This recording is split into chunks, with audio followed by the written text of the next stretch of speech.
so we should be good to go. Awesome. Okay. First, I just want to start off with some Zoom logistics before we jump into kind of our agenda and everything. Feel free to keep your cameras off, turn them on whenever you'd like, or keep them off. It's totally up to you. If at any point throughout today's workshop you have any questions or comments or anything like that, please feel free to communicate how you prefer. So if you want to throw something in the chat, you should have access to that. You can raise your hand, you can unmute as you prefer, whatever works best for you works for us. Don't feel obligated to save questions till the end. We are going to be going through a lot today. As we all know, this is a full day workshop, so please don't hesitate to ask questions. We love questions. This is a very judgment-free space, safe zone, so please ask those questions when they come up. You do have access to automated closed captions. They should be available in the Zoom menu. If you can't find them on the main kind of menu option on Zoom, underneath the More tab, you should be able to click there and open up that window. And there should be an option for closed captions if you don't see it actually on the Zoom menu there. Whoops. And then lastly, like I already mentioned, this training is going to be recorded and shared with you afterward. Our hope is to get it back to everybody kind of, by next semester. It is going to be a very long recording, so it is going to take us some time to edit the video itself and get it captioned as well. So it will take us a bit of time, but just know that we will be sending that recording to you at a future date, and we will reach out to everybody and make sure you all get it. I did already introduce myself, but I do have my little page here too. So again, my name is Allie Bartley. I am a white female. I'm wearing a kind of tan turtleneck sweater, and I've got long brown hair. Again, my pronouns are she, her, and I'm the Accessibility Training and Outreach Manager at CU Boulder's Digital Accessibility Office. And I am joined here today by my supervisor, and I'm going to go ahead and let you introduce yourself, Mike. Thanks, Allie. Thank you all for being here. I'll be quick. I'm Mike Williamson. I oversee our training, testing, outreach, consulting, and procurement services here at the CU Boulder campus. So really, on my side of the house is how we frame it. We do everything other than the captioning services for our campus. So I will be a fly on the wall. I might chime in every so often, but my role here is to keep an eye on the chat, and so you'll see me in chat. But otherwise, I'm gonna try to fade into the background. So good to see everybody here, and thank you, Allie. Thank you, Colleen, and yeah, back to you, Allie. Thank you. And then lastly, I do just want to call out and give a big shout out and thank you to Colleen Donnelly. I'll let you introduce yourself, Colleen, if you'd like. But we have been in collaboration with Colleen for many years. And she is, kind of the reason that this event is happening today. So thank you, Colleen. If you'd like to introduce yourself, please feel free to. Hi, I'm Colleen Donnelly. I just want to say the Boulder office is our great partner with us, and they have graciously offered to host this. So this is a sort of a combined event with us and the UC Denver Faculty Assembly Discom Committee. I just put this in the chat. The recordings will be up on that site as well as sent to you, so they will always be there to share, and they send them out through the Boulder office too. But thank you. As I said, great resources here, guys. Glad you're all getting a chance to share. Thank you, Colleen. We appreciate you. All right. Okay, so our agenda. We're going to start essentially just with a broader introduction to digital accessibility from 9 to 9:45. We will have a short break for about 15 minutes after that. I did put on here, I said 9:45 to 10. It's 15 minutes right after 45 minutes. If we feel like we could keep going for another hour or so, then we can take a break kind of maybe in the middle of the next session if we'd like, if that feels better for everybody. I'll check in with us all once we finish the intro and see how we're feeling. And then from 10 a.m. to 12 p.m., we're going to be doing content accessibility practices. So essentially, those are just the fundamentals of practices you need to do as a content creator to ensure that you are creating accessible digital content. So that's going to be about a 2-hour training. Like I said, maybe around an hour in, we can pause and take that break. But again, we'll check in. We'll have a lunch break from 12 to 12:45. This room will still be open. I'll probably keep it open and be here. So if that ends up being a time that we want to ask questions or anything like that, we can definitely keep it open for that. 12:45 to 2 p.m. is going to be document accessibility. So essentially, what we learn in the content accessibility best practices, we are going to take all of that and apply it into an inaccessible Word doc, and we're going to work together to make that Word doc accessible. So that's going to be from 12:45 to 2. We have another planned 15-minute break from 2 to 2:15. 2:15 to 3:45 is PDF accessibility. PDF accessibility takes a lot longer to cover than that time. So that is definitely going to be more of like a high level overview of PDF accessibility. We're not going to get into all of the coding and work that it takes to make a PDF accessible in Acrobat. However, we are going to be doing a lot of high level overviews of accessible PDFs, how you can make them accessible.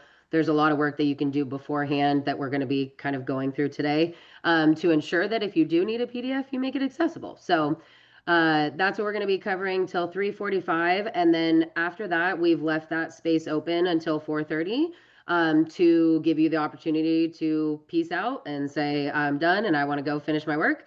Or it can be a Q&A. So we'll keep that space open for you all until 4:30 if you'd like to ask questions or get any support. So that is our agenda for today. Some session objectives for the day. First, we're going to start off with just understanding the concept of digital accessibility. That's what we're going to kind of do in our intro portion of the training today. You are going to learn best practices for creating accessible digital content, regardless of the content editing platform. So in that content accessibility best practices portion of today's workshop, essentially all of the concepts we're going to go over and those practices will essentially need to be applied in any environment that you're working in, any platform, any document you're creating, anything like that, anywhere that you're working, these practices will need to be applied. So we'll just kind of do more of like a platform agnostic approach initially. And again, like I mentioned earlier, we'll apply those best practices to a Word doc. And then lastly, just learning those ins and outs of PDF accessibility. So those are your session objectives for the day.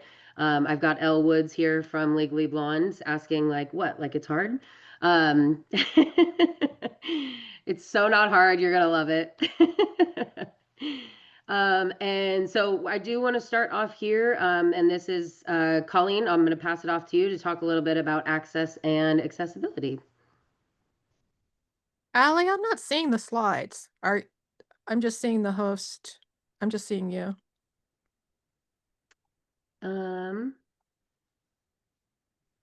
Colleen, it could be your settings. What we could do, Colleen, is just read the slide and then let you add in what you wanted to say. Is that acceptable?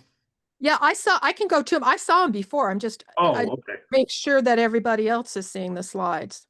Yeah, someone just mentioned they can see the slides. Okay, give me a second. I can go over and get it. Okay.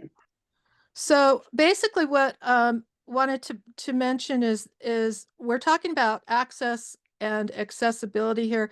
And I wanted to bring us back to the issue that we now are using access as a term that's really replaced accessibility in the university. Access is sort of our new DEI term to some extent. And access refers to, making everything available for all. And accessibility is basically a disability term. And what we're looking for here and why we want to concentrate on here is that accessibility used to refer to somewhat to ramps and elevators and physical access. What we're looking for is equity and the capacity to access everything in terms of services, education, job opportunities, cultural events, and community events. And this means also, in a large part, having access to information. So why digital accessibility is so very, very important. And being able to deliver things in multiple modes, including people in all situations, and having them be able to get not only the information, but to have the ability to interact in the same way as everybody else does. So we're trying to bring down the barriers. Accessibility is about not addressing impairments, but bringing down social barriers so that everybody can, in fact, have access to all experiences in the same way. Um, and so, as I said, please keep in mind the whole idea of accessibility as we're doing this.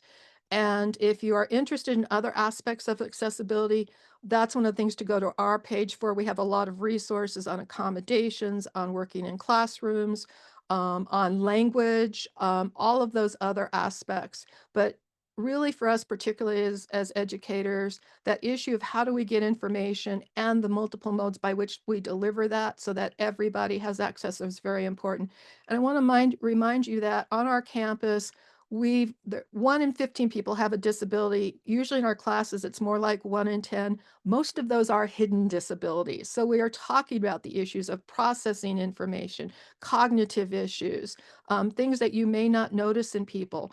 And many people who are neurodiverse and just have sort of, other issues that don't rise to the level of disability find the issue of digital accessibility and accessibility in general helpful to the community at large. So I see this also as not only helping our students and our employees with disability, but this also makes everything more equitable for people in general. Awesome. Thank you. you. I'm going to try and figure out how to get the slides back up. So I'll be back with you guys. Thank you. Somebody put something in the chat saying at the top of your Zoom window, you may have 2 tabs. So the meeting and then Allie Bartley's screen. And then you may need to click on the tab for Allie's screen if That that. did it. Thank you very much. That's exactly. Perfect. Thank you, Nina, in the chat. Shout out to Nina. My pleasure. Thank you.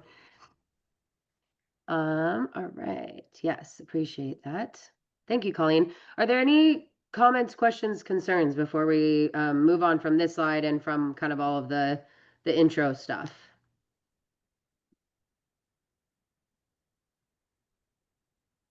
Okay, awesome. And next, I am going to pass it off to Mike. All right, thanks, Allie. I promise this will be the last time you have to listen to me for a long period of time or longer period of time. Real quick, we wanted to kind of frame what we're talking about within 2 big pieces of legislation. One is our state legislation, HB 211110, and the other is around the ADA Title II updates that are coming due or coming through in April of 26. So we wanted to kind of frame it for you and let you know what that means for you as a content creator in a Colorado higher ed institution.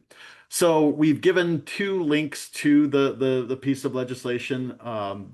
The ADA Title II update is more of a breakdown of understanding it a little bit better rather than the full law, because that can be pretty heady, pretty tedious. So anyway, we've got those 2 links for you to take a look at. We're not going to dive deep into what those laws say. We're not here to talk about the legal landscape. But what we are here to tell you is the things under these guiding approaches on our current slide. So really what these laws are saying is that digital technologies, digital environments need to be accessible, including on mobile platforms. And the tendency for a lot of institutions is to panic when we hear, oh my gosh, everything has to be accessible at this date. That there's a panic that goes through an institution, and we all scramble to understand what that means and to start doing everything we can to ensure accessibility. What we want to tell you is that yes, we want there to be concern. We want you to take notice of the fact that these things are required, but we don't want that level of panic. We are here to tell you that the law and Colorado does a really good job. Colorado OIT does a really good job of stating this, and that's this idea of progress over perfection. these laws are coming due, and there's the reality of the situation is that by April of 2026, not everything that's within a higher ed institution is going to be 100% accessible, whatever 100% accessible means. And so, what really we're looking at is progress towards that end, progress towards making our content accessible. We're not looking for perfection. We're looking to see, hey, are we better than where we were yesterday? Are we better than where we were 6 months ago? And what does that progress look like over time? And so the reason we're telling you all this is to let you know that yes, we are essentially all responsible to meet this end, but you are not alone in meeting this end. There's at your different institutions, you have uh, groups that are there to support you. I'm not lying when I say that CU Boulder is happy to talk to anybody at any point in time about the work that you're doing. Um, and so just know that one, nobody's expecting perfection. Nobody's going to kick your door in and pull your content off your, and I'm talking a lot of times to faculty. Nobody's going to tell you to pull your content completely off and hide it behind a login or anything like that. What they're going to do is say, hey, there's some things we need to work on, and we want to work with them, with you on them together. So um, the law itself states that government entities need to ensure that their stuff is accessible. We are a government entity. We need to do that, and we all have our part to play in this. But know that it's not just on you, the individual, to do it alone. There are supports out there, and there's not an expectation of perfection. There's an expectation of progress over time. And I will stop talking there. That was a lot. Thanks, Allie. Thank you, Mike. No, that was wonderful. Thank you for that. Um, yeah, any questions about legislation or anything that Mike just covered?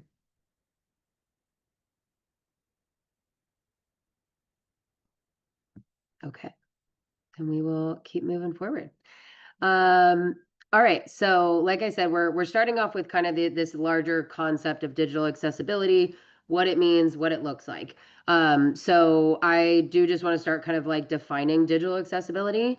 I want to very much note that this is not like a legal definition. Colleen kind of already walked through this definition a bit, talking about access and accessibility. But essentially, this is how the DAO, or our Digital Accessibility Office at CU Boulder, defines digital accessibility. And it's that all people should have the opportunity to access the same information and services in the digital environment without facing undue barriers or burdens. As Colleen mentioned again previously, like talking about maybe like ramps or like a ramp next to a set of stairs or an elevator or anything like that. That or even like accessible parking spaces, right? Those are things that maybe you might see in your everyday life, right? Those are examples of accessibility. When we're talking about it in the digital environment, though, a lot of that work is actually kind of done in the background. It is um, not as maybe apparent or visible when something is accessible kind of versus inaccessible.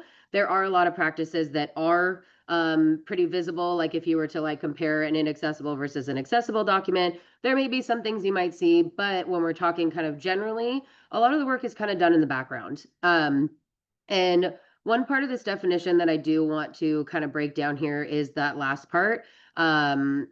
Without facing any undue barriers or burdens. One example of that, again, if we're talking about like a physical space, that might be that there isn't a ramp next to a set of stairs, right? That would be a barrier for an individual with a disability. When again, we're talking about it more in the digital space, a barrier may be that if there is maybe like a form online that people can fill out at any time, any time of the day, any day, and it's online and it was not created accessibly, then someone potentially who's using assistive technology or somebody with a disability may not be able to complete that form because it is inaccessible to them. So that would generally just be the barrier that individual is experiencing. Um, From there, that individual may have to call into the office, or physically go into that office and then potentially have somebody else fill out a form for them, some just person that works at said office in this example.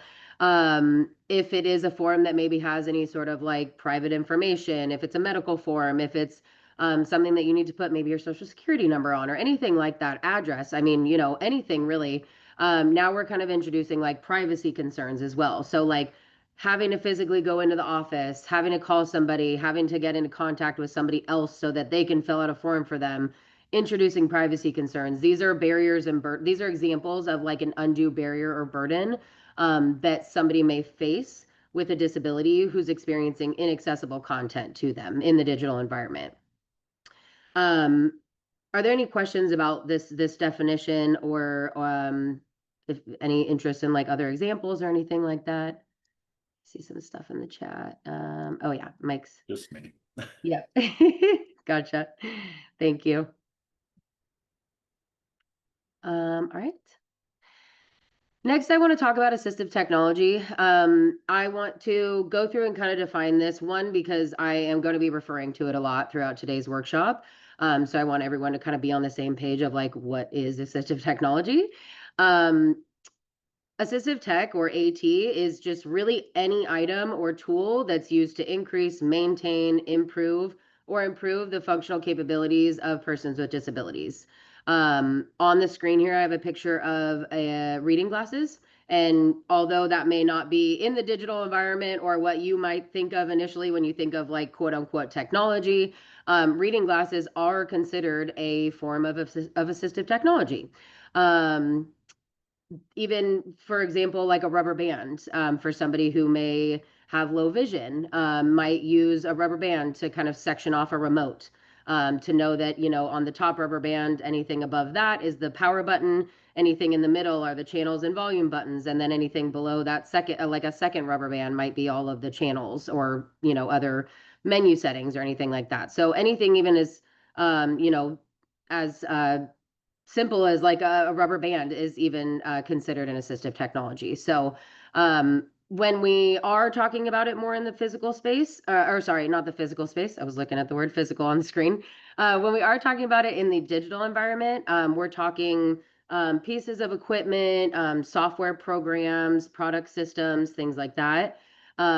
One specific example of an assistive technology, again, that you're going to hear me refer to a lot, throughout the day, is a screen reader. So a screen reader is commonly used by individuals with low vision or who are blind. And essentially there are keyboard shortcuts that individuals who are using screen readers, who are navigating through their devices, they are only using keyboard shortcuts to navigate through their device without a mouse. So that is kind of what a screen reader is. Again, I am going to be referring to it a lot today. When I'm talking about a screen reader, I want it to be very clear that when we are training everybody on creating accessible digital content, right? It's not that our goal is that we are only making content accessible for individuals who are blind or low vision or who are just using screen reading software. A screen reader essentially gives us a really solid, like, foundational wealth of knowledge about the accessibility or inaccessibility of different platforms, softwares, documents, websites. That is just kind of like a larger testing function, essentially, that gives us a lot of information and knowledge about whether something's inaccessible or not. Because if it's inaccessible with a screen reading software, then it's probably going to be really inaccessible for a lot of other assistive technologies that are out there that people are using. So one other thing that I do want to talk about too is when we're talking about assistive technology, and again, specifically screen reading software, although individuals may be using assistive tech to access websites, documents, applications, anything like that, if those things are, if those documents, websites, platforms, anything like that are not created with accessibility in mind and they're not created accessibly, then they are not going to be accessible. Just because someone's using assistive technology is not this magic pill that just automatically makes things accessible.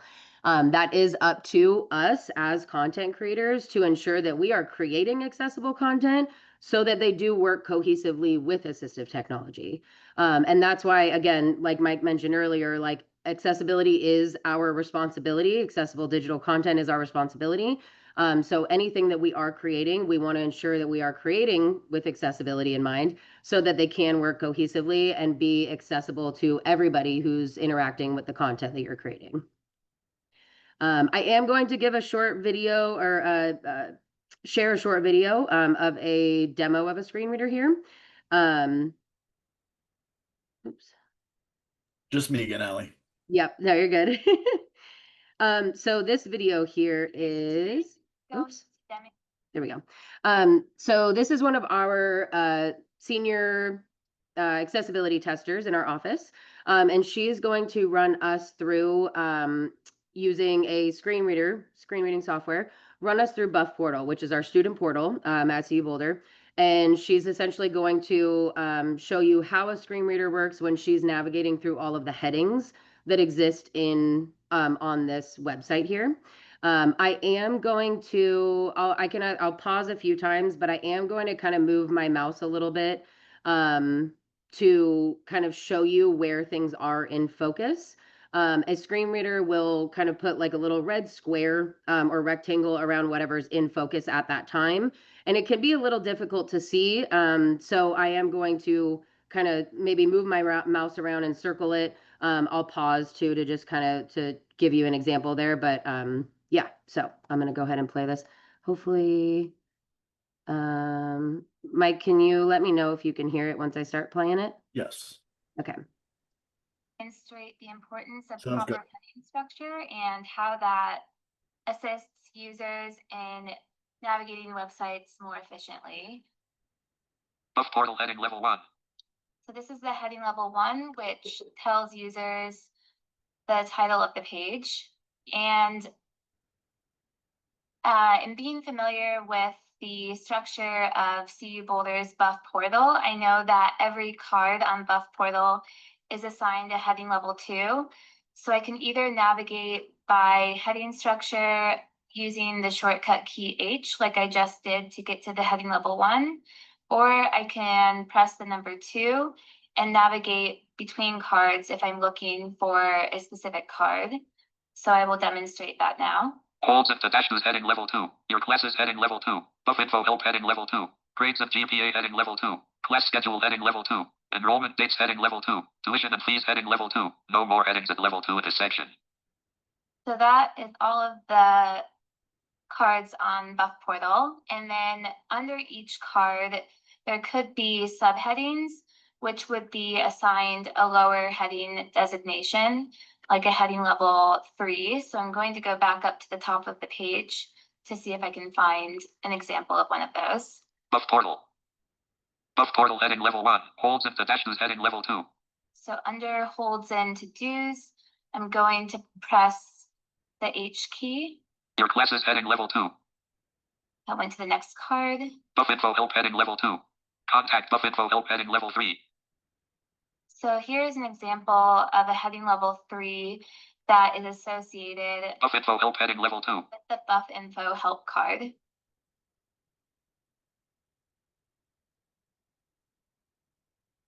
Yes, Mike. I really wanted to call out, and Allie's gonna talk about this in a little bit, but something that you might have missed at the start of that was the individual in the video was saying, I know because this environment does this every time that I can do XYZ and it's going to take me here. Consistency when we're talking about digital accessibility is vital. So because Buff Portal is consistent in how they design things, that user understood, I know that if I do this, this is going to happen in this environment. That is huge, huge, huge, huge when we're talking about accessibility. And anyway, I just wanted to stress that because it was easily missed, but it's such a vital component to what we're talking about. Thanks. Did you want to? No, I was going to say, did you want to kind of explain your FN3Cs real quick? I can if you want. Okay. I guess that was an invitation. Yes. So yeah, when we talk about digital accessibility, we really frame it as a user experience issue. So we're not overly concerned with meeting items on a checklist. So the WCAG, the Web Content Accessibility Guidelines, are important. They do set a standard for us to follow, but we don't want to stop there. We really want to think about, is this environment available for an end user to use? And then to do that, we ask four really high level questions. And that's what Ali talked about, the F and three C's of usability as digital accessibility. It sounds like I'm trying to cuss there. I promise that I'm not. So let's go through the F and three C's real quick. F is functional. So the technology, the environment does what it's intended to do. So if it's a calendaring app, I should be able to look up things on my calendar. I should be able to put things into my calendar to be able to be reminded of when they are. If it doesn't do that, that technology is not functional for me, right? So there's the F. Once we've determined that it works, it does what it's supposed to do, then we get into those three C's. The first C is consistency. And so, and I'm going to butcher my three C's now that I don't have them in front of me. One of the three C's is consistency, which is what we were talking about. The technology, the environment behaves the same way every time that we go into it, so that I don't have to relearn the rules. I know that if I do something in this environment, the reaction or action that I'm trying to induce is going to happen. Ali, remind me what my first C is. I'm drawing a blank. And Sorry to throw that on you. Consistency, comfortable, yeah. convenient. So the order that I put them in is functional, convenient, and this is that access versus, or not access versus accessibility, but access and accessibility. So convenient means we can get to it. It's not overly difficult to get to a component, to the environment, to whatever I'm trying to do. So it's convenient. It's not causing me any distress to get from one place to another in an environment, or to even get to the environment in the first place. The second C is that consistency. It behaves the same way every time. And then the last C is comfort. We talk about comfort, and it's the last C because it's probably the most important. With everything else being wonderful, it works well. It's wonderfully consistent. It's easy to get to, but if it causes any type of discomfort in any way, people aren't going to utilize that environment. They're not going to utilize that technology. They're not going to utilize that component. And when we talk about comfort, there's three things that we can talk about within comfort. Physical discomfort. So does utilizing that environment, if I'm not a mouse user, does it require me to cause myself pain in any way? A lot of times when we're utilizing a keyboard, we're going to rely on keyboard keystrokes to invoke commands. And if the requirement is that I depress 4 keys at the same time stretched across my keyboard, that's physically uncomfortable to do. And I'm not going to do it very often. And if you require me to do it very often, I'm not going to stay in that environment, right? So that's physical discomfort. We also talk about mental discomfort, and I'm sure many of you have heard the term cognitive load. That's mental discomfort. If we get too much cognitive load, that is mental discomfort. And we're at 9:40, so I'll wrap it up here, Ali. So we don't want to tax somebody's mental load as well, because again, the same thing will result. They're not going to stay in that environment too long. And then when we talk about comfort, we're also talking about emotional comfort or discomfort. Does thinking about going into that environment, utilizing that tool, cause some type of emotional response? Anger, frustration, fear, anxiety, right? Are those things, do those things get called up when we think about going to that environment? Because if they do, again, that person's not going to go to that environment very often, if at all. Thank you, Ali. Yeah, thank you. I appreciate you going through that. I know I just three in there like that, so I appreciate it. Yeah, I always think about whenever you talk about the comfortability piece, And like emotional comfort, I always think for my own personal example is like when I go to a restaurant's website and the website is just like a Facebook, and that always just that causes me emotional distress. Thank you, Mike. Are there any questions before we kind of keep moving forward here, and I'll stop talking about restaurants making me upset with Facebook pages? Okay, awesome.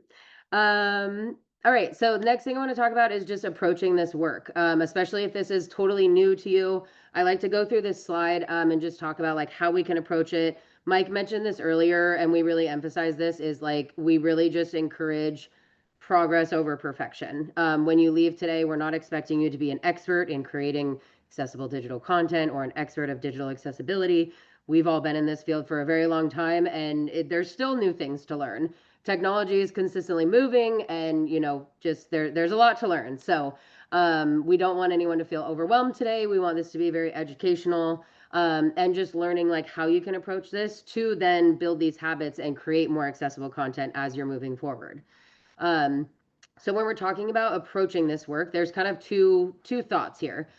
First is the reactive approach, which is essentially waiting for a person with a disability to request an accommodation. On our campus, it's for students to receive accommodations. That's our disability services office. And essentially that is that approach that they take. It is students, bring in medical documentation or any sort of documentation. They need appropriate accommodations for their courses or housing or dining, and that is that reactive approach. They're given accommodations through there. The proactive approach is essentially anticipating access needs and making your content accessible in advance. This is the approach that our office is kind of goes off of. We're not necessarily providing accommodations here. But we, just really want to highly encourage that proactive approach to everybody today. One thing I do really want to note is that zero accommodations in this work is never going to be the goal. Although we may be doing everything we can to proactively make our courses or our web, like anything accessible that we're creating, there may still be a need for an accommodation. Every person is unique, their disability is unique, environmental factors are unique. So there is never going to be no longer ever needing accommodations anymore or that reactive approach. It is always going to be necessary. However, we're encouraging that proactive approach because if we are proactively creating accessible content, then that is benefiting everybody. For example, like captions is always one that I use for an example in this space. When we're proactively captioning our videos, then one, that can reduce the amount of time that if a student does require a captioning accommodation, they don't need to, wait for disability services to maybe send it to a vendor or have somebody in their office caption it for them and then send it back. Sometimes that process can take a while, and we don't want students to get behind because they don't have access to a video that doesn't have captions. Another, like, captions also benefit individuals who learn better by like reading text versus listening. Maybe if a video is in a language that isn't somebody's first language, having closed captions available to read as well as listening is kind of that multimodal form of processing information. And then that's a lot easier for an individual to listen and read at the same time and understand the information more clearly. There are, just captions can really benefit everybody. Maybe you're just like, you're home working and you got dogs and kids and family, and maybe just having closed captions on is helpful when, there's just a lot of background noise and you can't necessarily hear the video very well. So that proactive approach really benefits everybody. But again, we're not saying that we want to kind of mitigate the need for ever having that reactive approach and providing accommodations. And then lastly, one thing I just want to mention, and I kind of already went through this, is just like take one. I mean, it depends where you come in today, right? We always start with this intro to make sure we're kind of all on the same page when it comes to like understanding and having this foundational understanding of digital accessibility. But if this is all new to you, I would recommend take one or two, things that you learned today and start practicing those in a document that you update all the time or that you use all the time or that you're going to create tomorrow. You know, start to implement those 1 or 2 at a time, and then as you get comfortable, maybe grab another 1 or 2 and start implementing those into your work. Oh, sorry, I was kind of looking at the chat real quick. I think I didn't see what it was. Oh, there we go. Okay, sorry. I don't know why that like didn't show up to me. I think I didn't scroll down all the way. Monica said, do you recommend open captions over closed captions? Mike, do you have like a specific recommendation there? Yeah, absolutely. So great question, Monica. Honestly, if you're asking the Digital Accessibility Office their preference and their guidance, our answer is closed captions because it gives the end user the option to turn them on or off. If it's an open caption, it's burned on there. You can't turn it off ever. And so if we have a choice, we definitely want to say, hey, go with those closed captions because that allows the end user to do that. That being said, if the choice is between open captions and no captions, absolutely we want you to burn those captions onto the video. Great question. Yeah, thank you. Oh, Oh, said so loading into YouTube, which offers CC is sufficient. That's another really great question. Loading into YouTube. So they do offer closed captions. They are automated. When we're talking about automated captions, those can be helpful. If it ever is a case where you have anybody requesting accommodations for captions, then automated captions are not going to suffice. Automated captions are not totally accurate. I'm sure a lot of us have seen examples of that. So they are automated. They're not going to be 100% accurate. So again, if that is like some sort of accommodation that you're trying to fulfill, then that won't suffice. Automated closed captions like I have today, we didn't receive any accommodation request for live captioning or anything today, so we do have the automated captions available. When we're talking about YouTube specifically, there is an option to edit your captions.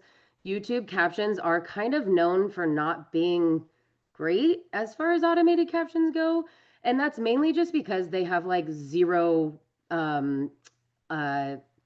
punctuation or grammar. Like it's really just like one long run-on sentence. So it isn't like super preferred. But like I said, if again, we're always going to encourage that proactive approach. We are always going to say like, yeah, we would recommend editing them and making them more accessible on YouTube and making sure they're more accurate. It just kind of depends on the situation there, but specifically, again, our office is always going to encourage the more accessible approach there and say that we'd recommend like editing them so that we can ensure up to 99% accuracy there. Thinking about videos on Instagram particularly, this is where I've used open captions. Yeah, and that's a great option too. Yeah, if you're ever posting on social media, like making sure that you're using captions there as well. Those are burned in, yes, and that is one of those cases like Mike mentioned, like if the option is no captions versus burned in, definitely do burned in like on social media. And luckily they have options to edit automated captions there as well. So that's pretty great. Great questions. Thank you, Monica. I hope we answered all of them. If I didn't, please let me know. All right. So we are, oh, yep. You were just going to call out time. I just want to. Yeah. Okay, I will stop talking. No, you're good. You're good. So I know I went over a little bit. Like I said, do we want to take our 10, 15-minute break right now before we jump into our 2-hour spot? I'll still probably give us a break at least for like 5 minutes, maybe at the hour mark. I don't want to hold anybody up. I know we're all probably drinking coffee and okay, cool. Let's take a break. We'll get back on I'm in Tennessee right now, so I'm on different time at 10. At 10. We'll get back on at 10. Yeah. Sorry, my brain is, yeah. Go ahead, everybody. We're taking a break till 10.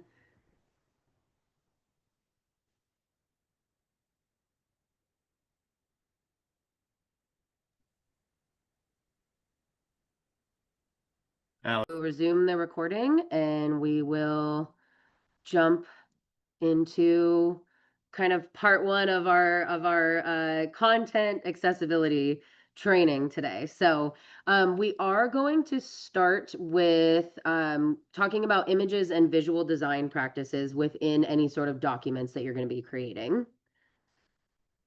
So the first practice that we're going to go through is alt text. So first of all, just to kind of define what alt text is. Alt text is essentially text that conveys meaningful content of an image concisely to someone who cannot see that image. When we are, so again, this is something that you are doing as a content creator. Anytime you're adding an image into a document that you might be creating, you need to add alt text to it, which is again that text description with the meaningful content describing what's visually being represented on that image. When you add alt text, like I mentioned at the beginning of today, a lot of this is kind of one of those backgrounds, like accessibility practices. When you add alt text onto an image into PowerPoints, Word docs, anything like that, Google Docs, anything, it's not actually going to be visible on your document. However, it is going to be read by assistive technology.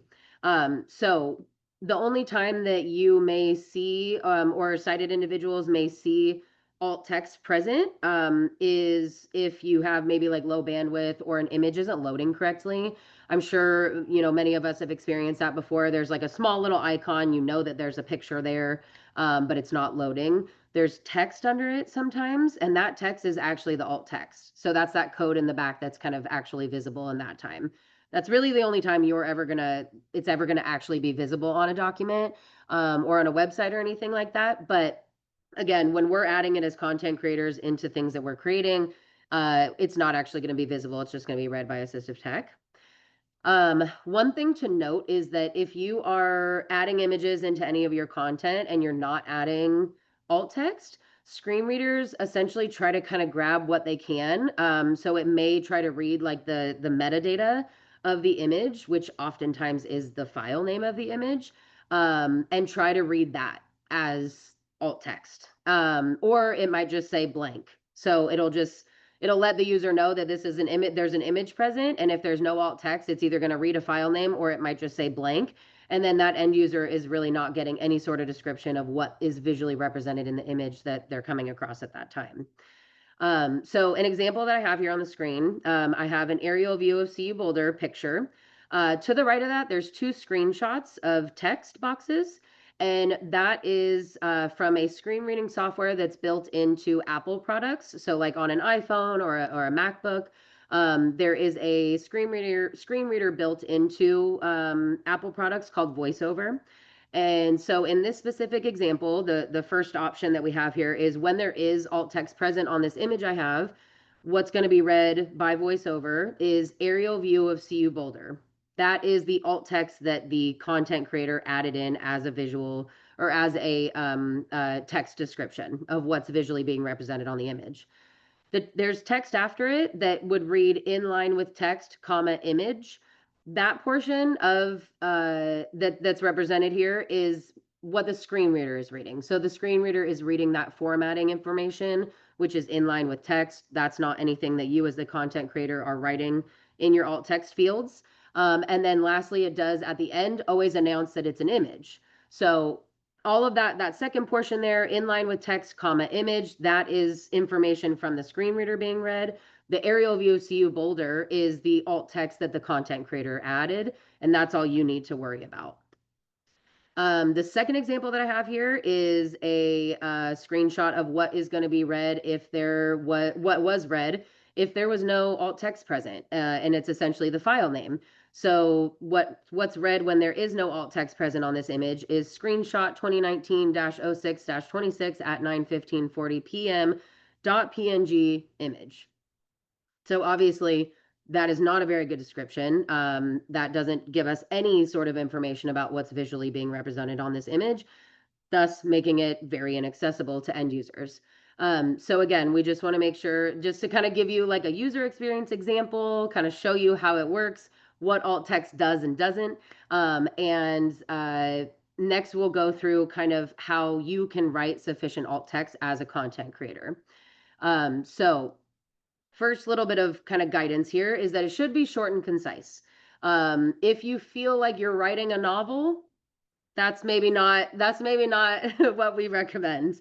If you are writing a novel, then maybe that's a good opportunity for you to recognize that there's way too much on this image that I need to like that is really important that I need to convey to individuals who may not be able to see this image. So that would be an instance where you could say, I have too much to put in the alt text field.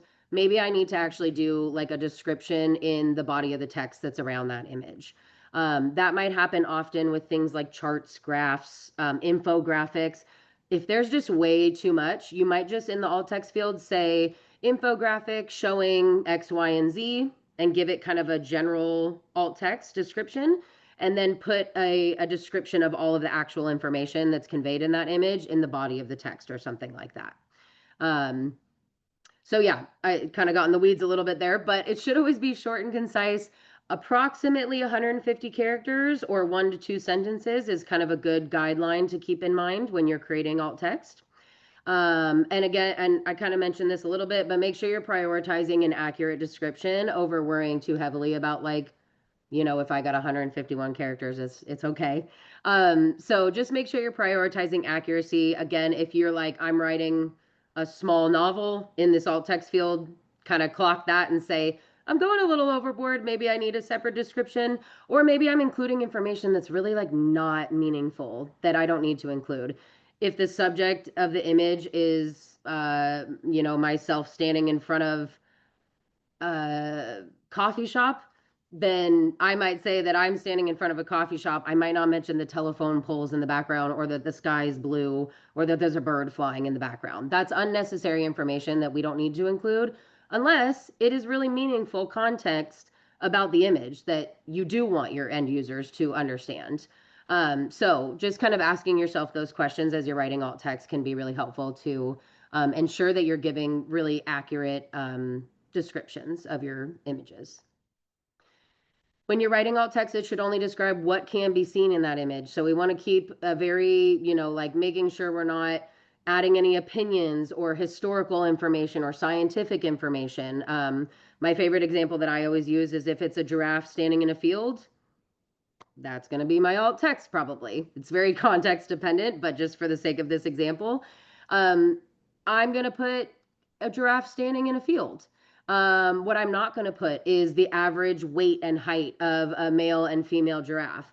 I'm not going to put how many miles per hour they can run. I can't look at an image of a giraffe and know that information, so that's not what I'm going to include in my alt text. That is going to be way more appropriate for like an image caption, less than your alt text. So again, just kind of keep that in mind. We're really only describing what's visually there, and no other fluff is what I like to call it sometimes. So always start with the most important information. So whatever the subject is, why am I using this image? That's how you should start your alt text.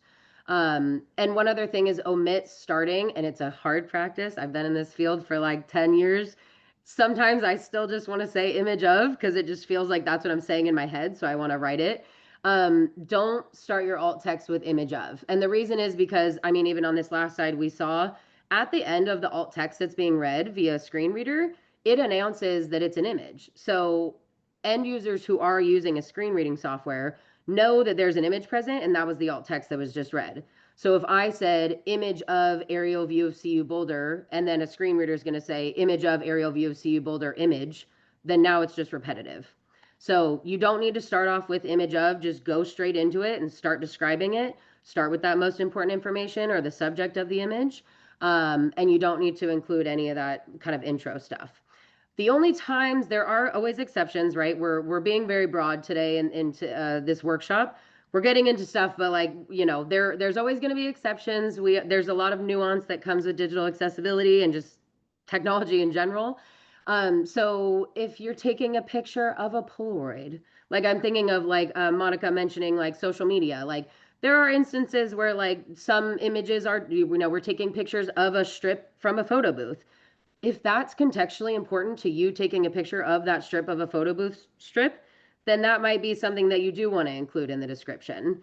Or if it's a picture of a Polaroid, or if it's like an animation, you know, you could say animated image of a dog walking down the street. You know, there are things that you can include Again, I just recommend asking yourself, like, is this contextually important? Does this need to be conveyed in the alt text? And that kind of leads into the next bullet here, is that alt text very much like depends on the context in which an image is being used.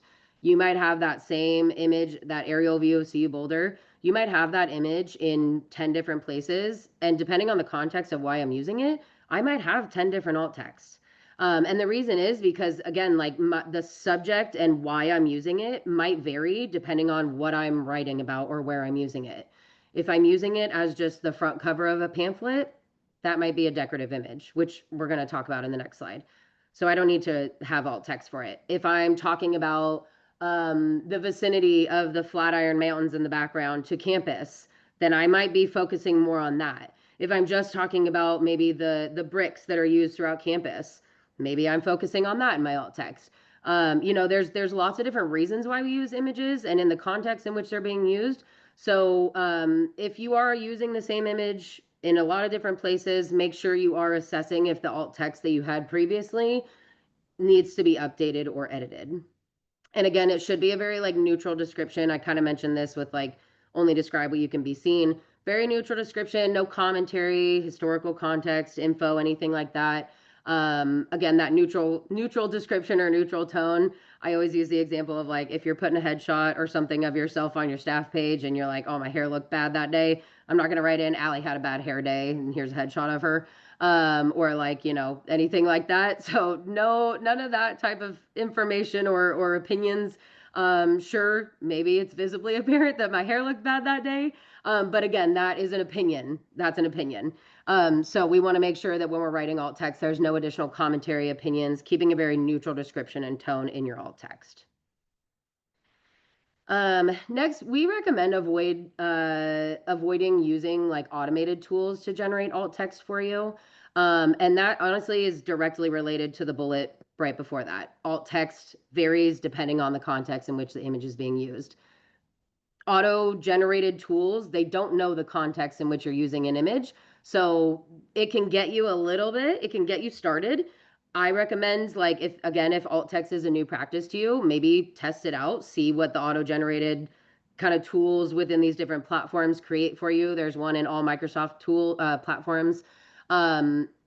You'll do it and you'll see why we don't recommend using it. It will literally say like a description that it's pulled out from who knows where. But it'll give a description and then below that it will say generated or automatically generated with like low confidence or medium confidence. And that is included in the alt text. So that would be read to an individual. So if you are using auto-generated tools, make sure you are manually checking them yourself. And also make sure you remove that from the alt text because we don't want that to be read to anybody who's using assistive technology to understand or to listen to their alt text. Sorry, I was trying to talk while I was looking at the chat.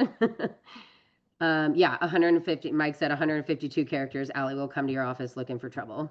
I will, yes. 155, straight to jail. Yep. All right, I'm gonna exit the chat because I'll just sit there and read it all. Was there anything in the chat, I guess, Mike, should I say that we should talk about? I guess I can't look through it. Yeah, no, I was just reading my mind again. So there was a question about headshots specifically, what to do with those. And then there was a question about calling out age, and Yeah, I see and that. you got a slide that talks about identity where we can talk more about that. So Yeah. I'll let you decide if you want to touch the headshot question now. Yeah, I can. I mean, also, Mike, if you have an opinion on that as well, I personally, I think it just, I don't know. I don't really know if there's necessarily like a best practice. It also, there's a lot of things that it depends on, right? Like an end user who's listening to the alt text might be like, I don't need to know that it's Monica Cutler in a black hoodie. Some individuals are like, I don't care that you're wearing a black hoodie. Some individuals want to hear that. Or the color of your hair or things like that. It just kind of depends on the end user. And I think also you yourself, especially if you're writing your own alt text, whatever you feel like accurately represents you and that you want someone who may not be able to see you to know what you physically look like, I would say include that. I would say, you know, whatever you feel like, however you want to be represented is what I would recommend including there. Again, if you like, I generally will say either woman in a black hoodie, or sometimes, I mean, it kind of depends. I'll typically say, I don't know, if it's on a staff page, it's already got my name on it. So like, I don't really need to say Allie Bartley because it's on Allie Bartley's staff bio page. So I would probably omit that from like my alt text in that specific instance. Um, but yeah, you could say like woman in a black CU hoodie, woman, like what I usually put is like what I mentioned in the beginning when I introduced myself. I'm a white woman with long brown hair. Sometimes I'll say I have like brown eyes and freckles, but also like my freckles aren't always visible in images. So sometimes I don't say that because I'm like, I don't need to put that there. So it just kind of depends. And Mike, I'm seeing that you already responded and I hadn't scrolled down yet and saw that. I'm sorry. No, all good, all good. Are you okay? I'm talking. Is it okay if I jump in here? Yes, please. Yeah. Real quick on the, so I want to do a yes and with what Ali said. So if you're talking about your profile page, and omitting your name, one thing to be aware of though is if this is Mike Williamson's bio page and then they get to my image and they hear image of man standing on trail, they're like, well, is this Mike that's standing on the trail, or is it just a random dude? So I would say it might still be good to if you want to do the alt text to include that person's name so it doesn't feel like it's random, right? Yeah. Yeah. Yeah, I personally usually do like put my name. Maybe I'll usually honestly say like Allie instead of like my full name. That's kind of usually my like middle ground is like Allie with a you know, white turtleneck and long brown hair, white woman. Yeah, I'll say like things like that, but I might just say my first name instead of like my first and last. Exactly, exactly. Yeah. And I know, Ali, you're going to touch on this later, but you really hit on something that I want to call out. Context is key here, everybody, right? And so, whereas in a variety of settings, identity may not be important. If we're talking about FSAP and somebody's looking for FSAP is our faculty and staff assistance program. So counseling. So if I'm looking for a male counselor that also is that I want to know more about, that makes me feel more comfortable meeting with them, it may be contextually important to provide a little bit more detail within the headshot for that counselor, right? And I'm not saying that's always the case, but those are the things that we need to think about as we're creating alt text. And that goes back to what Monica was saying, is a lot of times it's an art versus it's a science. We need to think about contextually what's important for the detail here, right? Anyway, I'll stop talking. Thanks, Allie. That was such a good example, Mike, about, yeah, talking about like important identifying information in those specific instances. Yeah, thank you for bringing that up. I appreciate that. Any other questions before we keep moving through alt text about just kind of like this general guidance here? And I will just repeat like that, yes, this is general guidance. Again, there is a lot of nuance. You'll probably be really tired of hearing us say in response to your questions today, it depends. We always joke that like we all need to take a drink every time we say it depends, because it does. There is just so much, there's a lot of nuance in this work. So, sometimes there isn't really a science. It's not a science, it's an art. There are a lot of different instances and factors that go into answering some questions and figuring out what's going to be best and most accessible. Yeah, Ellie, go ahead. Ooh. Oh, hi, everybody. Sorry. I was just going to say one thing that I've noticed sort of recently with SEO is that the alt text with SEO or search engine optimization, if you do web type stuff, does draw from the alt text as well as the name of your file image. So when Ali, when you were talking about the name of the file image might be like pulled into a screen reader sometimes, what I've been kind of telling folks who do web sort of stuff is make sure that you name your files something that's not just like screenshot 20 1,732. If you want it to come up, obviously. And then again, obviously your primary goal with alt text is going to be the context and the, for folks using screen readers for that kind of thing. But it also does help with SEO. So if you do want to be identified, like if you want the web to be crawling and get your full name or whatever, you can use it for that as well. It's like one of the things about design that's accessible design that's great. It has draws into multiple corners and interdisciplinary kind of things. Yeah, that's a great point. Thanks for bringing that up, Ellie. The only thing that I will say to just kind of snowball off that is we just don't recommend, like, if you are adding in like extra words just for the sake of SEO, we don't want to interfere with an end user's experience listening to alt text, because you wanted to add in additional words to like increase the SEO. So yeah, and again, you're totally right, Ellie, and I'm not discrediting that or anything. I think I'm glad you called it up. But yes, good thing to note on too is that we don't want to encourage anybody to add in additional stuff just for the sake of appearing in SEO more frequently, because then you're interfering again with the accessibility for end users. Yeah. 100%. And if you go over 155 characters, straight to jail. So Straight to jail. I'll come looking. Thank you, Ellie. Any other questions, comments, or anything? Okay. And yeah, I saw a comment in here about talking about people's age, so that goes it's a nice segue into my next slide. So I do want to just touch briefly on like identity in alt text. We're not here to say that you should or should not include or exclude someone's identifying information in the alt text. That is up to you as the content creator, right? You understand the context in which you're using that image. So that's a good question to ask yourself, right? Is that information necessary to fully understand the image and why you're using that image? What I recommend is asking yourself, like, is the subject's race, gender, disability, skin color, ethnicity, age, any other identifying information, is that essential to understanding the context or understanding the image and its context? Great question to ask yourself. Great thing to keep in mind when you're writing alt text when people or a person is the subject of your image. One thing that I recommend is like if you are maybe updating websites or adding, people's images onto content that you're creating that's not you.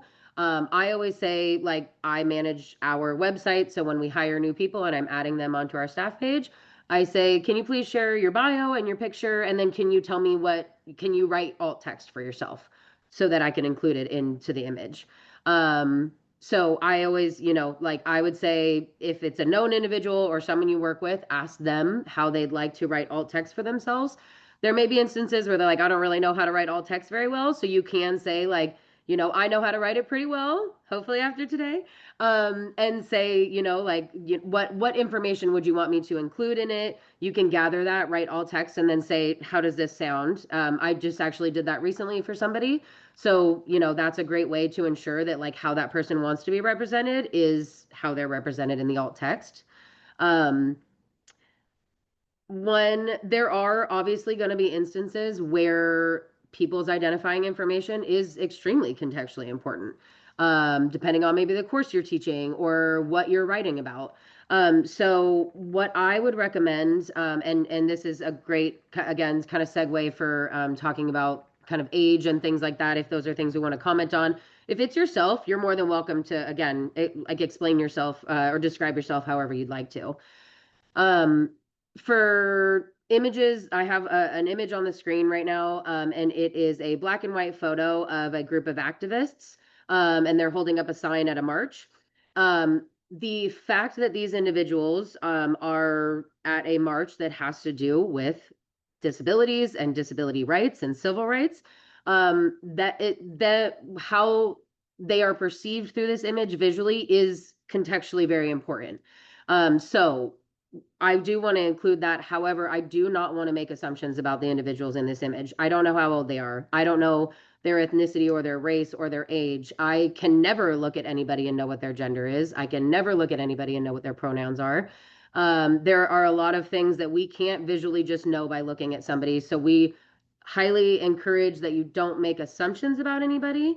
However, if you do still need to include that type of information, I recommend coming at it in more of like a generalized way, I guess I'll describe it. So like for the sake of this image that I have here on the screen, an alt text example might be a group of activists with varying disabilities, racial identities, genders, and age demographics holding a sign that reads, "Injustice anywhere is a threat to justice everywhere, Martin Luther King Jr." So that's an example of alt text that could be used for this specific image because it is mentioning that there is a very diverse group of individuals in this image. And again, it is very contextually important because they are at a disability rights, civil rights march. So that is really important to know that there are individuals with disabilities at this march being represented in this image, if that's the context in which I'm using it. And another good thing to touch on here that I didn't mention in the previous slide is if you ever have an image that has any sort of text on it, that also needs to be included in your alt text. Because if we just didn't say that they were holding up a sign and we didn't say what it's, if it just said holding up a sign, they could be like, well, what's the sign say? So make sure you are writing what is written on any sort of images that you're using. And then the last thing here, we write a monthly newsletter in our office. I have a link here we ended up making it a resource on our website. But we also wrote a newsletter about this, and it's about identity and alt text. We did this in collaboration with a lot of really, really wonderful folks on our campus. And so I would recommend going through that resource, reading a little bit more about it. It definitely takes a lot larger, bigger dive into this topic, and about like representation. And there's tons and tons of really great resources that talk about this specifically. And also a lot of really great resources to like stock image websites that represent a lot of diverse groups and individuals. And they also include accurate alt text descriptions of the individuals in those stock images. So there's tons of info on that resource. I highly recommend utilizing it to just learn more about this topic because there is a lot to know about this topic. Yeah, Mike. I again just want to piggyback what Ali said about assumptions, right? Even down to the age one is an interesting one, right? Because old versus young is subjective. What do we mean when we say old? So in those cases, we may want to be factual. A 65-year-old woman or a 65-year-old person, because is man or woman necessary? And do we know that identity is man or woman, right? So thinking about how we're framing it and what the context is again in that image. Are we calling somebody old, or are we just saying this is a 55-year-old person? I'm almost 50, so I hopefully I'm not making anybody feel uncomfortable talking about. But if I am, that's the point we're trying to make here, right? Like, if you call me old and I don't think of myself as old, that could be offensive, right? So maybe it's better to say a 50-year-old person. But I think it's vitally important. And even those stock images that we're looking at, right, that we pull into things, is it important to say a man holding blank or a woman doing blank, or could it just be a person doing this? I think those are very important to think through as we're putting alt text on images. Thanks, Alan. Yeah. And there's so much more to that too. And I'm glad you brought that up too, Mike, because like in one of the articles that's linked into that resource that I have linked here, there's such a wonderful article kind of talking about, yes, I think that for the sake of not making assumptions, maybe saying something more general like person doing X, Y, and Z is great. But then there's also this other side of like accurately representing people. For example, like, making sure representation is also present, and that can, there's kind of this, it's very, there's lots of kind of arguments for both sides that I've noticed in a lot of the articles that are linked there. But, when we say person, we all have our default image in our heads of what a person looks like. If we say a person in a lab coat or a doctor doing blah, blah, blah as alt text, then if we just say doctor, is the automatic assumption in our head that it's a male doctor? or that it's a female doctor. And so there are these kind of, kind of biases that I think a lot of us have just kind of built over time, unfortunately, and not saying that anybody's doing that in general, but there are just these kind of like things that can happen when we're immediately kind of thinking of like a default of what someone may be occupation wise, gender wise, whatever it might be that somebody's doing in an image. There is also that argument for like ensuring that yes, we do want to accurately represent people who may not be what somebody thinks is the default of X, Y, and Z. Because again, we all kind of have our own default of what somebody is or is not, or what they look like.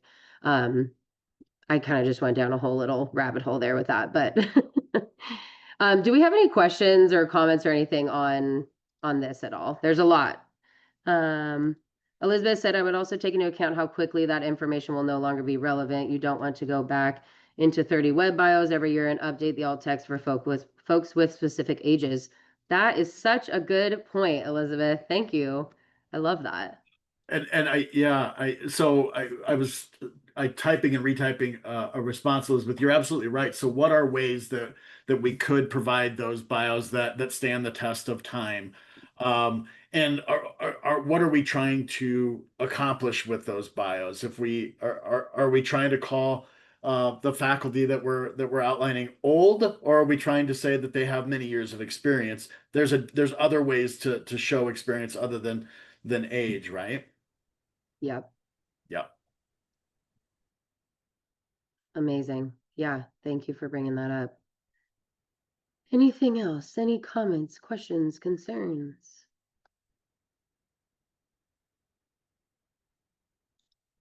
Okay. I am realizing now that I don't know what happened to my decorative images slide. I think I mentioned this earlier, but one thing I did want to mention, this kind of goes with the alt text varies depending on the context in which it's being used. Somehow my decorative images slide is not here. It is its own decorative image. It's not here. If you were ever, one thing I guess that I want to mention is just like, when we're talking about using images, sometimes there is kind of this misconception that if it's accessible, then it's not pretty, quote unquote, that it's not, you can't make it creative, you can't add in kind of some fluff or images just for the sake of it looking nice. That's definitely not the case. You can absolutely make accessible websites, documents, and everything look great and still be accessible. So if you are ever using an image just for the sake of being decorative, like I mentioned earlier, if I'm using that aerial view of CU Boulder picture and it's the front of a pamphlet and it's really just there to look nice, then that would be an instance where I would mark that image as decorative. Decorative images are essentially, when you mark them as decorative, that essentially means that assistive tech is going to come across that image and it's just going to bypass it. It's not going to read anything because it is marked as decorative programmatically. So it's just going to bypass that image completely. If you are working in a platform that does not allow you to actually programmatically check a box or do something to say that this is a decorative image, Google Docs is a perfect example there. Then I would recommend one of two things. Either maybe don't use Google Docs if you know that you're going to be using a lot of decorative images, or don't use a lot of decorative images if you're using Google Docs would be maybe my recommendation, either one. Or if you are using decorative images, then I would recommend, that's again, essentially not an excuse to be like, well, I don't need to add alt text because it's just there for decorative purposes. And it's also not an excuse to put in the alt text field and just write decorative image. We don't want to do either of those things. If you have a decorative image and it's there and you can't mark it as decorative, give it just a really generic, basic alt text if that's all you can do. Even just saying aerial view of CU Boulder, great. That would be a good instance of like a space where I couldn't mark it as decorative and it is decorative. So that would be just kind of a good example there. Sorry, I don't know where that slide went. All right, so this is essentially just a slide to give you specific tutorials on how to actually apply alt text in Microsoft Office platforms, Google Suite, Outlook, and Canvas. And I've got Shia LaBeouf here telling you to do it just do it. But that's it for alt text. Comments, questions, concerns before we go to our next topic.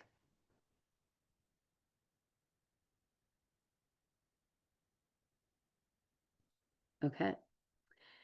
Our next topic under images and visual design is visual style as meaning.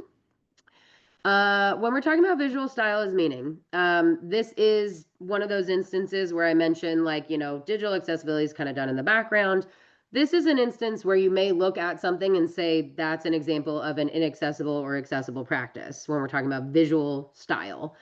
So visual style essentially refers to any sort of formatting visually, including the use of things like italics, bolding, underlining, color, punctuation, anything like that is essentially any visual style. That's what that's kind of referred to. When we are talking about style, it can be really helpful for some people to access content. For example, I always use myself here. I have ADHD. I am like classic. If there's directions to something, you can guarantee I'm going to skip over them. And I am going to make my life a lot harder. And I'm not going to read those directions. And I'm just going to jump right into whatever it is. Maybe a test, maybe directions to build IKEA furniture. I don't know how anyone's building IKEA furniture without directions, but here I am making my life harder. So, when we're talking about style, it can be really helpful if, let's say, I was taking an exam and the directions or, instructions to anything were like written in big text and it was red and it was like highlighted. It did something to visually really pull my attention and make me be like, oh, I'm looking at that and I don't really have an option not to, right? It's red, it's pulling my attention because it is in my face, right? That is really helpful for me. I love when things are done like that because then I'll actually read the directions. However, on the other side, that's accessible for me. That helps me, right? Just as one person with ADHD. However, that doesn't mean that that is making it accessible for everybody. So style essentially can be helpful, but what we're saying to ensure that it's accessible for everybody is that it should never be used as the only way that we're conveying meaning. So again, for example, if you're saying like, on the screen here, I have an image of a train station floor, and there's 4 different lines, and each of them are a different color. There's a purple one, a blue one, a green one, and a red one, and each of them have the name of the train station, and then an arrow pointing in the direction to which you would follow to then get to that train station. This is a great example of not relying on visual style alone as a way to convey meaning. Because if, let's say, they didn't have the name of the train station on the blue line, which is the second to left, if there was no text on it and there was a sign that maybe said, follow the blue line to get to coach station, somebody who is visually impaired, low vision, someone who is colorblind, they might not be able to decipher which color on the line or on the floor is blue, and then that's now inaccessible. So again, this is a great representation of like whether you are told to follow the red line or you need to get to Gatwick Express, regardless, you're going to be able to navigate to Gatwick Express. So that is just kind of one example of like using color as a way to convey meaning. And again, this is an accessible example. I feel like I was kind of like making that a little confusing. Sorry. But I do have another example here, again, using color. So if, for example, we said, can I touch this plant? And there's a list of plants and whatever is essentially highlighted in green means yes, you can touch it. And whatever's highlighted in red means no, you can't. That's an example of inaccessible visual style. We're using those colors as a way to convey meaning. And again, if someone can't decipher between those red and green colors, then we might have somebody accidentally touching plants that they're not supposed to. And again, also even the highlights on these, they're very faint. So like, that's just not very easy to see regardless. So how we can make this accessible is like, we're not saying never use color. We're not saying never use any visual style. They can still be used, but just make sure that's not the only way that you're saying something. So I could still keep them highlighted in green and red, but maybe I'm putting in parentheses to the right of each of the words. Aloe vera, I put in parentheses yes, to say yes, I can touch it. Poison oak and poison ivy, they might still be red, but I'm still going to put the words no next to them so that it's clear to anyone who is looking at this list that wants to know if they can touch this list of plants or not. So again, that's just one example using like color. Yeah, Mike said, fun fact, don't touch things with poison in their name. Yep. Uh, Nina said, just somewhat adjacent question. How does a screen reader tell the user about font style, bold, and color? That's a really great question. And Mike, correct me if I'm wrong, but screen readers don't announce that information. Right? They don't by default announce, Yes. but you can do specific things with the screen reading application to tell you font styles. But by default, it's not there. So we want to, yeah. So just best practice, because obviously everyone's using their assistive tech and screen readers individually and uniquely. So just by default, if it's not set that, it's going to be reading font colors, bolding, italics, and stuff like that, again, don't use that as a way to convey meaning. You can still do it, but the screen reader may or may not announce it. Err on the side of caution, and again, still don't rely visually on those types of things to convey any meaning. And yeah, Ali said this, like the use of bold is an accepted practice for providing emphasis on text, right? And the reason that we say that it's approved is that's a visual style that is accessible to people that are using their vision. If we're talking about folks that are using synthesized speech, like a screen reader, they're going to read that text, so they're going to hear bold, or they're going to hear bold. They're going to hear the thing that you have bolded, the thing that has emphasis. So it's already being presented to them. The visual styling of bold is important for those visual folks that may skim and not read the full text. A screen reader is going to read the full text, and hopefully I'm not confusing things by explaining that. But bold is a good style. But as Ali said, we don't want to rely on contextual meaning alone. So if you're writing a quiz and say, choose what things in the bold text above are wrong, right? Like I don't know because my synthesized speech isn't telling me what's bold or not. Hopefully that made sense and didn't muddy the waters further. Oh, it's hugely, hugely helpful. Thank you.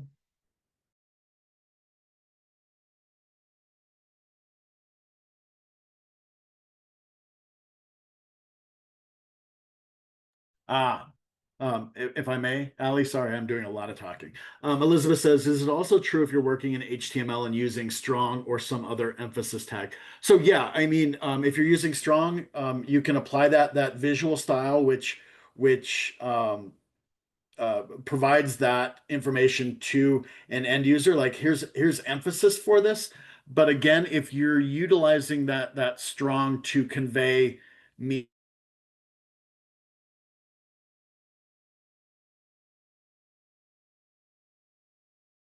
Uh-oh, Mike, you cut out.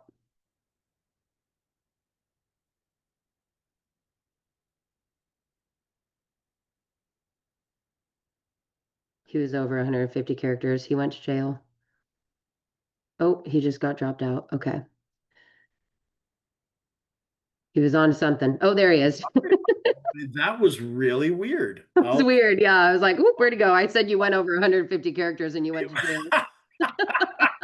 That's probably exactly true. I don't No, know where I got cut off at. I realized convey meaning is something you were about to say, to convey meaning. Yeah, go ahead. Yeah. So the easy answer is yes. The similar rules apply when we're talking about HTML. You can absolutely use bold and strong to provide emphasis, but when you start assigning some other type of meaning to it, then we need to also ensure that we're not just relying on style alone to convey that meaning. Does that make sense? Is that helpful? And again, apologies for bumping out on everybody. All right. Thanks, Allie. Yeah. It's so funny, Mike. I had the chat up and I didn't see that I was muted. And I read that question in the chat and I said, Mike, can you go ahead and answer this? And you unmuted and were like, there's a question in the chat. Do you mind if I answer it? And then you read it. And I was like, wow, I did not realize I was muted that whole time. See, we're so in sync. Oh Look at my gosh. that was perfect. Oh my goodness. Okay. Um, oh my gosh. Okay. Y'all, something happened. I must have accidentally drag and dropped a slide. This is about alt text. I don't know why it's here. This was my decorative image slide. I don't know how I did that. I must have done that. I don't know. Um, this is about decorative images. We already went through it. So I'll just leave that there.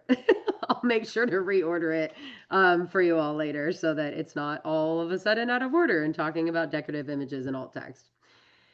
All right, so last little bit here about not relying on visual style alone in your work. All these practices we're going to actually like go through and apply and work on through a document later. But just some other just kind of helpful information here. Supplement color-coded info with text explanations, kind of like in that last example I showed about the plant list. Use words like important or read first in front of objects so that like it's vital, or if it's like vital information, then everyone knows that regardless of if it's, you know, written in a specific color, or emphasized in a different way, you're also giving a text explanation of it. um, Another good practice that we recommend is reserving underlining for links only. And the reason is because, one, again, screen readers aren't necessarily announcing when, by default, when things are underlined. When we're talking about links and like a link, right? If you create a hyperlink or link text or anything like that, it typically changes the color of the font and then underlines it. That is kind of by default a pretty telltale sign that there's a link present. If somebody, let's say for example, has or is colorblind, then they might be relying specifically on the underlined, that type of visual formatting, to know that that is uh, that's a link that's present. If we're underlining text that isn't a link, then that might be an instance where somebody who might not be relying on color, and who's relying on that underline to know whether something's a link or not, then they might be trying to click on text that's underlined, thinking that it's a link, and then no link is opening. So they, you know, that may lead to thinking that the link is broken, that it's not working, something's happening on their end. You know, there's a lot of possibilities there. So just like, you know, for that reason, best practices we recommend reserving underlining for links only. Just kind of a like best practice to consider there, and maybe emphasizing in other ways, like again, like bolding if you're doing it for the sake of emphasis, like Mike said. But again, if you're adding other meaning to things, then that's something that we just don't recommend. And see, Monica said, should we always make sure the links are different color? In my emails, I keep my links underlined but retain black font. I personally don't feel like that is an issue at all. Mike, is there anything specifically you can think of regarding the color of text when it comes to links? So the WCAG rule is ensuring that there is one way to differentiate that link from the text that's beside it. So as long as that's underlined and we can understand that, then you're meeting that WCAG requirement, and that is acceptable. And again, another reason to note that underlining only, or underlining and reserving it for links only, is another best practice for that exact reason, right? Yeah. Sorry, Mike, I didn't mean to cut you off. No, not you didn't at all. You handled that well. You're exactly right. Good question though. Thank you for asking that. And then lastly, just avoid cluttered or scattered content. Try to use like white space around large sections of text, or objects to help with visual grouping. That's really, really beneficial for people with different print disabilities. So like, for example, ADHD, dyslexia, like different print disabilities like that, having just kind of things grouped or sectioned, instead of like one giant page of just text. It can be really overwhelming. It can be really daunting. That can even be really helpful for individuals with like anxiety, to kind of have things broken up a bit. It can be a little bit less, again, like I said, daunting, easier to process that information and tackle it kind of in pieces. Just looking through the chat here. Don't overuse. Okay, that's Mike. I always say white space is good space. Use the padding. Yes. Awesome, Monica. Ellie said, I love the white space. Apple probably most well known for it. Yeah. Yeah, it's very, very, very helpful. Highly recommend. Any other questions, comments, concerns, or anything about visual style? Ellie, you talk about this in your presentation, but while we're talking about white space, many of Ali's slides, I don't know if anybody has realized this, but there's a lot of white space at the bottom of Ali's slides, because she's giving space for captions to show up and not overwrite the text that's on her slides. So that is another good use of that white space in environments if you are doing presentations, to give space for captions that doesn't overwrite the text behind it. Anyway, I just wanted to call that out.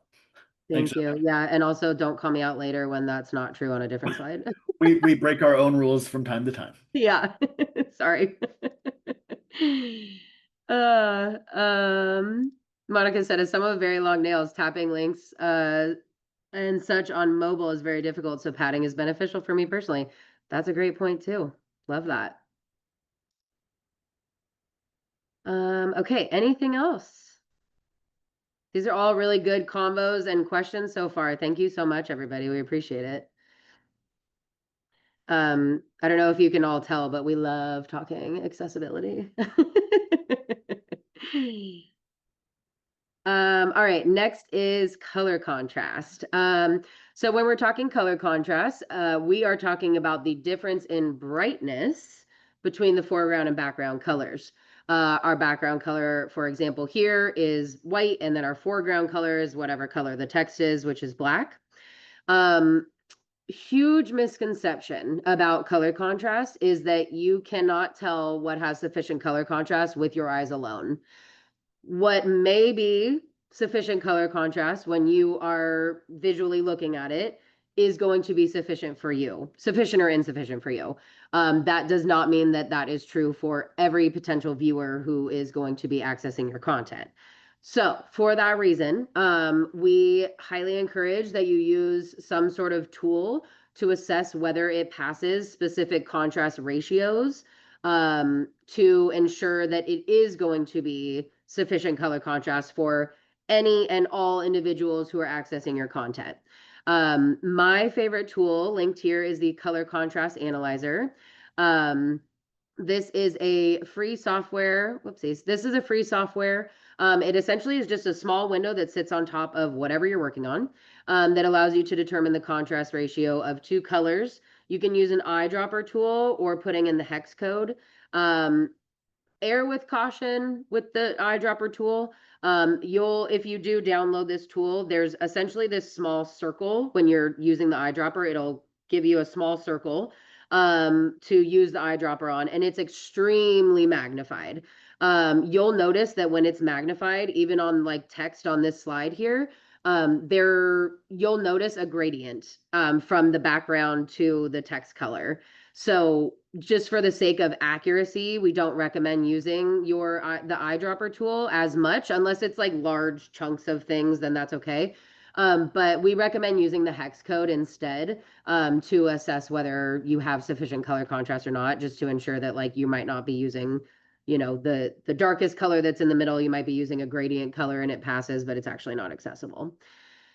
If you don't want to download something on your laptop or your computer, there is a web-based application called the Web Aim Contrast Checker, that gives you the same results and is using the same standards for color contrast ratio, to ensure that you are meeting WCAG standards, which is those web content accessibility guidelines that Mike had mentioned in the beginning of this training. So I do have an example here of the color contrast checker. So this is just a screenshot of what that small little dialog window looks like when you have it open and you're testing something. So you have the option to put in the hex code at the top or use the eyedropper. Again, we don't totally recommend it. Just be careful with it. Put in that hex code for the foreground color, put in that hex code for the background color. It does give you a sample preview of what that text and what that, what the two colors that you're testing are looks like. And then it's going to give you these WCAG 2.1 results here at the bottom. It's broken up by three different sections, but the first two are the contrast minimum AA standards.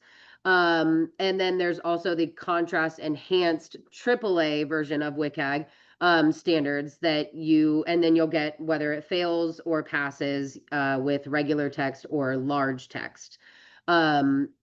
When essentially our recommendation is it needs to pass at least those minimum standards from WCAG.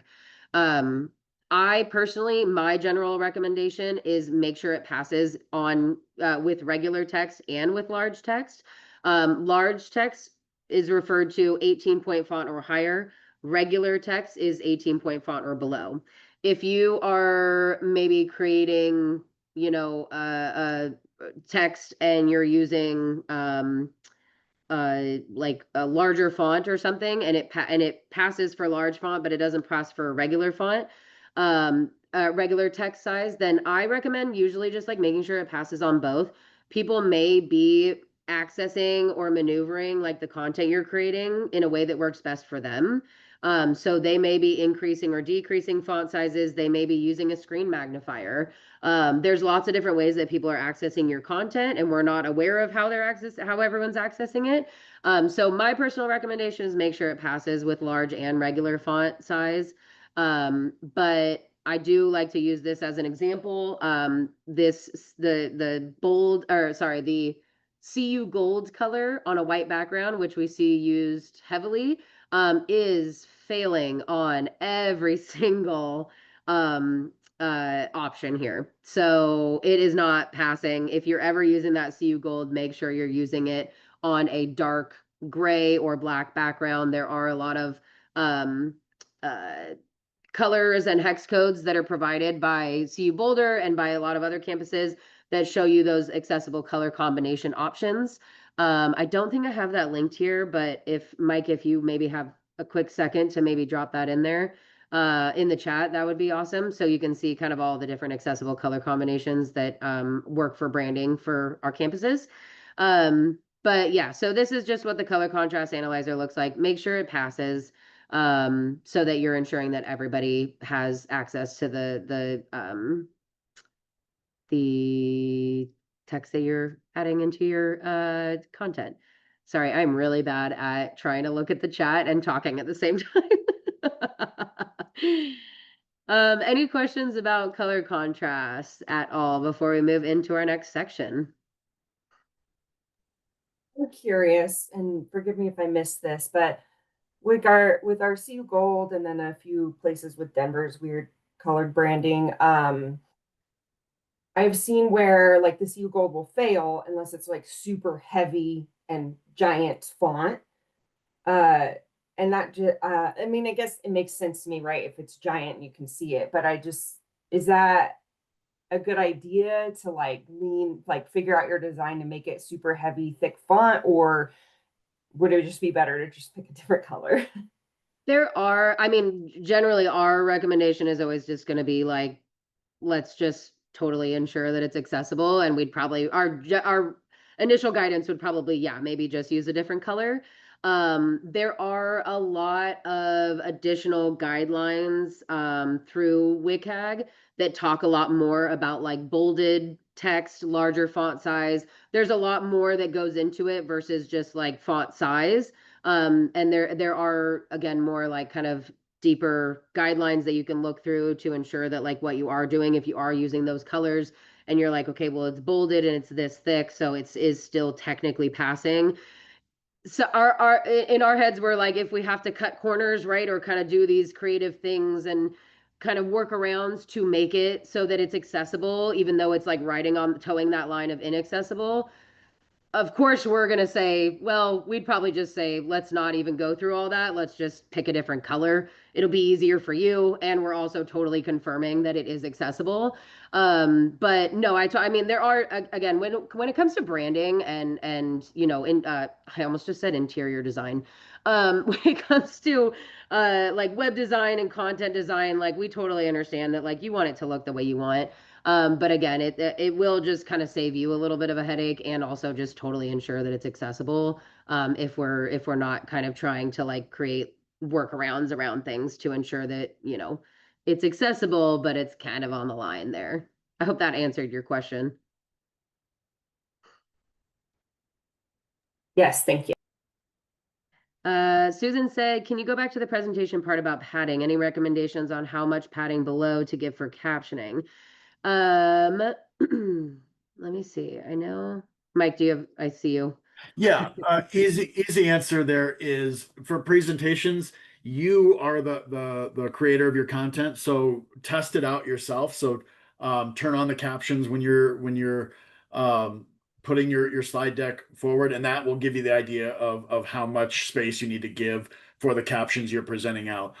Because again, to tell you to prescribe a specific amount is not going to work, because some folks are going to resize their captions, and that may overwrite, and that's on them to do. So do your due diligence and say, hey, when I'm presenting, this is the space I'm given, because this is the default caption size. But you don't have to, I mean, only put one block of text on your slide to ensure for those people that may be resizing. Hopefully that made sense. So I think Ali said this at the beginning. We're probably going to say it depends a lot, because it really does depend, and that's that user experience that we're talking about. But we also recognize that you can't account for everything in what you're doing. So a lot of times we'll point back to the default is this. As long as you are accounting for that, folks are going to do what they need to do within that to self accommodate as needed as well, right? Hopefully that made sense. And I'm painting with really broad strokes here, though.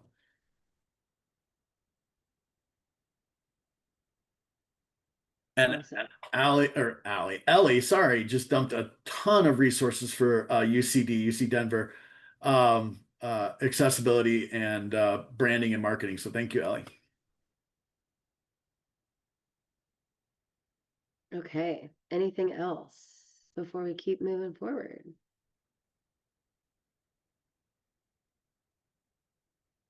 Okay. So our next section is, now we're kind of moving on from our images and visual design and more into the text content, document structure, design, all of that. We are about an hour in to the 2 hours today. Do we want to, I mean, if anyone wants like a 5-minute break, we can take a 5-minute break, or do we feel like we want to keep moving forward? If one person's ready to take a little break real quick, we can totally do that.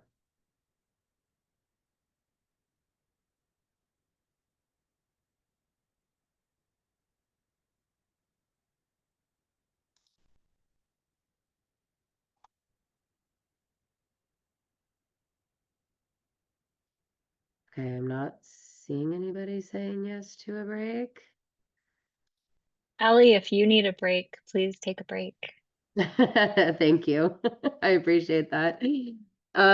Yeah, Mike knows that I don't stop. I don't slow down. It's part of that ADHD charm, you know. But thank you. I appreciate it. I will when we go to lunch.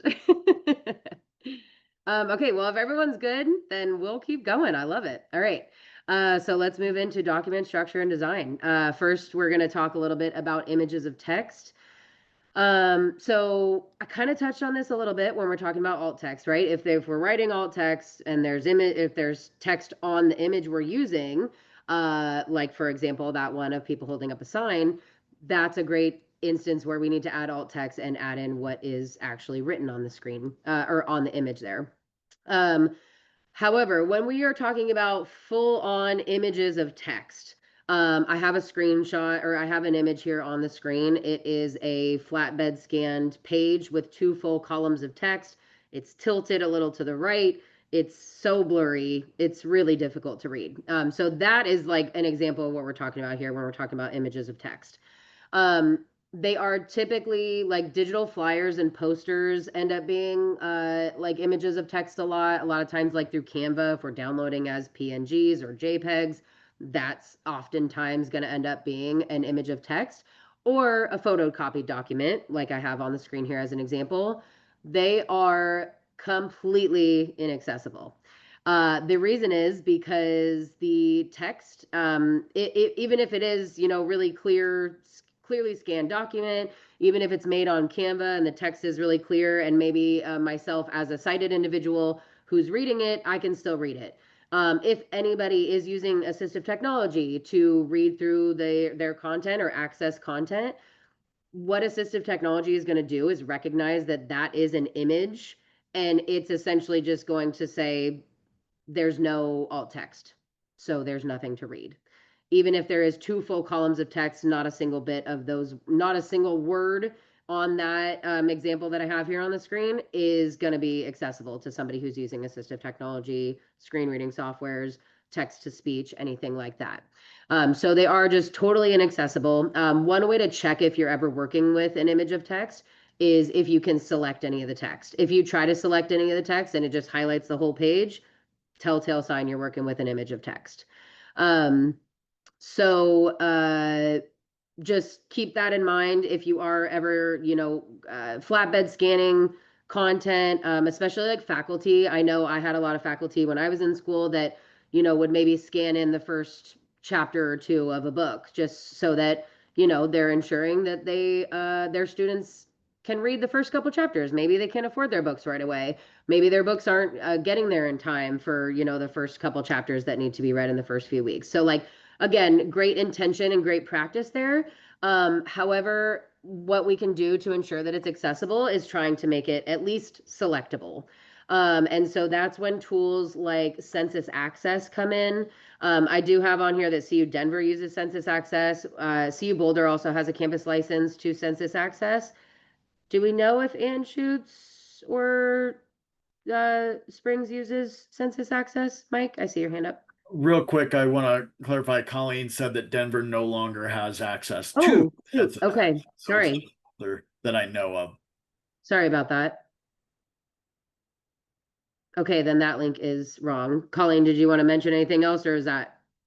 No, just that, Ally. They canceled it this summer, so it's no longer available. Gotcha. Okay, sorry about that. I apologize. Well, okay, so I see Susan saying I'm on Anschutz and I'm not aware of it. Okay, so Census Access is one option.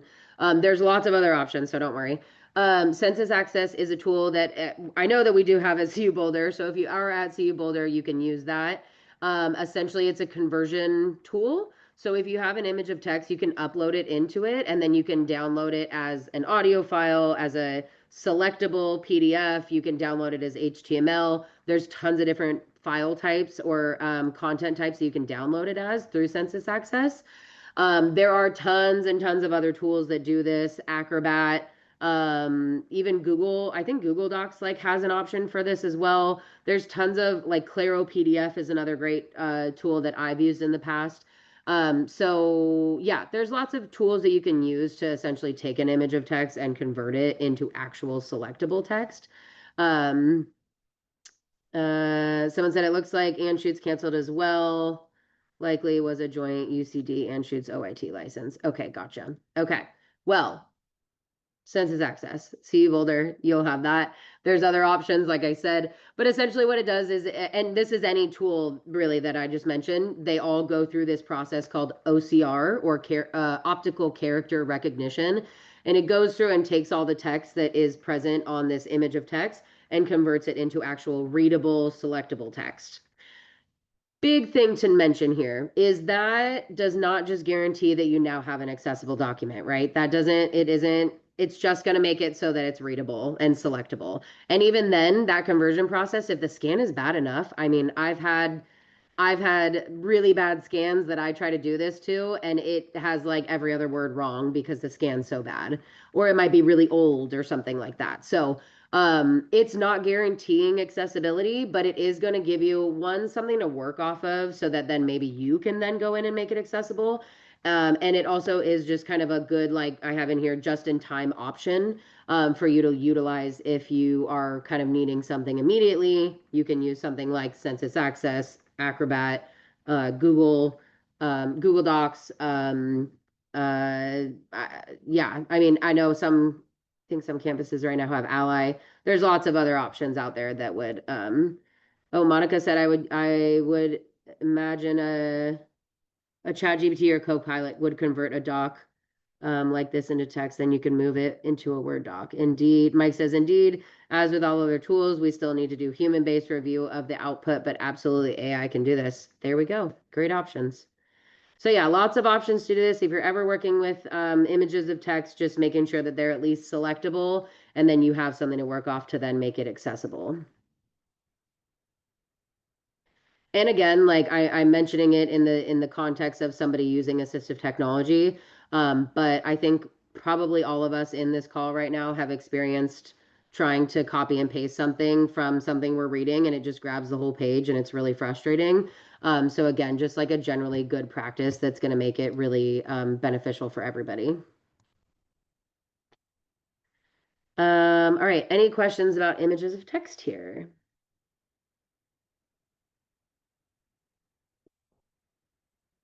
Okay. Then we can move on to headings. I meant to mention this earlier. I just thought of it right now that we're going into headings. When I played that video of our senior accessibility tester going through Buff Portal using screen reading software, she was going through all of the headings that existed in that webpage or on Buff Portal. I forgot to mention, and I usually say this when I play that video, I'm like, that might not make sense to you right now, but it will later. So I apologize if that was kind of confusing when we played that right at the beginning.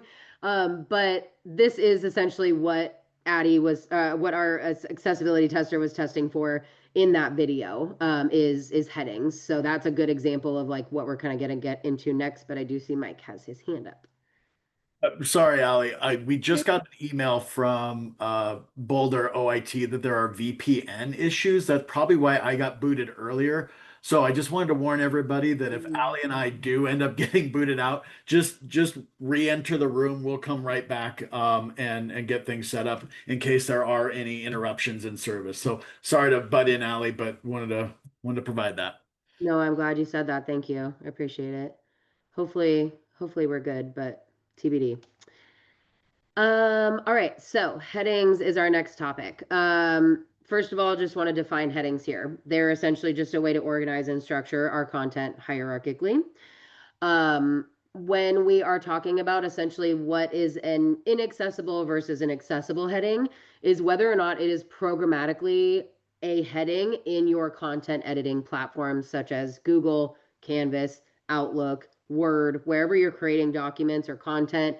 It needs to actually be programmatically headings rather than like mimicking a heading by changing it visually, right?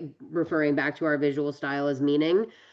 We don't want to just do things like increasing the font size, bolding it, underlining it, any other visual formatting that may, for sighted individuals, be able to look at and say, that's the heading, that's the title of this document, and this is the subheading of this document.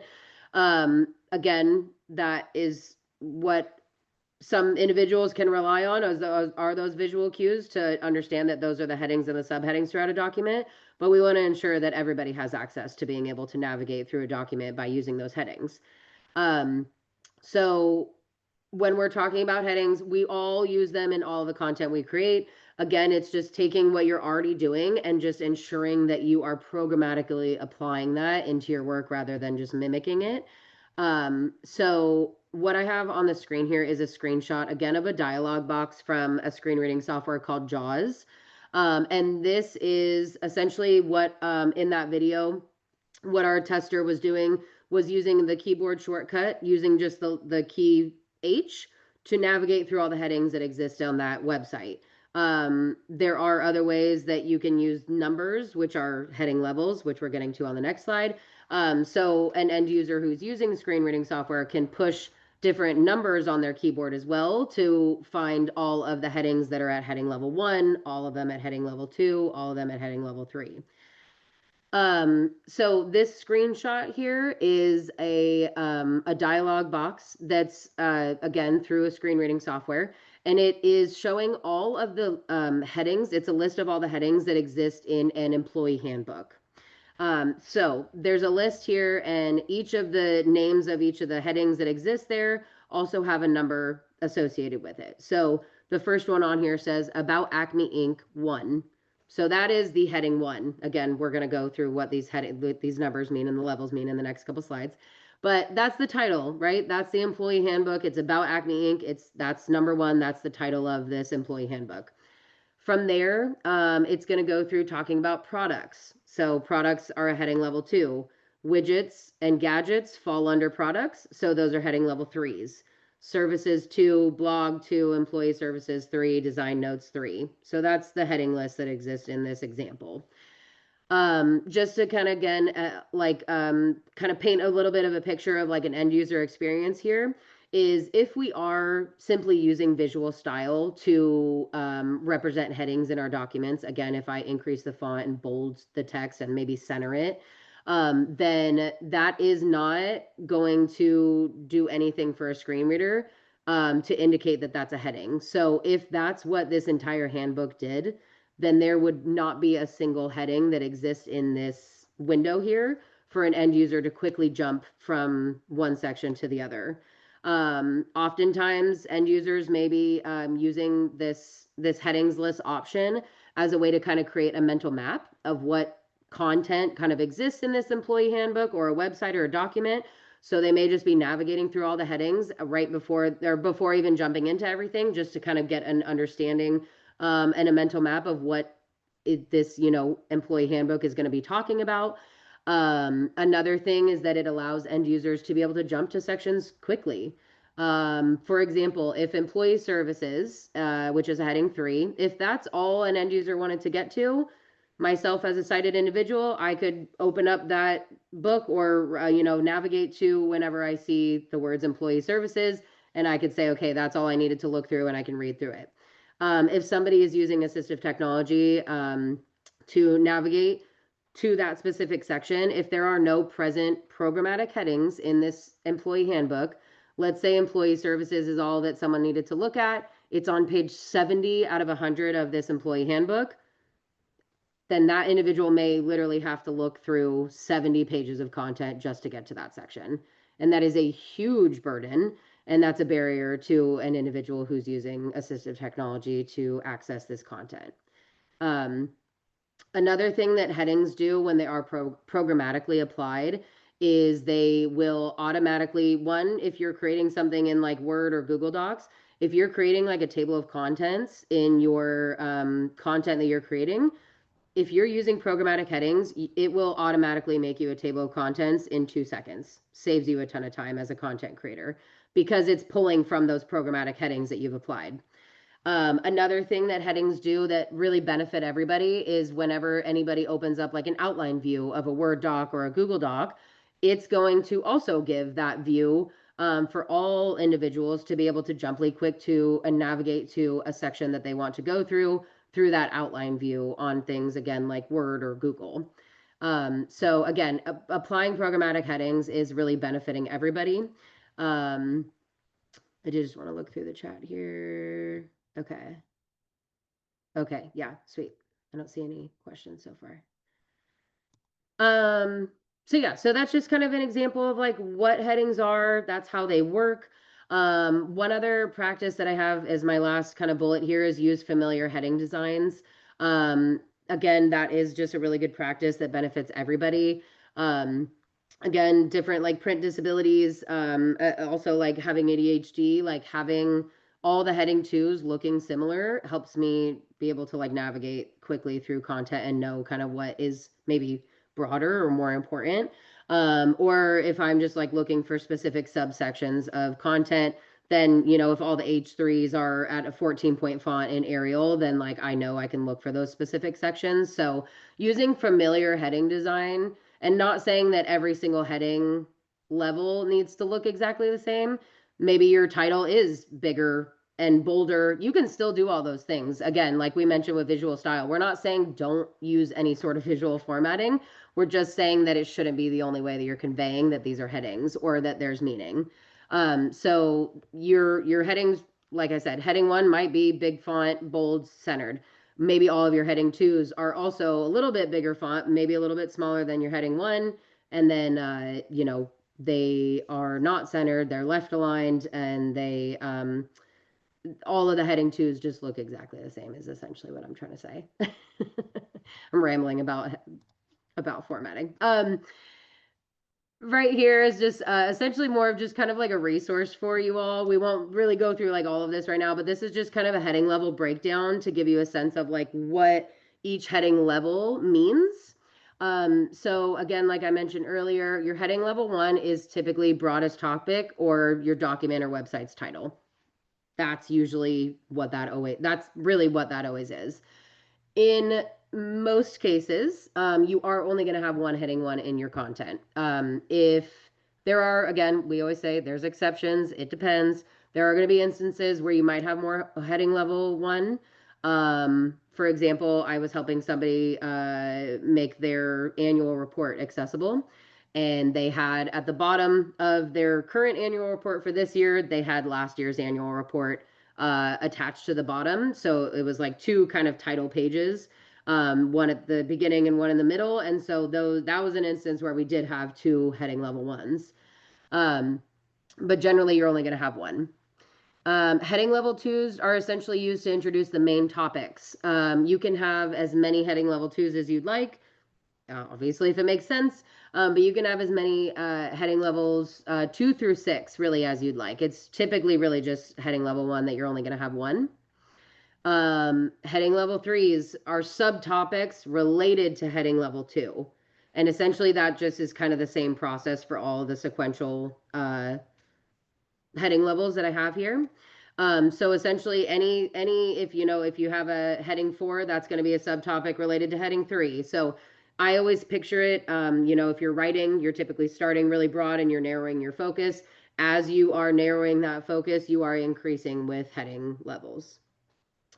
One thing I do want to call out here is the reason that I'm only calling out heading levels 1 through 6 is because those are the only a screen reader does not acknowledge there aren't any keyboard shortcuts for people who are using screen reading software to jump to anything higher than a heading level 6. There isn't like an H7 or a 7 or anything like that you can apply. Even if you can apply it in a content editing platform, still is not a keyboard shortcut for end users to apply to jump to that section.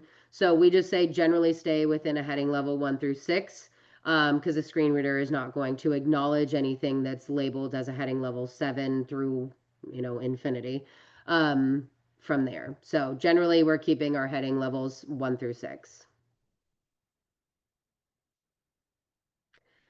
One thing I do want to call out here that is a little bit different is when we're talking about slides. So if you are creating Google Slides, PowerPoints, anything like that, slide titles are what are read as headings.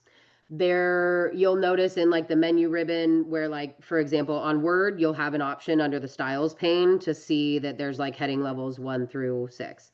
If you're opening up PowerPoint, you'll maybe be looking for that styles option and it doesn't exist there. Because there isn't a way to necessarily say like I have a heading level 2 through 6. Everything is just going to essentially be read as a heading level 1, which is okay in these instances. But essentially what you need to do to ensure that each slide has a heading is using the slide layout options that include that title element at the top. If we're just adding in text boxes at the top, again, to like mimic a heading, then it's going to not be accessible to an individual using a screen reading software. And one other thing to mention is that every slide that you do create with that slide title, it should be unique to every single slide. So for example, if I'm talking about heading levels for multiple slides, then I might say, the first slide is heading levels, the next slide, I'm still talking about heading levels, so I might say heading levels and then put 2 in parentheses, or heading levels continued. Depending on how many slides you're talking about the same topic, you might, do numbers, you might say continued, whatever it is, just ensuring that each slide has a unique title.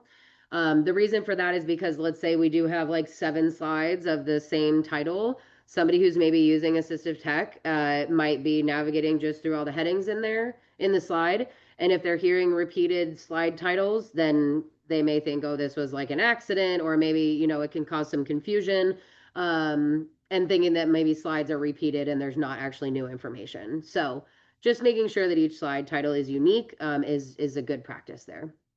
even if you are kind of using the same thing, but changing it up a little with numbers. Oh, thank you, Mike. Title slide is going to be read as a heading 1 in PowerPoint and Google Slides. Content title is going to be read as a heading 2.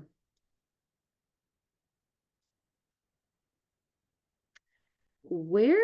I'm sorry, hold on. I'm confused where I swear I had, oh, it's down here. Man, my slides got all disorganized. I don't know what happened here. Sorry, everybody. I was thinking it was weird that it went from it went from the slide titles to or already. So okay, sorry about that. Okay, so I do just want to give us kind of an example here. So when we're talking about heading levels in this instance that I have on the screen, I have a screenshot of a paper that I wrote about animals. So if my whole paper is about animals, that's the title of my document. That is heading 1. One thing I do want to call out and make very clear is that, yes, I'm referring to it as the document's title. The document title and a heading 1 are 2 different things. Your document still needs a title in kind of the metadata of the document itself. You still need a heading 1. They can be the same exact thing, that's fine, but they are 2 different things. And another thing to note, especially in like Microsoft Word, you'll notice under the styles pane that there is an option for a heading level 1, and then there's also an option for a title. Title, there isn't, if you're substituting your heading 1 and programmatically applying that as a title instead of a heading 1, an end user, there is not, again, there is not a keyboard shortcut for an end user to use to find the title style. There are keyboard shortcuts for the heading levels and headings that exist in the document. So don't use that title style for your heading 1. Use the heading 1 and not the title. But going back here, so to our example, so animals is my heading 1. That's the title of my paper. From there, the subtopics related to animals, I'm going to be breaking it up by talking about mammals, and I'm going to be breaking it up talking about birds. So those are the 2 larger subtopics talking about animals, and so those 2 are going to be associated or programmatically applied as heading 2s. I talk about mammals for a little bit. I do a little intro, talking about, you know, what mammals are. And then I specifically want to call out 2 different types of mammals. So I talk about cats. Now I'm introducing a subtopic related to mammals. So cats is going to be my heading level 3. Talk about cats for a little bit, and then I want to talk about dogs. Again, another heading level 3. We can have multiple headings associated or multiple of the same headings in a row. And so we'll talk about dogs. That's another heading 3 there. Talk about them a little bit. And then again, a subtopic now related to dogs. I'm going to call out a specific dog breed. So again, this is a subtopic related to dogs. I'm narrowing that focus. I'm increasing my heading level. Now, when I talk about corgis, that is going to be a heading level 4. So now I'm all done talking about mammals. I've finished that whole section of my paper. I ended on a heading level 4, and then I can actually decrease heading levels by more than 1 at a time. So I can go from corgis at a heading level 4 back up to now introducing birds, which was at a heading level 2. I can decrease by more than 1 heading level at a time, but I cannot increase by more than 1 heading level at a time. So for example, I couldn't say mammals and make that my heading 2, and then all of a sudden just introduce corgis as a heading level 4 without sequentially going from heading level 2, 3, 4. However, even if I finished my mammals section at a heading level 6, I could still, if I'm all done with talking about mammals, then I'm all done talking about mammals, and I'm jumping to a whole new subsection about animals. So I can jump even from a heading level 6 back to a heading level 2. Again, it's really just going to depend on how you're writing and what you're writing about and all of the subtopics included. But I hope that kind of paints a little bit of a picture. I will say that, I mean, I've been training on this for a very long time. What I recommend is that I do feel like talking and training on headings can be a little bit confusing.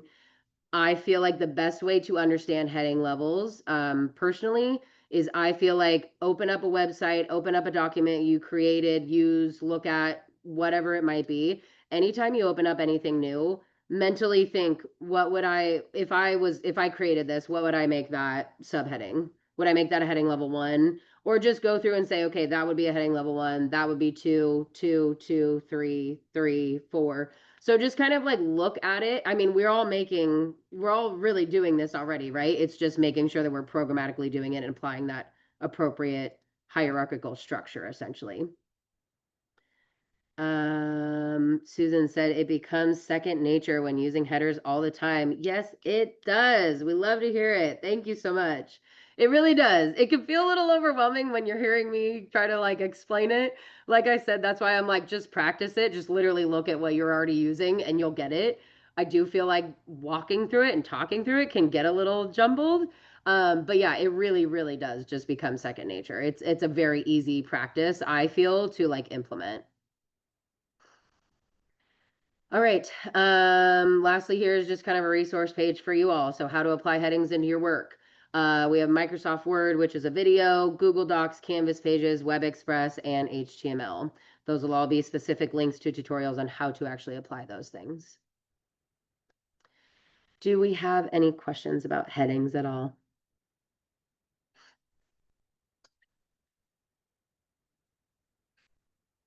Mike. Not a question, but Monica had a yes and earlier, and I want to make sure, Monica, if you had a yes and you wanted to share that. But if you say no, leave me the heck alone, Mike. That's fair as well. Oh, my yes, and it kind of was captured anyway, was like, yes, doing the heading settings. And also I will bold it so that it stands out from like the general copy text. That's what I meant by yes and. Beautiful. To... Sorry. Sorry, Monica, I cut you off. Beautiful. Thank you for the clarification. Yep. Yeah. And like we said, even back to the visual style section, like we're not saying that you can't make things look the way you want it. I'll show you some cool tips when we're working in the Word doc later. How one, you can update all your headings really quickly and easily, like all in one swift movement. And two, also like you have total creative freedom. Once it's programmatically tagged as a heading, you can still make it look however you want. So don't feel like we have to rely on the default options that are there. I don't personally feel like they're as cute as I like them. So yeah, yes, Monica, Lord, please don't use the default colors and formatting on Word doc headings. Could not agree more. Yeah. They're not the best. Not recommended. Okay. So good on questions and comments, I think, right? If not, please shut me up. Okay. Susan said, I wish we could create our own CU default color / headings and implement them on all users' computers. I love that idea. That would be awesome. Also, like, can we just say, hey, Microsoft? That doesn't look very great. I think we could, but they just might not receive it very well. All right, then I'm going to jump to our next section because we got about 25 minutes left. I think we're going to be perfectly timed. All right, so our next topic is link text. I'm looking at my slides and I'm like, what happened to everything? Yeah, what is link is not what I meant to have as the link text here. I'm wondering if I accidentally gave everybody editing permission and things just accidentally got maybe deleted or something. No, not that I'm trying to say it's anyone else's fault. I take responsibility. It's okay. I'm just like, what is link? All right, so link text is essentially using words in place of a URL to make it clear and easy to determine where a link is going to take someone when they click on it. Again, back to kind of a screen reader user instance, screen reader users do have another keyboard shortcut to be able to jump from link to link to navigate quickly through a page. Outside of screen reader users, if you go on any website or document and you just start clicking your tab button, it is going to quickly jump to each link, button, menu option, anything like that in the document or the website. So there are options for everybody to essentially navigate through all the links. For screen reader users specifically, if they are navigating through a document by just quickly jumping from link to link, then it is only going to read the link text. It's not going to read any of the other text around it.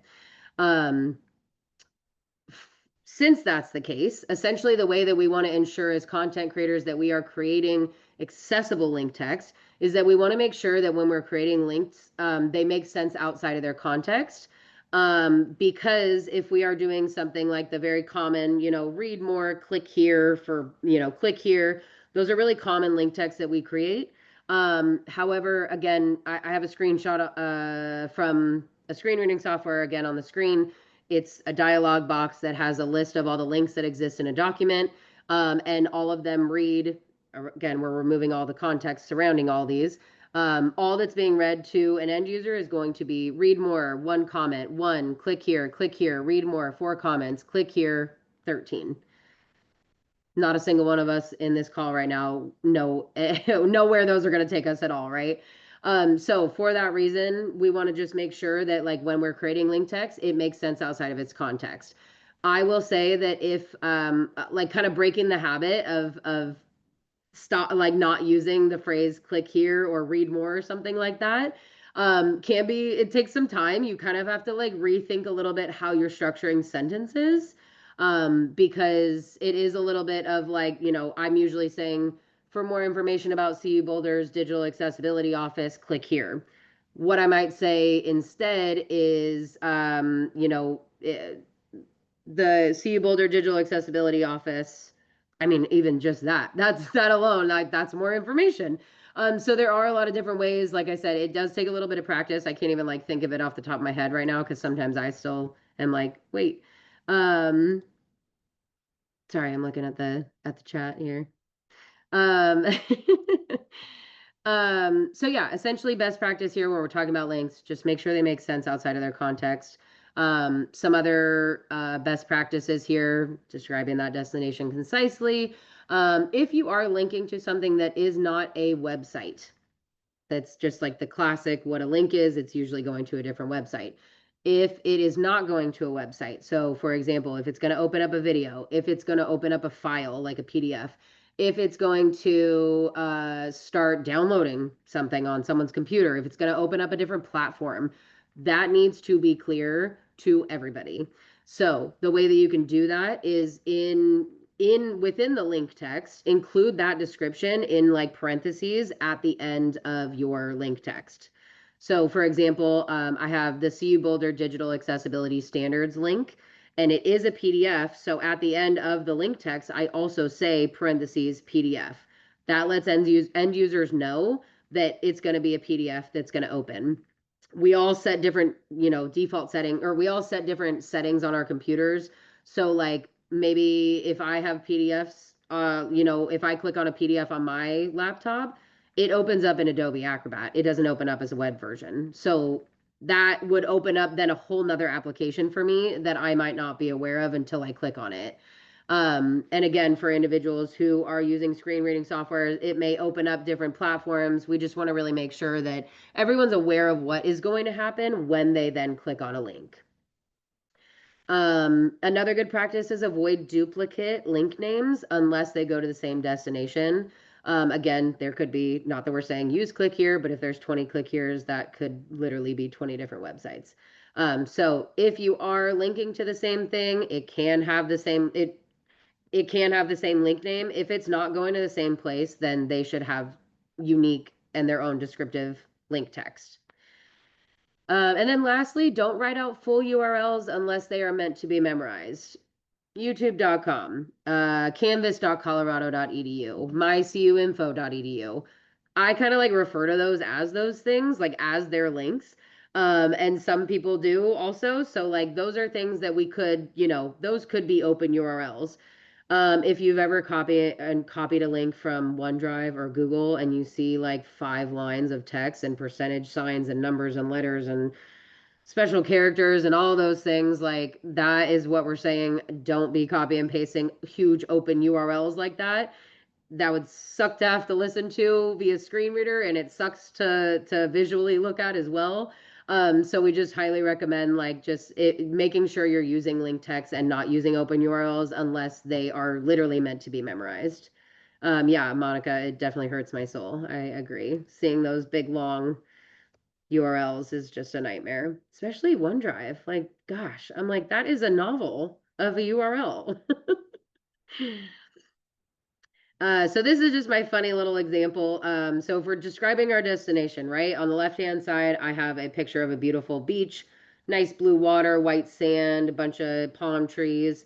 And then below that, the link text says click here. And then the text next to it says to visit the beach.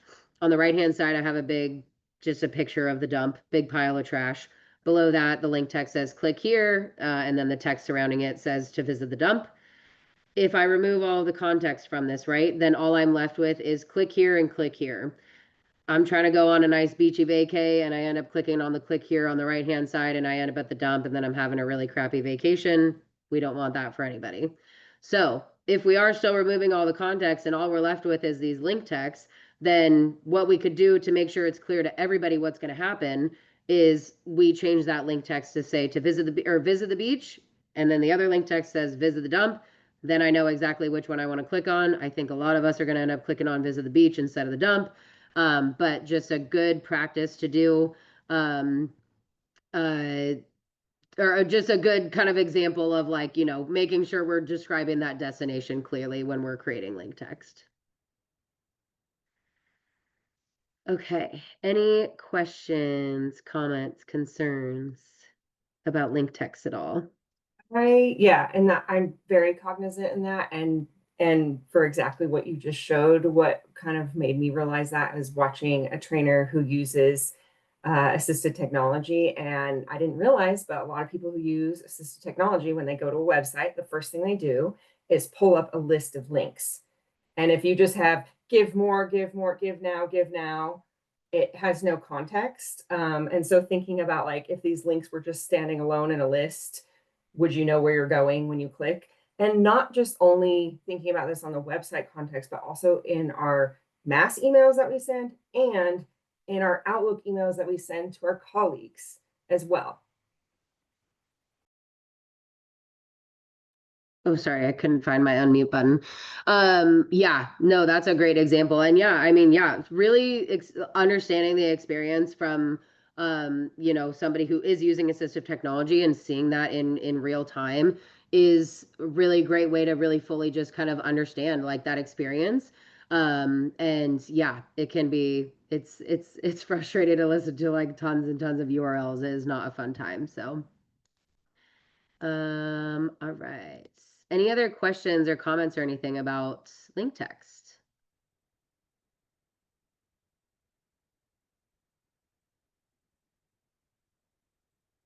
Okay. All right. So our next topic is everyone's favorite topic, which is lists. The reason it's everyone's favorite topic is because it's really, really easy. So literally best practice for creating accessible lists, use the list button in whatever platform you're creating content in. Use the list button. Don't make a fake list by like using asterisks or emojis as bullets or anything like that. Use the list creation button and that's all you have to do and your lists are accessible now.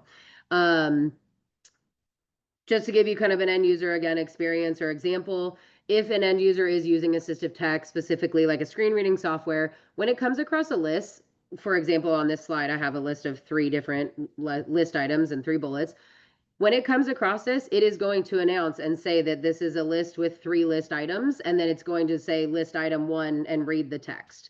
List item 2, read the text. List item 3, read the text. It is announcing the formatting that exists there.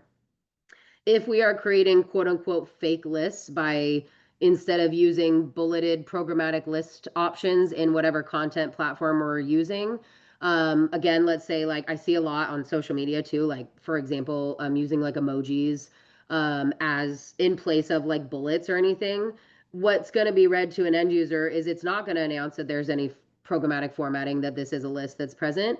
But it is going to say like smiley face emoji, use the list creation button, smiley face emoji when you press enter, smiley face emoji, avoid too many levels of indentation. And an end user might just be like, why, what's going on? Like, why are there so many emojis? Or like, I see sometimes like fake lists being used with like the, like plus sign or, asterisk or anything like that. Again, it's just going down, it's plus sign, use the list creation, plus sign when you press enter. So really easy win, great way to make things accessible. Just use the programmatic formatting options that are there and use that list creation button. Most of the time, honestly, like even when I do try to create an example of a fake list and I use an asterisk as a bullet, when I do that, I'll push enter or push space afterward and it automatically just creates it as a list. So it is kind of honestly hard to make lists inaccessible. Yeah, what if it creates, a list for you, then that's great.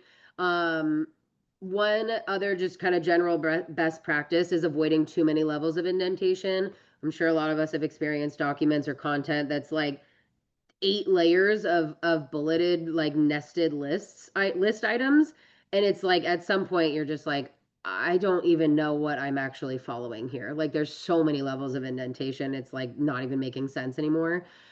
So best practice there, my general rule of thumb is I don't really ever exceed an indentation level more than 3 to 4 bulleted items. If you're exceed like 4 is kind of like if it really just makes sense to do 4 and I need to. If not, I'm generally sticking with 3 indentation levels or lower. But generally, yeah, there are instances where I have like gone 4, but I don't really ever exceed that. So easy win here with lists. Just use the button. It's doing the work for you.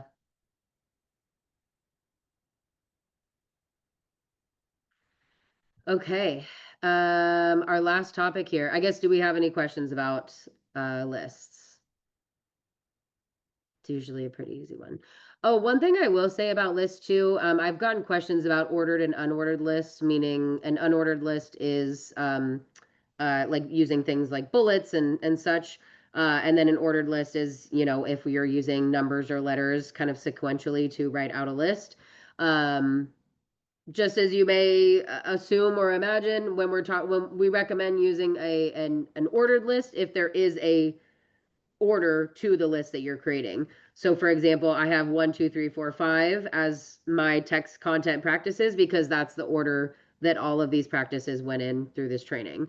If I'm just going back to this slide, my list slide, I just have bullets there because there isn't necessarily an order to the bulleted items that I have here. So that's an example of when I'd use an unordered list and just stick with things like bullets or, whatever other maybe bullet thing that I'd want to use. But other than that, I don't think I have anything else to add about lists. Okay. We're on our last one here. We got 11 minutes. That's perfect. We're ready to go, and then we'll get our lunch break. Okay, so next, last one here is tables. And I do have a screenshot image from my favorite show, The Office, and it's Michael and Pam. And the caption there says, well, well, well, how the turntables. So table accessibility. First slide here, I just kind of want to talk a little bit about just like general guidance when we're talking about like when or when not to use a table, how they should be used to be accessible and inaccessible. So first of all, we just highly recommend avoid using tables for layout purposes only. What I mean by layout purposes only, I have an example on the screen. It's a table with 4 data cells. And in each of those cells is just a picture. It's simply there just for design purposes. It's simply there. There's no data, there's no information. It's literally just there because I like how it looks when all 4 of those pictures are in this little square together. We don't recommend doing that. One, because not super necessary. 2, tables can be difficult to make accessible. And so for that reason, just for the sake of like kind of simplicity and just ensuring that like we're doing things and when we're creating content, we're doing it so that it is going to be accessible and easy for people to access. Just highly recommend like avoiding using tables just for layout purposes like that. When we're talking about a data table, we're talking about information tables with actual tabular data or information that like makes sense for a table that we might see. Some other additional guidance here, add a caption if needed. It's not gonna like make or break accessibility, but it is a good practice for a lot of reasons. One is because it can just really help, again, individuals understand like what they need to get out of this table when they're reading through it. It can help people really understand the information and the meaning behind the table. It's just really a helpful benefit or really a helpful practice for everybody who's coming across the table that you might be utilizing or creating. So add a caption if needed, just maybe, kind of a description, like expenses and income from 2010 to 2013 that talks about blah, blah, blah at this business, just kind of giving some information, a little caption. Next, we recommend avoiding merged cells or overly complex tables. Merged cells. The reason that we recommend avoiding merged cells is because there really is only one platform that I'm aware of that allows you to set the scope so that if like a data cell merges, one large cell, right, merges over 3 separate columns. Adobe Acrobat is the only platform that I'm aware of that I can set that long merge cell at the top to say that this one cell actually spans over 3 columns. Outside of that, there really aren't many options for you to be able to set that scope appropriately.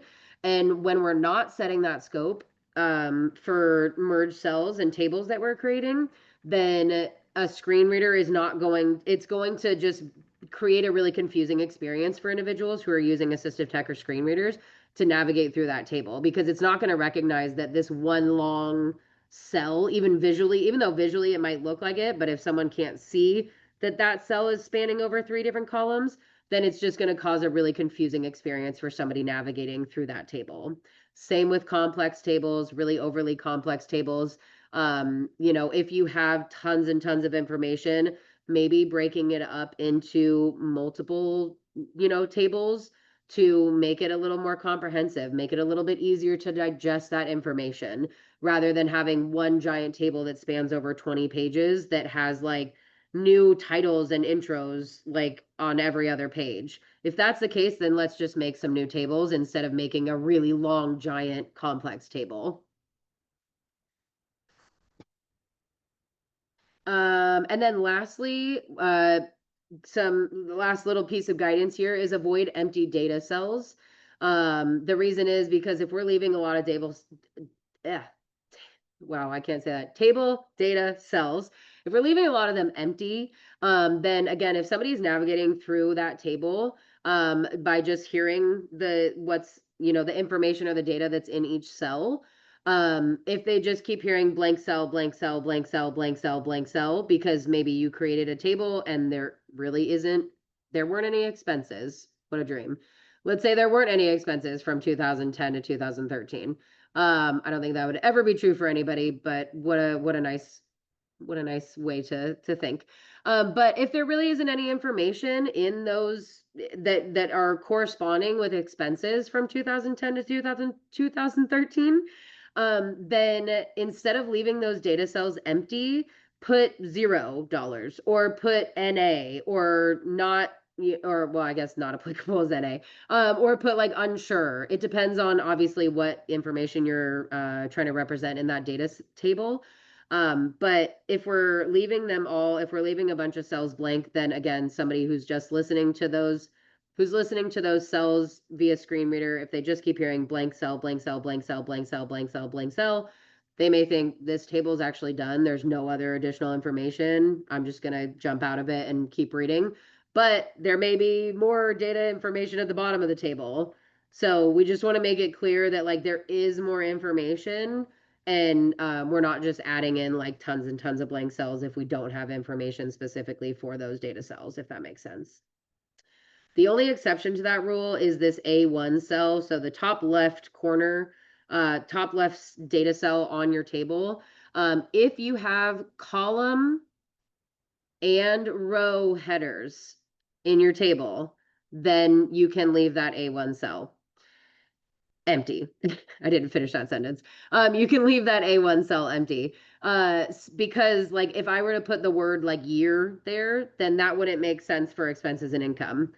So like if there's really nothing that's going to correlate to make sense there that matches, you know, the years and the expenses and income, then that's why we could just leave that one blank. And that's a common practice. So end users who are, you know, entering a data a table and hear that it's a blank cell, it's kind of a common practice. So they're going to be aware that there is actually additional information there.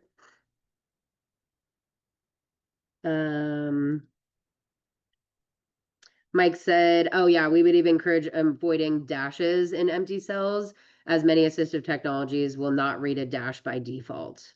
Good note there, Mike. Thank you. All right, so I did just mention table headers. So this is another accessibility practice that you'll need to apply to your tables to ensure that they are going to be read and be compatible with a screen reading software. So when we're talking about table headers, those are the cells that are describing the data in its row or column. So your column headers are going to be the first row. I know it's a little confusing. The first row across the top from left to right of your table, those are your column headers because they are describing the information in each column below it. Your row headers are the span of data cells from top to bottom on the furthest left column. And those are row headers because they are reading the information from left to right, the data cells from left to right. I think you all get what I mean. I hope you do. So again, like we mentioned with like headings, which are different, but what we mentioned about headings previously too, same thing kind of applies with table headers. You must tag or programmatically apply table headers in your content editing platform rather than mimicking them with visual style. Making that text in those cells bolded, changing the color of the font, changing the actual data cell shading or color. Those are mimicking. That's using visual style as a way to indicate meaning. That is not actually going to be a table header. So we do need to ensure that we are programmatically applying those table headers in our work.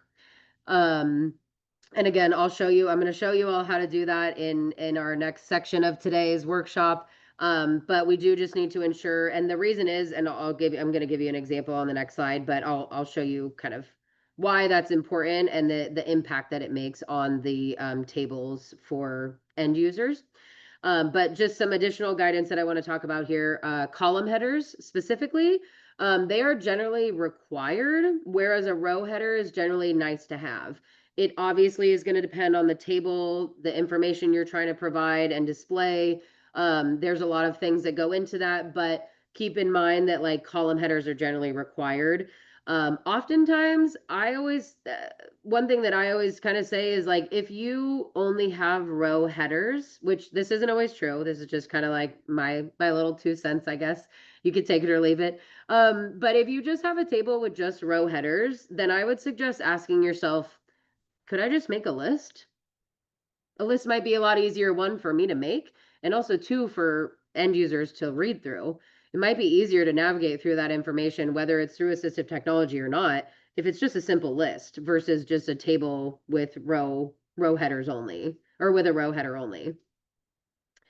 And then last little bit of advice here, or guidance, is repeat column headers if tables continue on to multiple pages. So if you have a table with a lot of different pages or that goes over multiple pages, make sure you are repeating that header row. I'll again show you how to do that in Microsoft Word. Not all platforms give you that option, but in Word it does.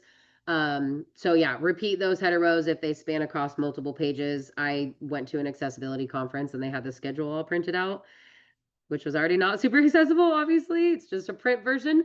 And they didn't repeat the header rows. So I had to go from page 1 and look at exactly how many, cells over it was to figure out the time, and then go back to like page 4 and try to find what time that was associated with, which was super annoying. So again, like making sure we're repeating header row is not just for the sake of accessibility, it is for the sake of benefiting everybody and making like this information much clearer and easier to use for everybody.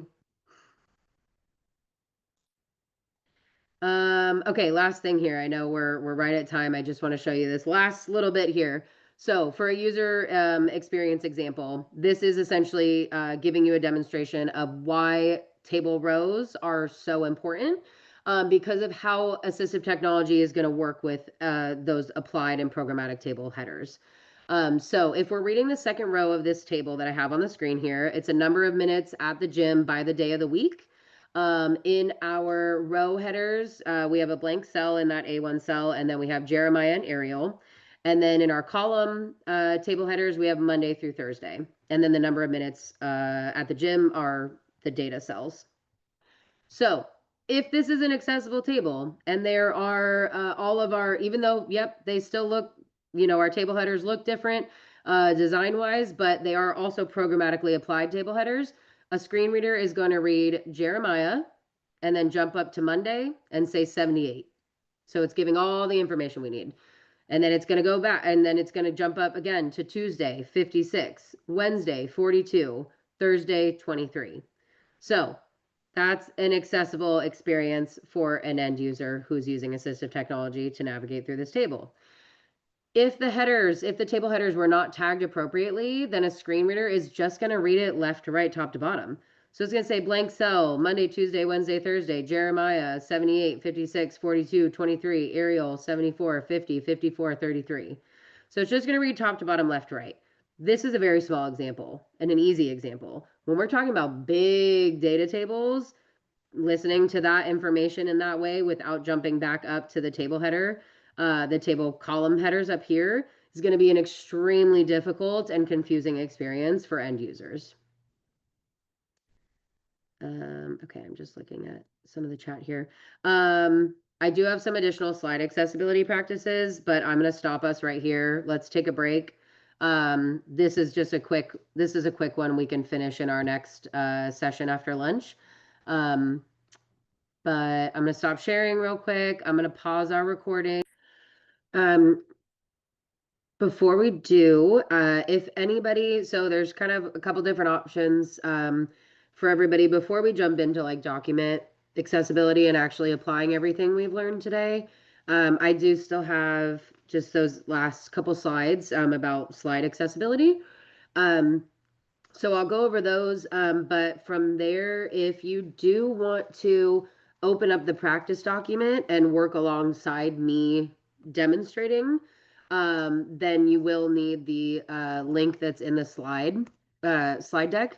So I'm going to share the slide deck one more time, and I can also just directly share the link to the practice document as well. But I just wanted to make sure everybody was aware of that if that is what you want to do. Let me not make this a terrible link.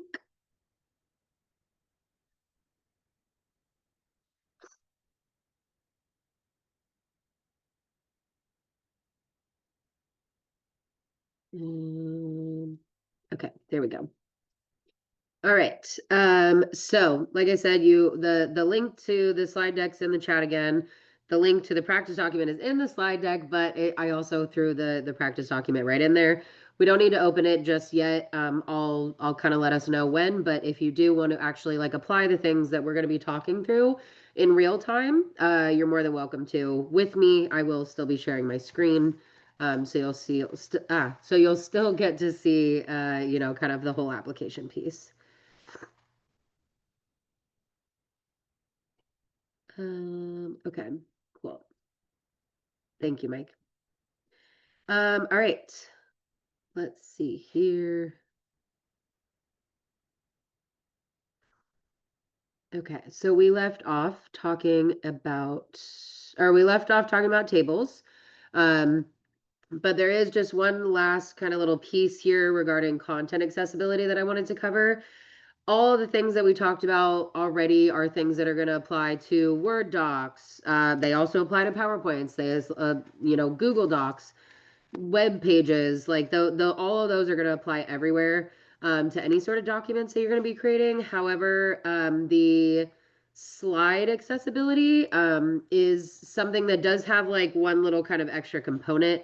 I already called it out about the headings, but it does have a different kind of practice that needs to be applied when we're creating slide decks. So if you're a faculty member, if you are doing any sort of presentations, sharing slide decks, this is a really important practice that I want to go through to ensure that like all the other practices that you applied are great, but then there is this one additional kind of component to making sure that your slides are accessible.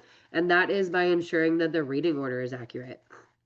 So when we're talking about the reading order, we're talking about the order in which like assistive technology is going to read the content. Typically, we're thinking top to bottom, left to right, right? That's how we all read.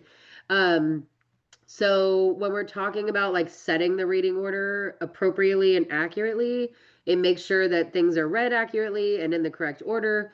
And one thing that I recommend that you can do without having to use assistive technology or feel like you need to learn how to use a screen reader or anything like that, you don't need to. Luckily, there's a really easy way to do it actually within PowerPoint yourself by just using the tab key. So what I recommend and what I usually do to kind of confirm that all of my information is in the correct order is if you place your cursor outside of any elements on the slide, so whether it's a text element, a multimedia element, a slide title element, anything like that, and you press your tab key, the order in which the elements are selected and put in focus is the order in which they're going to be read through assistive technology. I'm going to exit out of here so I can give you an example. Okay, we can do this slide. So if I'm going to get off that one because that's highlighted for some reason. So for example, I have a slide here. If I just get my, cursor in focus on the slide without actually getting into editing the element itself, but I click just right outside of it so that my focus is actually on the slide itself, and then I push my tab key, whatever is put in focus first, which right now it's highlighting and putting in focus the slide title element that says how to rearrange reading order in Google Slides. Whatever is in focus first is what is going to be read via assistive technology. So that's going to give you the information that you need to know about how, like, in what order your content's going to be read.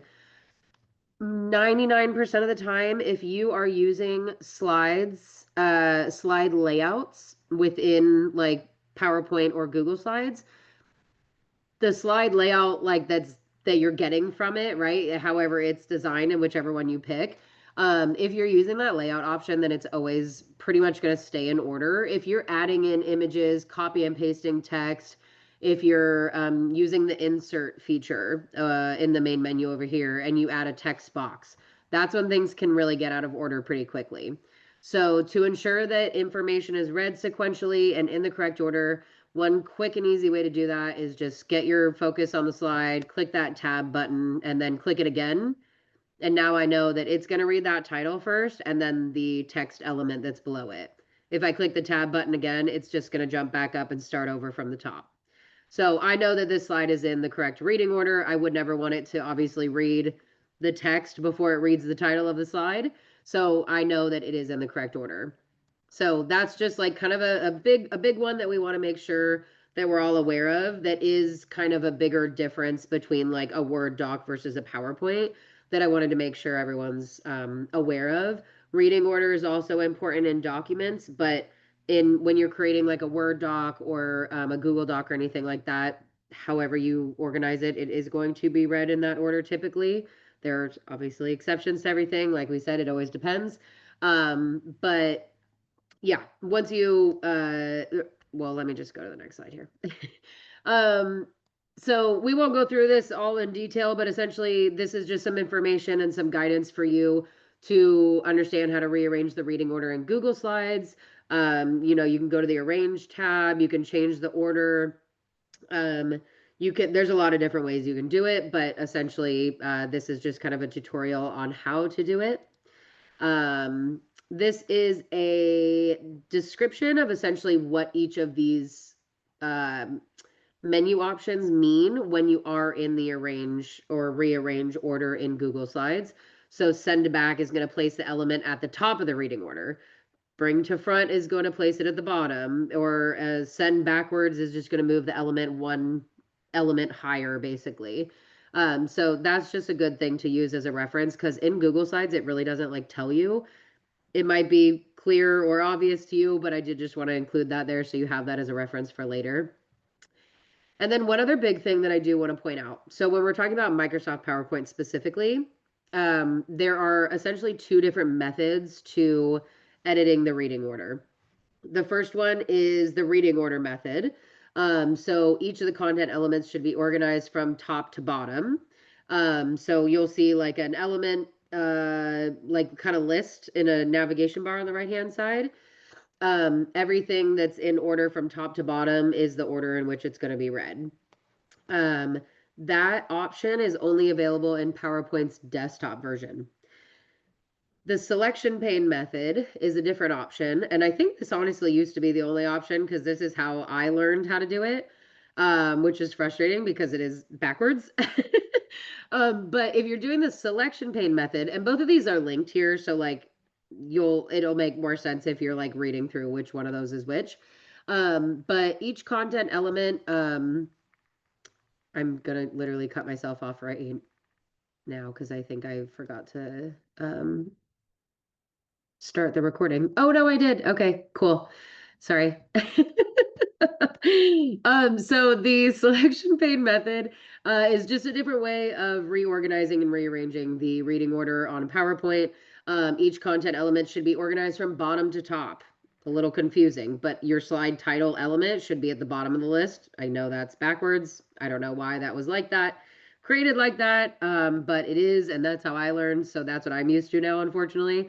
But that is available in PowerPoint's online and desktop version. So I would say maybe try them both and see which one works best for you or which one makes most sense. Typically assuming that the reading order one, which is top to bottom, is going to make most sense. But you know, to each his own. I still use the backwards one because it's what I'm used to. So no judgment. And that is it for our reading order in our PowerPoints and that type of content. I do have our We Were on a Break Friends little clip here for our lunchtime because we were supposed to get through that before. So now I still just want to show you all that I've got that there. All right. Do we have any questions about like reading order or anything before we jump into actually doing the application piece now?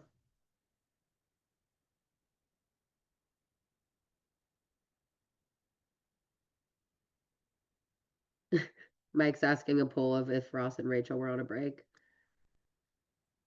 I'm gonna really divide the room here.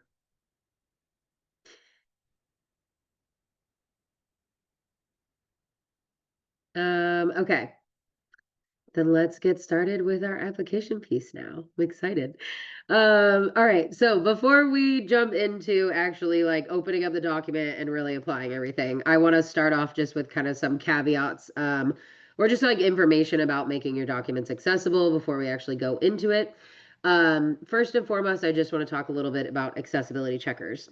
We have kind of touched on this a bit with automated tools just in general. But specifically when we're talking about an accessibility checker, that is essentially a digital tool that's going to help you find potential accessibility errors. There are a lot of them built into a lot of different platforms. When it comes to accessibility checkers, just similarly to our guidance on automated, like auto-generated things, captions, alt text, things like that, as a trainer, I say that they are a good way to help you learn. I say that.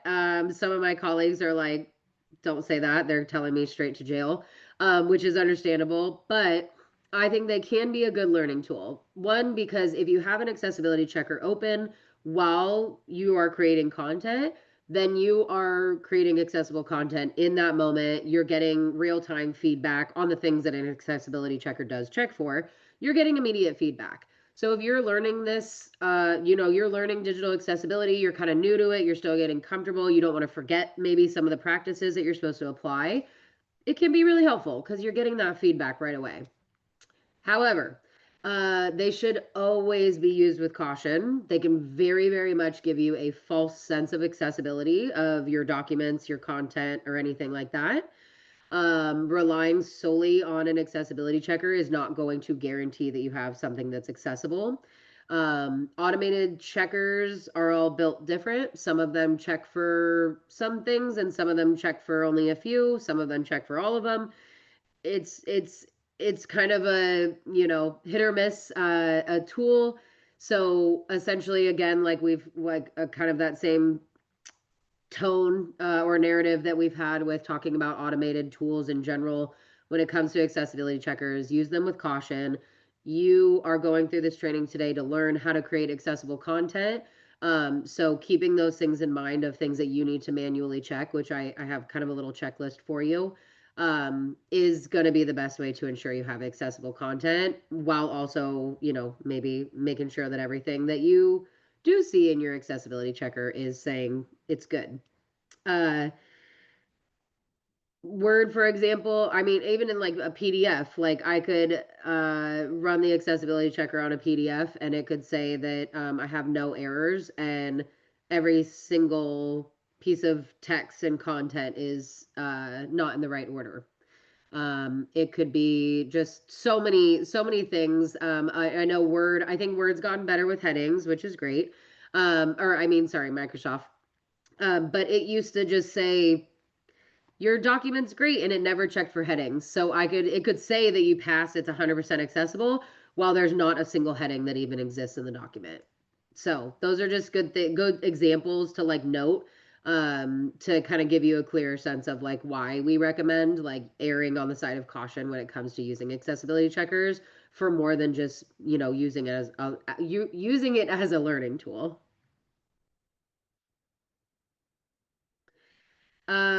This is just a tutorial for you of how to open up the accessibility checker. I'm going to walk through it with you, so we don't need to go through that right now.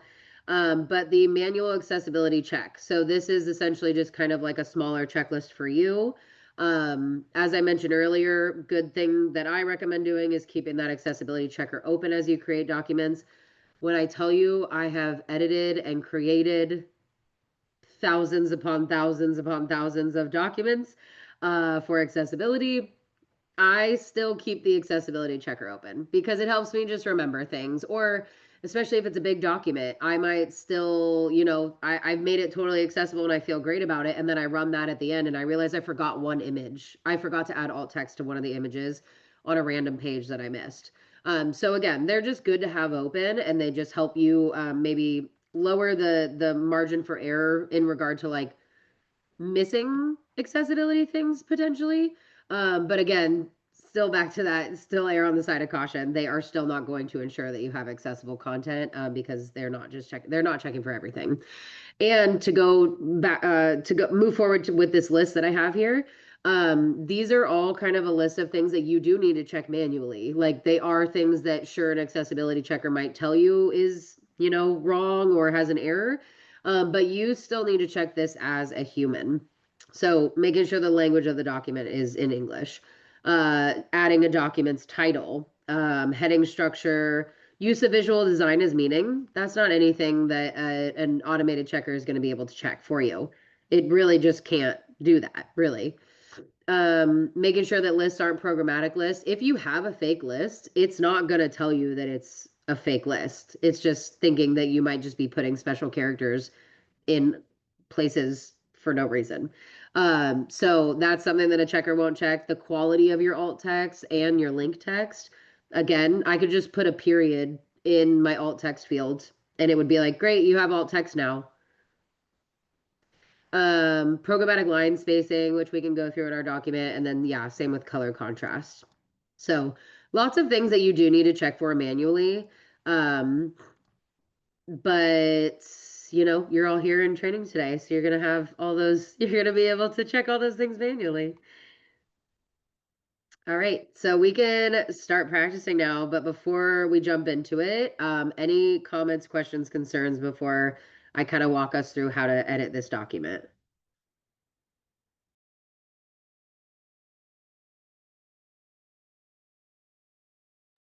Okay.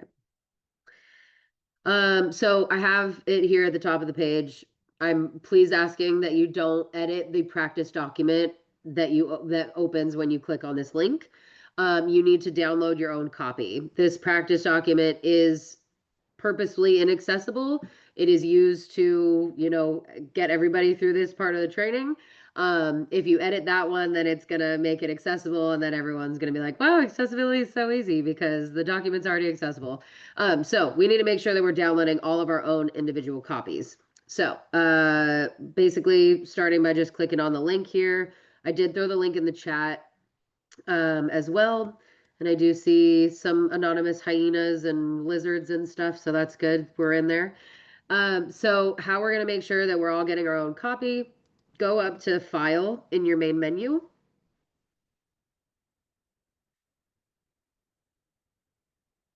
And then, sorry, I was trying to see who's, if there's more people joining in on the document. So we'll go to File and then go to the menu option Download. And then you're just gonna download as a Microsoft Word doc.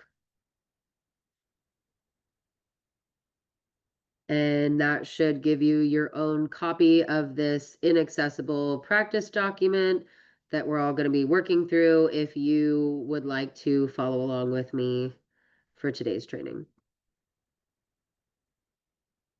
And I see some more people jumping in too.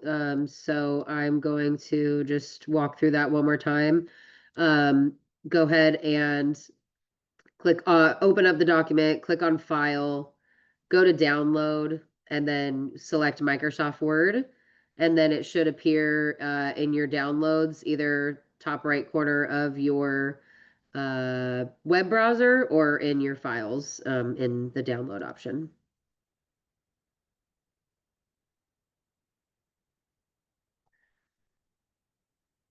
Does anybody need help getting to the document?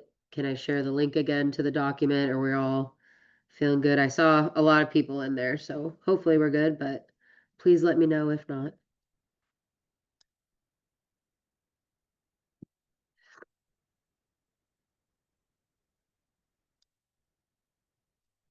Okay. Then I'm gonna go to my downloads, and now we're gonna open this up. If you have Microsoft's desktop option, oh my gosh, I can't talk right now. If you have Microsoft's desktop Word, geez, if you have the desktop version of Microsoft Word, I can't speak right now. Then please open it up there. That's where I'm going to be doing the demo on the online version of Microsoft Word.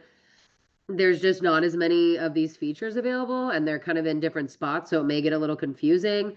You should still be able to do like most of the things we're walking through, but I just wanted to call that out. Like if my recommendation for if you're following along with me today, make sure you have it in the Word desktop version, please. And then we all need to make sure at the top there is a yellow protected view little bar across the top. So in order for us to be able to edit it together, we need to select the enable editing button. So if everyone could go ahead and go and do that. Ali, are you looking at your downloaded version on your Microsoft desktop? Because we're still seeing the browser version. Okay, thank you. I think I didn't share my whole screen. Honestly, I couldn't remember, and I was like hoping someone was gonna like call me out and be like, "We can't see what you see." So thank you. Now can you see it? Perfect. Yep. Thank you. I was hoping I just did it like automatically and I chose the right thing, and here we are. All right. I just want to make sure I'm giving everybody sufficient amount of time to get everything open and ready if you did want to follow along with me. All right. So first things first, I want to show you all where the accessibility checker is if we want to have that open while we are doing this. So in the main navigation menu at the top, there's the review tab. So if you want to click on the review tab, you should see an option. It's under the accessibility kind of tab in the main menu ribbon. There's a check accessibility button. There is a drop down kind of attached to the top of the button or to the bottom of the button here, or the menu option. Those are kind of specifically to check like certain things. For the sake of this demonstration, just kind of click at the top of the menu option here to open up the accessibility checker. And if you click on it, you should get a what's called the accessibility assistant in Microsoft, and you should have just kind of like a list of different things that it's checking for. So Microsoft's essentially telling us that the things that it checks for are color and contrast, media and illustrations, tables, document structure, and document access. So those are the things that it is checking for. We don't see link text there. We don't see visual style as a meaning there. Luckily, like I said, it does check for headings now. But if you notice, so under the document structure tab, right now it says no headings in document. It didn't used to say that, so that's like, I guess, a plus. However, it's literally telling us there's no headings in the document, and it's giving us a little check mark saying it's good. It's not good. There's no headings in the document. That's inaccessible. So that's just kind of like one example of, kind of what we're working with when we're talking about accessibility checkers. So yeah, like I said, I just recommend like have this open as you're creating. Retrofitting for accessibility after you've created something is going to be much more time consuming and much more difficult. When you are creating anything, create it with accessibility because that's going to save you a lot of headache and a lot of time. Because again, trying to like edit things afterward for accessibility might mean that you have to change a whole design layout. May mean there's lots of things that you've already put the time in to create, and now you have to go back and recreate it because you have to edit it for accessibility.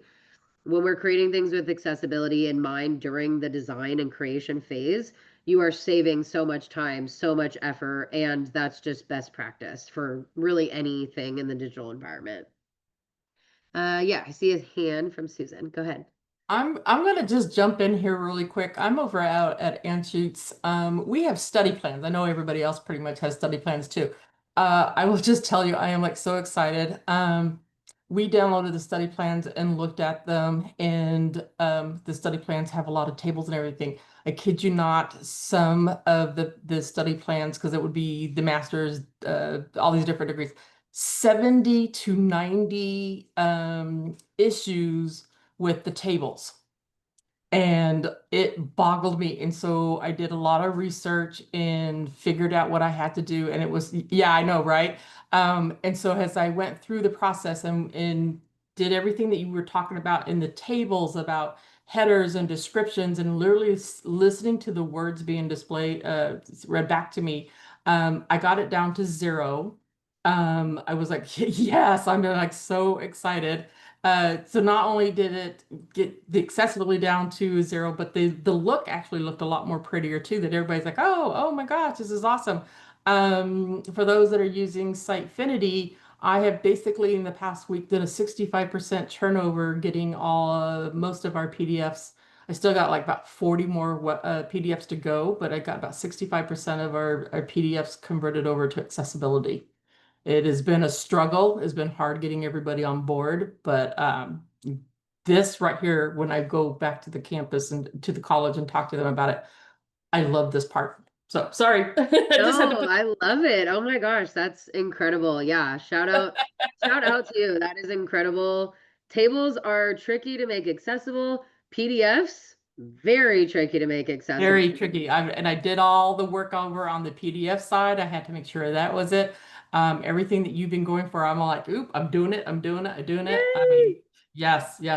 Everything she says, there's both her and Mike, gold, people, gold. Yay. Oh my gosh. Thank you so much. And thank you. That's amazing work. Yeah, that's Awesome. Yeah, it's not an easy feat, so huge kudos to you. Mike, go ahead. Thanks, Allie.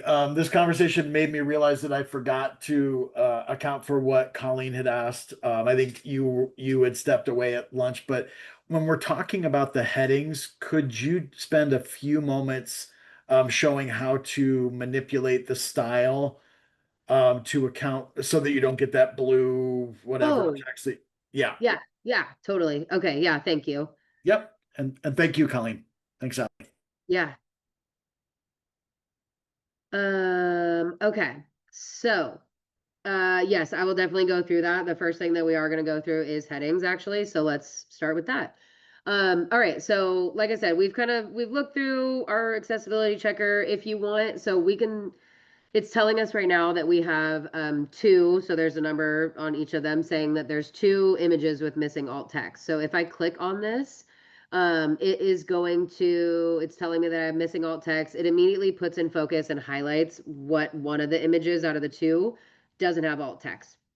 It's saying that it's missing, which it is not, but it is, because it has automatically added in an auto-generated alt text for me because I didn't have any alt text in there.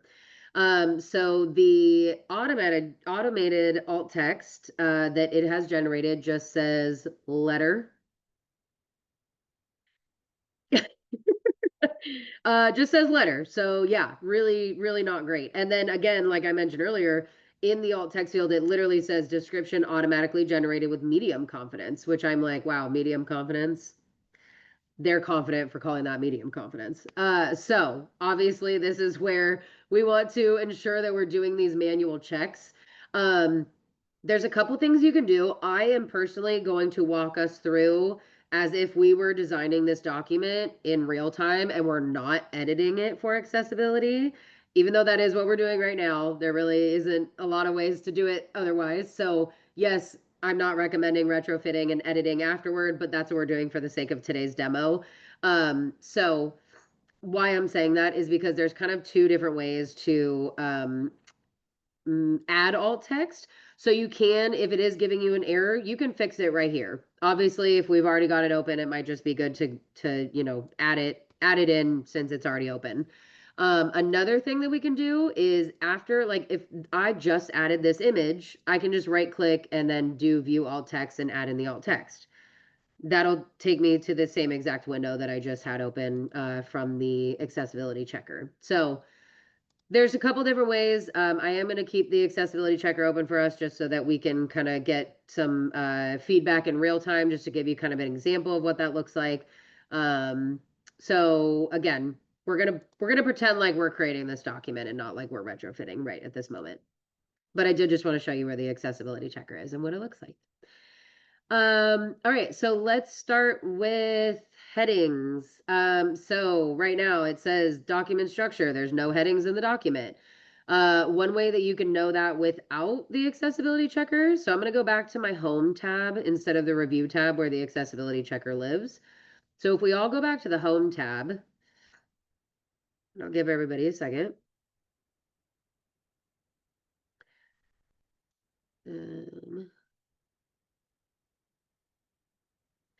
So on the home tab, we have this styles option, kind of in the middle. That's giving us text styles that we can apply to the text that we're adding into our document. Right now, when I put my focus and my cursor in the middle of this text, one way that I could know if I applied a heading or not is by when I click and put my cursor in or select any of the text here, this would be our heading 1, right? This is the title of the document. This is going to be our heading 1. When I click on it and it doesn't change the highlight or the focus from normal to heading 1, then I know that this is not a heading 1. This is just normal text. So this is a great example of a mimicked heading, right? You were using visual style as a way to mimic a heading. So this is not currently a programmatic heading. So what we're going to do is select the text that we want to make our heading. And then you can either click on the styles option that kind of pops up after we highlight, Or you can, since it's only displaying normal and no spacing and heading, you can see when I hover over them, it is changing it in real time, even though I haven't clicked on it. I'm gonna click on the little drop down menu and it's gonna give us an option to change whatever style I want to, or change it to whatever style I want to. Very interesting update that I'm seeing here. Oh, okay. Maybe it's just cut off. I was gonna say, it's very interesting. It's just calling the heading 1 a heading, and then heading 2 has a 2, but when you hover over it, it does say heading 1. So we are just gonna click there on that heading 1, and it's automatically going to apply that heading 1 style programmatically to this text. As we can kind of see here, it has changed how my document looked, right? So like if I undo that, I originally had Arial bolded 15-point font. When I change it to a heading, now it's Arial, it's unbolded, and it's 20-point font.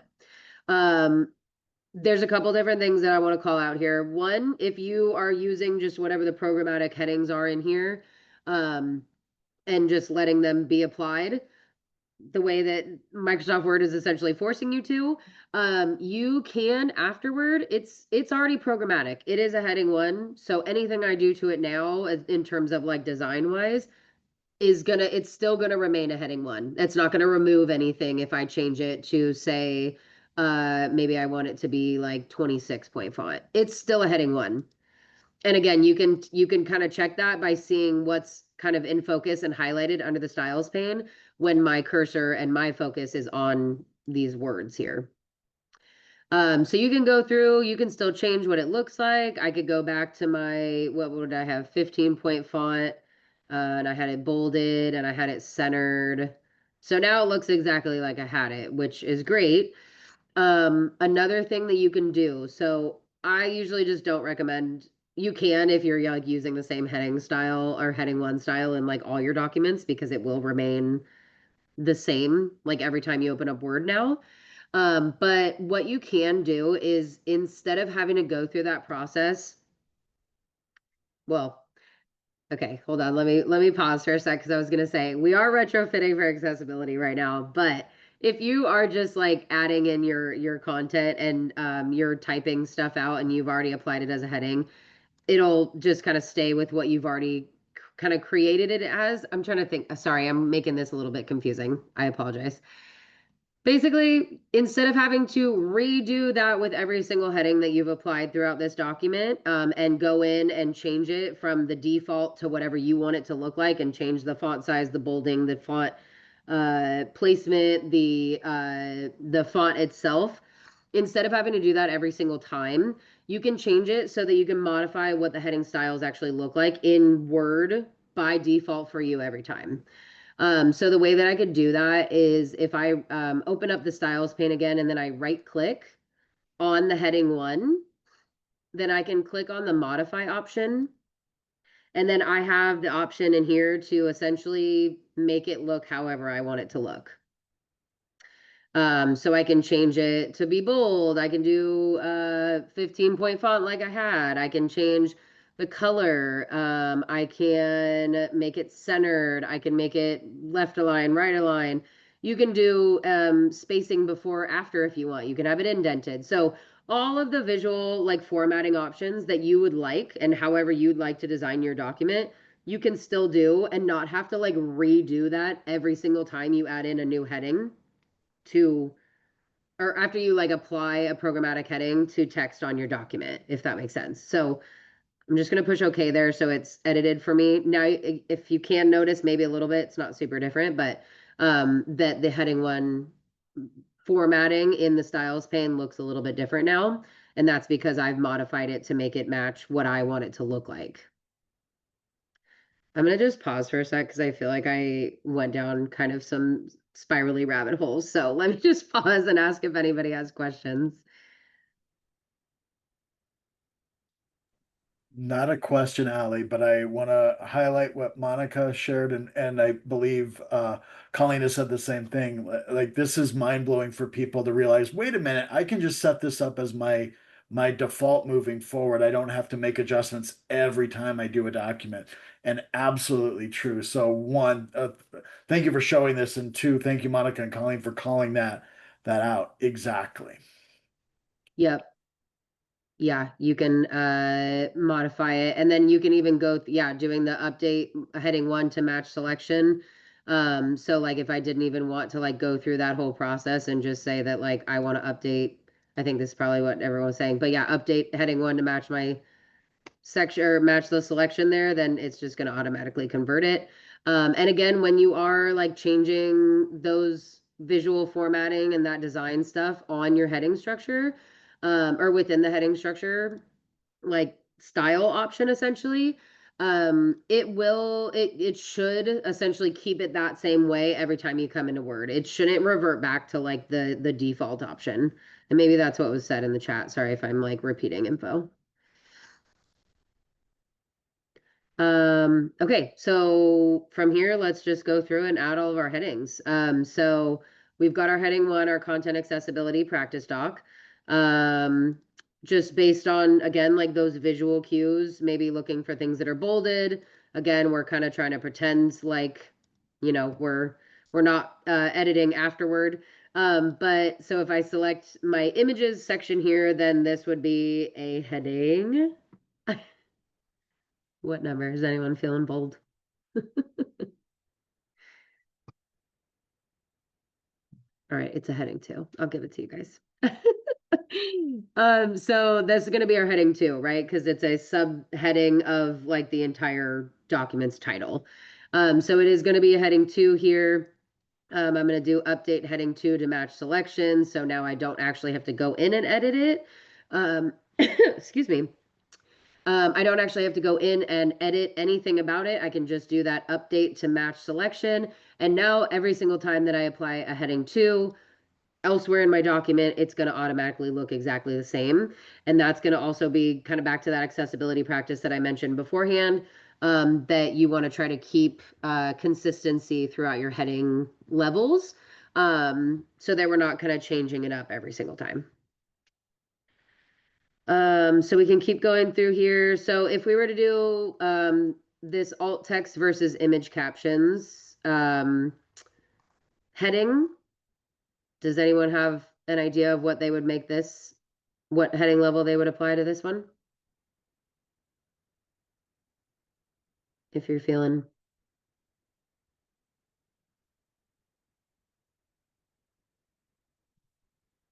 Okay, Colleen said 3. Yeah, so I personally would apply this as a heading 3. It is, I kind of meant to be a little tricky here, because it does visually look exactly the same as our heading 2s. But technically, like this is a subheading about images. It's a subheading about images because we're talking about alt text versus image captions. So it is kind of a subtopic of images as a larger topic. So I'm going to go ahead and make this alt text versus image captions a heading 3. Yeah, why not 2? Like I said, I typically, this is and it can be really tricky because I used to like edit PDFs for accessibility at my previous campus. And when the image or when the heading designs all look the same, even though they are like subtopics, it can be a little bit confusing. So again, that's why we say like try to keep consistency from your heading 1s, 2s, 3s, 4s. Having them all match the same, well, how do I say that? We don't want your heading 1 to look exactly like your heading 2 and 3 and 4 and 5, right? We want them to kind of look different. And we do kind of do that automatically, I think. Like typically if I am making like subheadings of a heading 3, I might do like smaller font or something like that to kind of like designate that it is a subtopic related to the previous topic. And since the larger kind of topic in this instance is images, the next thing that's being talked about is alt text versus image captions. And so that kind of just falls under that topic. So that's why I would personally make it a heading 3. I think there could be an argument that it could be a heading 2. But yeah, Great Yeah. question. Yeah, go It ahead. makes sense to me that the alt text is a subheading to images. I'm confused in the fact that I think that content accessibility best practices doc should be title. So then wouldn't images be H1? Okay, gotcha. And that's why I'm confused why it's not a 2. So how did images become a 2 heading? Where is the 1 heading on top of the images? Okay, yeah. H2. Great question. So we're always going to be, we're not recommendation, don't use that title style, basically. That title style it can be confusing, and a lot of people do use it. A heading 1 and a title are not the same. There is not a keyboard command or shortcut that a screen reader user can use to designate or find title style. There's only keyboard shortcuts that apply for headings and heading levels. So the H key is what somebody would use to navigate through all the headings in a document, or they can use numbers. So like 1, 2, 3, 4, 5, 6. They can use those keyboard shortcuts to listen to all of the headings, heading 2s, heading 3s, heading 4s. There is not a keyboard shortcut to essentially find your title. So that's why we recommend don't use that title style. You're always just going to keep consistent with headings, and your title, even though it's called, I know it's kind of confusing because we call it a title of our document.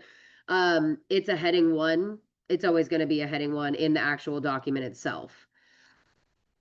So you'll always have a heading 1, even though, like I said, it is like the title, it's visible on the document, and that's what we kind of refer to it as, but that's not the style that we're actually using. It is going to be a heading 1.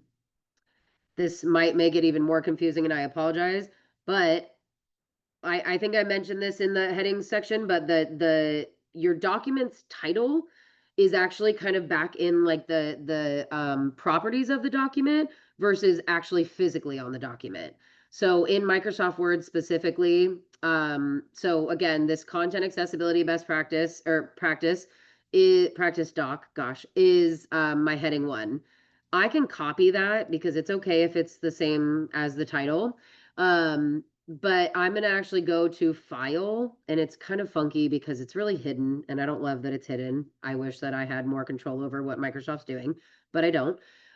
So we just kind of have to manage. But if you go into file and then select info, and then under this properties field is where you see the title of the document. And it is buried, and it is not very apparent. And like I said, that's why I wish I had more control over Microsoft Word. But that's where I can go in and paste the content accessibility practice doc title. I know they're the same, and it is different. They're like the same, but they're different. So that title is really something that is going to, you still do need to have a heading 1 and not use that title style on the actual physical document itself, because this is the actual document's title in there in the actual software, if that makes sense.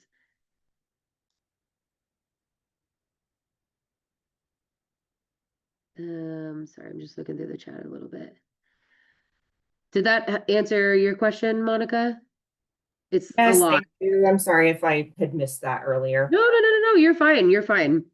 I mean, yeah, the whole heading section, I am always like, everyone hang in there with me. There's a lot. So it's totally confusing. I hear you.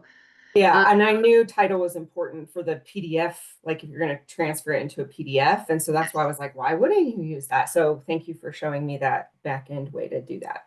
Totally. And that is like such a common question that I get, and such a common like misunderstanding there, because yeah, it's confusing. Like, why is there this big, huge, nice title style right in front when like you're really supposed to be using heading 1s for like the actual document's title, and then there's a whole kind of data like properties side of the actual document where you put in the title. So it's confusing. Definitely not, you're not the only one. We get that question all the time. Dora said, is there an easy way to change current title heading to heading 1? I haven't found a way to easily do it, and every time I have to modify, and I hope I remember everything I used for title and move everything to the right, title to heading 1 to heading 2, etc. Gotcha. Yeah, that's tricky. I don't, I think you, one thing that I know you can do, which honestly, Dora, this might be what you're saying, is like you've actually gone in and like changed your styles that you have on like the styles pane. So maybe it doesn't save it every time. Is that what you're saying? Is that like you go in and actually change it in the styles pane, or you're saying you change it throughout the document? Hi, Ali. Yeah, so I'm saying within like current documents, like that I already have, everything has to be moved. So like one of my old colleagues took one of these courses and that's when she found out, hey, we should move it. We need to move everything over. So we've been doing it as we update documents, Oh wow. but I haven't found like an easy way to do it. So I always have to screenshot what I already like used before to move it to move everything over so that I make sure I don't forget anything. So I was Yeah. wondering if there's like an easier way to do it. And who knows, maybe one of my colleagues does know an easy way and I just never asked. So yeah. That's a great question. I mean, I know there is like the I thought you can do it.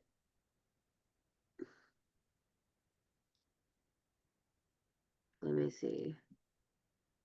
This might be,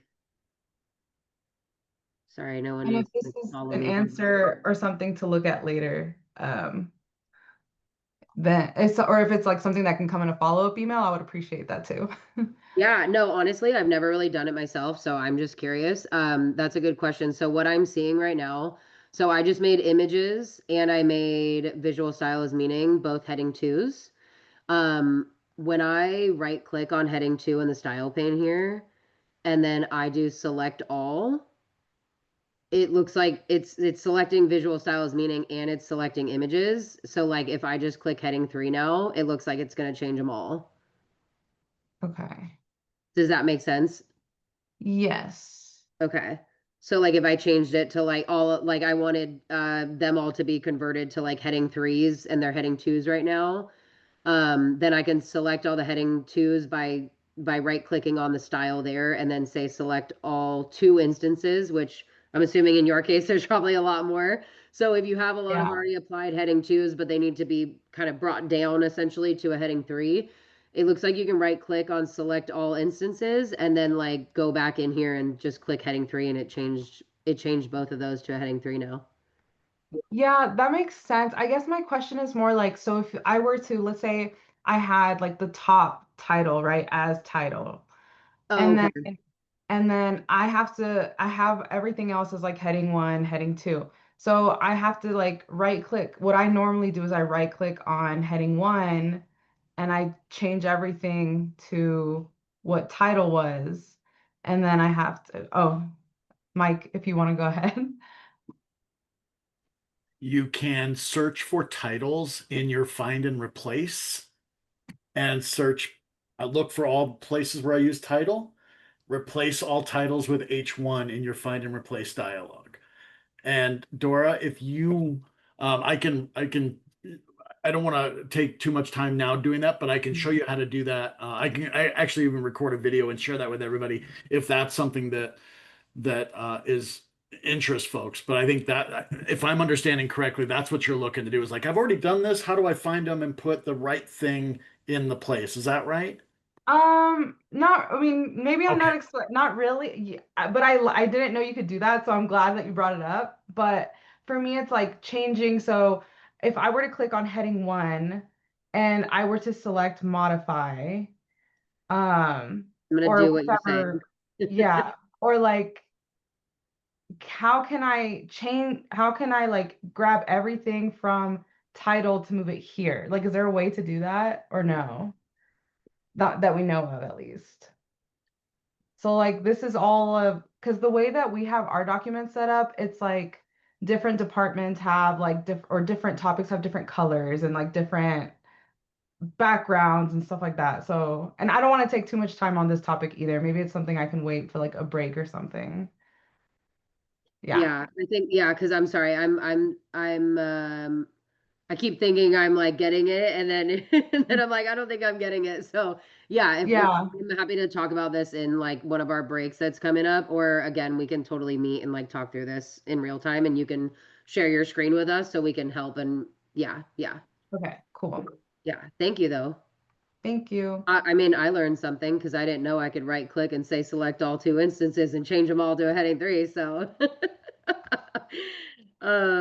okay, cool. Any other questions or anything before we keep moving forward? I keep moving where we all are on the screen, and then I have to also move where the chat is. So, okay. Uh, Wiles, I think I'm saying that correctly. I'm sorry if not. Would the update style to match selection button do this?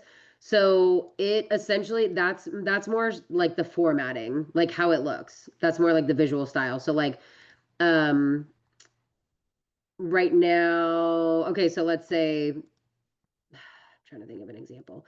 So if this is the heading 1 that I currently have, but Microsoft's default is not that, then what I could do is instead of going through and tagging it, essentially applying the heading 1, and it immediately changes it back to like Microsoft's default option, which was like left aligned, larger font. It just didn't look the way that I currently have it.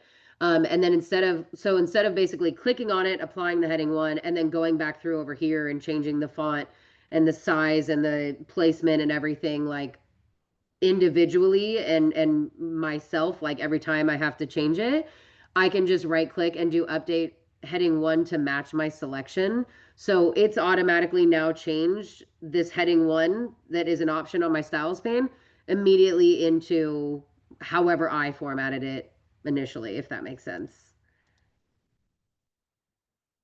I hope that makes sense. Okay, cool. Okay. So we're not using our title. We've got our heading 1. We have our heading 2, which is images. Again, alt text versus image captions is kind of like a subheading of images as a whole, as its own topic. So that is one that I'm actually going to apply as a heading 3. This is a good example. I think when you were talking about that. So like right now, if I make it a heading 3, it's going to change how it looks.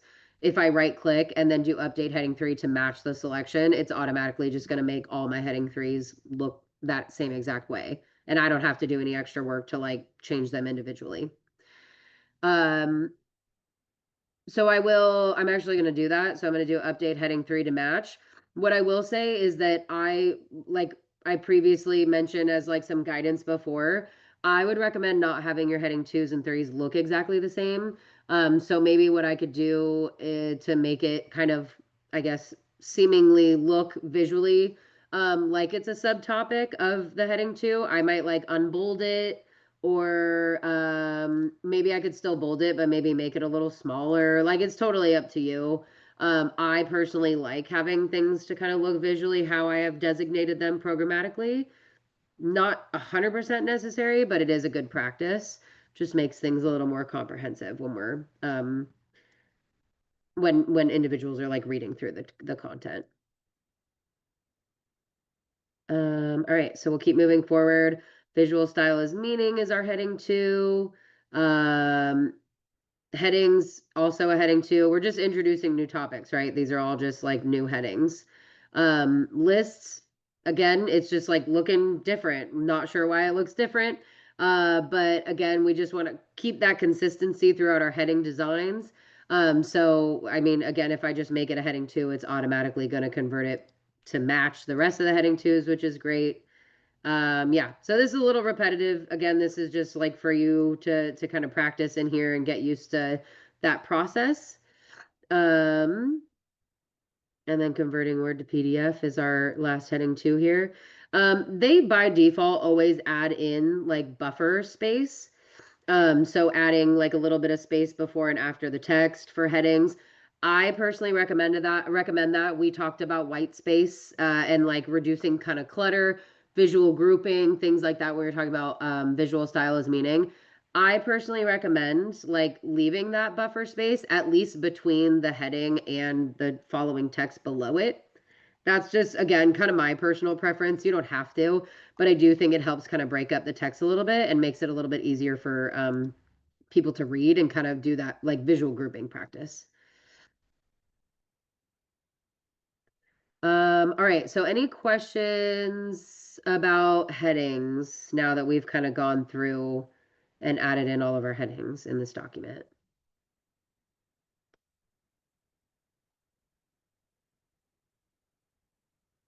Okay. One thing I will say, so there is this, it's very small, but in the bottom right corner of the entire styles kind of menu option here, if you click on that and open up the actual styles pane on the right hand side, one thing that you can do, and I believe, yeah, okay. So right now that title option is available in my styles pane. If you have maybe been using the title option, or you just don't want to like get confused about like, wait, do I use a heading one or a heading or a title? What you could do to just kind of maybe reduce potential like room for error is just like right clicking, or sorry, clicking on the drop down menu next to the style for title, and then do remove from style gallery, just so it's not there, just so you're not potentially going to accidentally click it instead of using a heading one. So that might be a good practice if you're trying to kind of get used to, or really trying to understand that like difference between the title and heading, because it is super confusing. Like it's, yeah, it doesn't really make a lot of sense. It's a little confusing. So one thing I do want to call out too is that in our accessibility checker on the right hand side here, it still says the same exact thing, which under document structure, it says no headings in document. So again, just kind of emphasizing back to like, don't fully rely on accessibility checkers. They're not always super accurate. All right, so let's keep moving forward. Now we have our images that we want to add alt text to. So again, I'm going to pretend like we're just creating this document in real time versus going through the accessibility checker. You can do either one, but for the sake of this demo, I am going to be adding in this, we're gonna pretend like I just added in this image. Once I add it in, I'm gonna right click on the image itself, click view alt text at the bottom of the drop down window, and then now I have space to go in and add my alt text. Again, this was auto generated. There's a button that says generate alt text for me. I can click it again and maybe see if it does something different. Oh, a black and white swirly design. That's much better. AI generated content may be incorrect. Again, that is still included in the alt text field. That would still be read to somebody using assistive tech.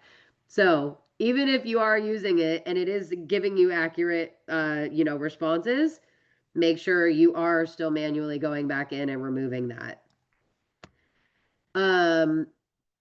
Another thing to keep in mind is that now that we just did that, one thing that I'm gonna recommend right here is that this has no meaning. This image has no meaning.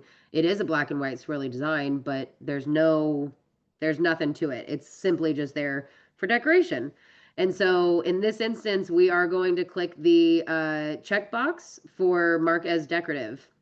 And as you can see, right when I click mark as decorative, it automatically grays out the alt text field, and I cannot go in and edit it anymore, because now assistive technology is just going to bypass it. There's no alt text that needs to be added because it's programmatically marked as decorative, meaning assistive tech won't even acknowledge that it's there. Any questions about that at all?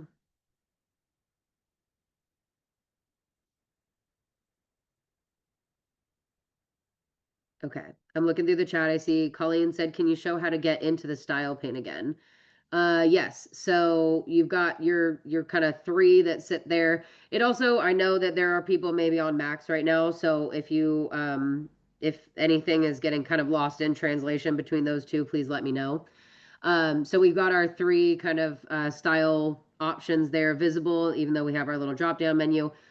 In the bottom right corner, there's like a corner piece, I guess, with a little arrow pointing down to the right. If you click on that, where'd it go? Okay, if you click on that, then it opens up the style pane.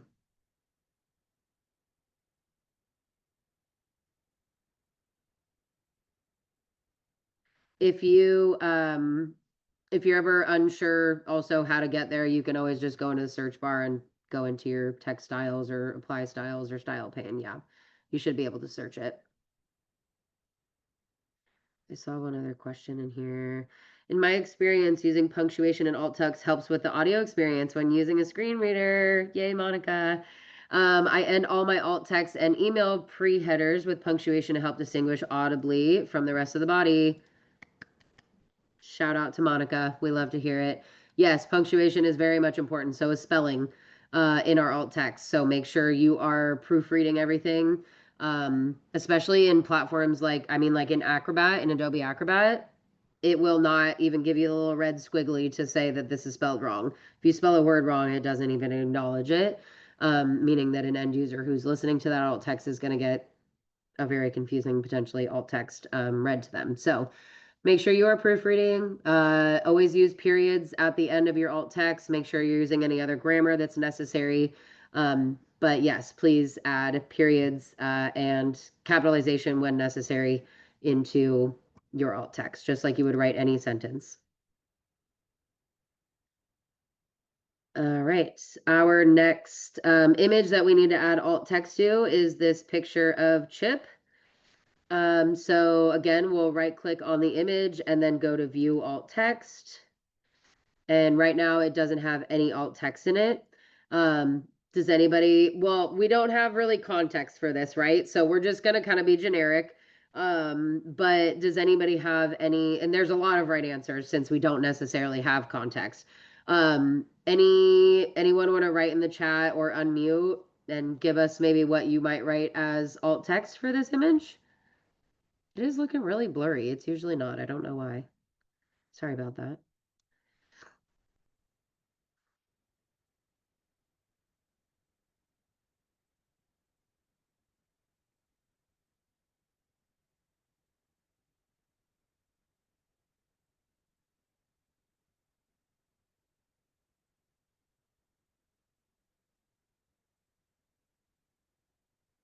I want to give everybody an opportunity to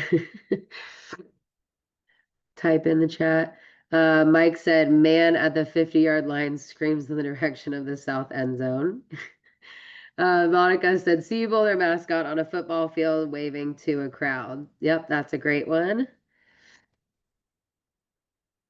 And yeah, like I said, it's person in mascot, head, and jumpsuit waving. There's again, it totally depends on the context. Like if we are specifically talking about CU Boulder and talking about Chip, then beaver mascot at a football waving in a crowd.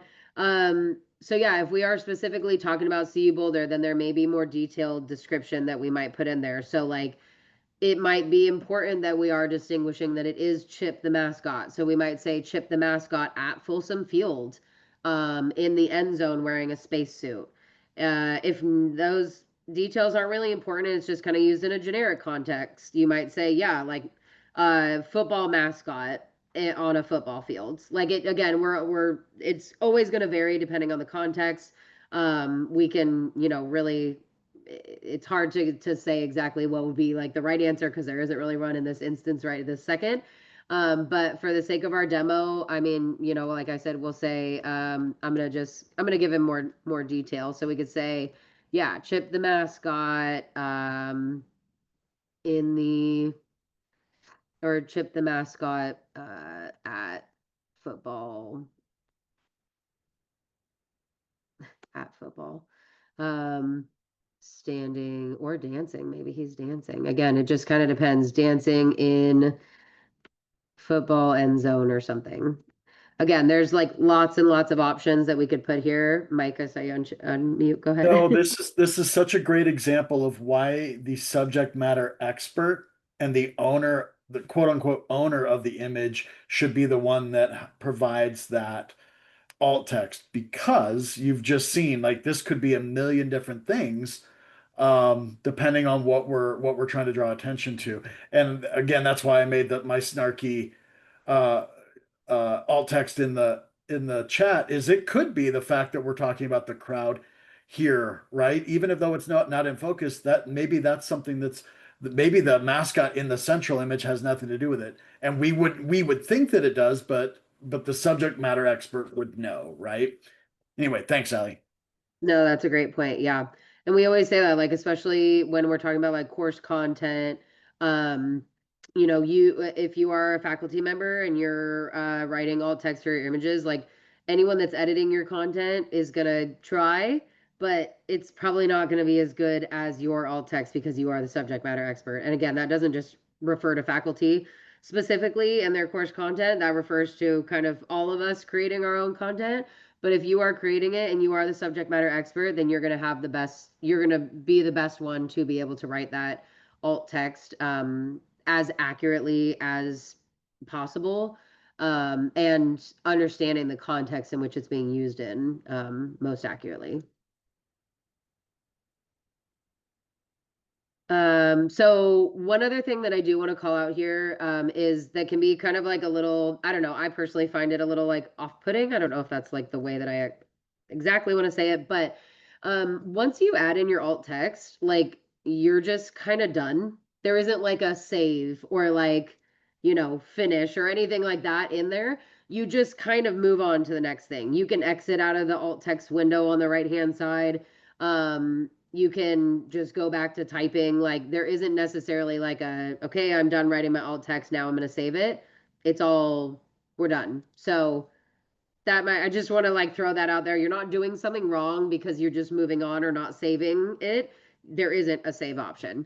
Even if I go and just put this picture in focus and select it again, it is going to show me that the alt text that I wrote is still there and I can just exit and move on.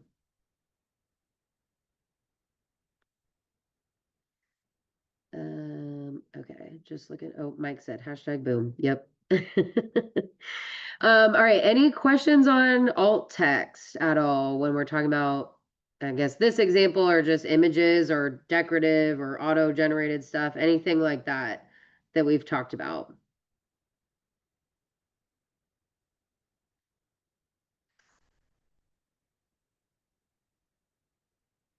Okay, awesome. All right, so we have our headings and we have our alt text. All right, what's next is visual style as meaning. So we're using color again as meaning. Mike mentioned it earlier. It could be that these words are bolded. It's all kind of the same, right? So in this example, I have essentially like a quiz or test question. So how could we rewrite this example to make it more accessible?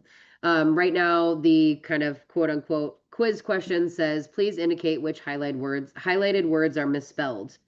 Not every, and then here's the like passage, I guess. Not every reader has full vision, full color vision, and full visual acuity. Acuity is highlighted in yellow. To perceive, perceives highlighted in yellow. All of the visual styles you have provided in your content. If meaning, highlighted in yellow, is only conveyed, highlighted in yellow, through visual styles some of your readers will not be able to access highlighted in yellow, that meaning. So this is a great example of visual styles meaning. We're saying whichever is highlighted in yellow, which ones are misspelled. We're going to pretend like there's not a red squiggly line telling us that these are spelled incorrectly or not, for the sake of this demo. But how could you rewrite this question? And it could be that you're fully revamping it. It could be that you're using what you've already got and maybe making some changes. What maybe are some examples, if anyone has any ideas of how we could make this specific example more accessible?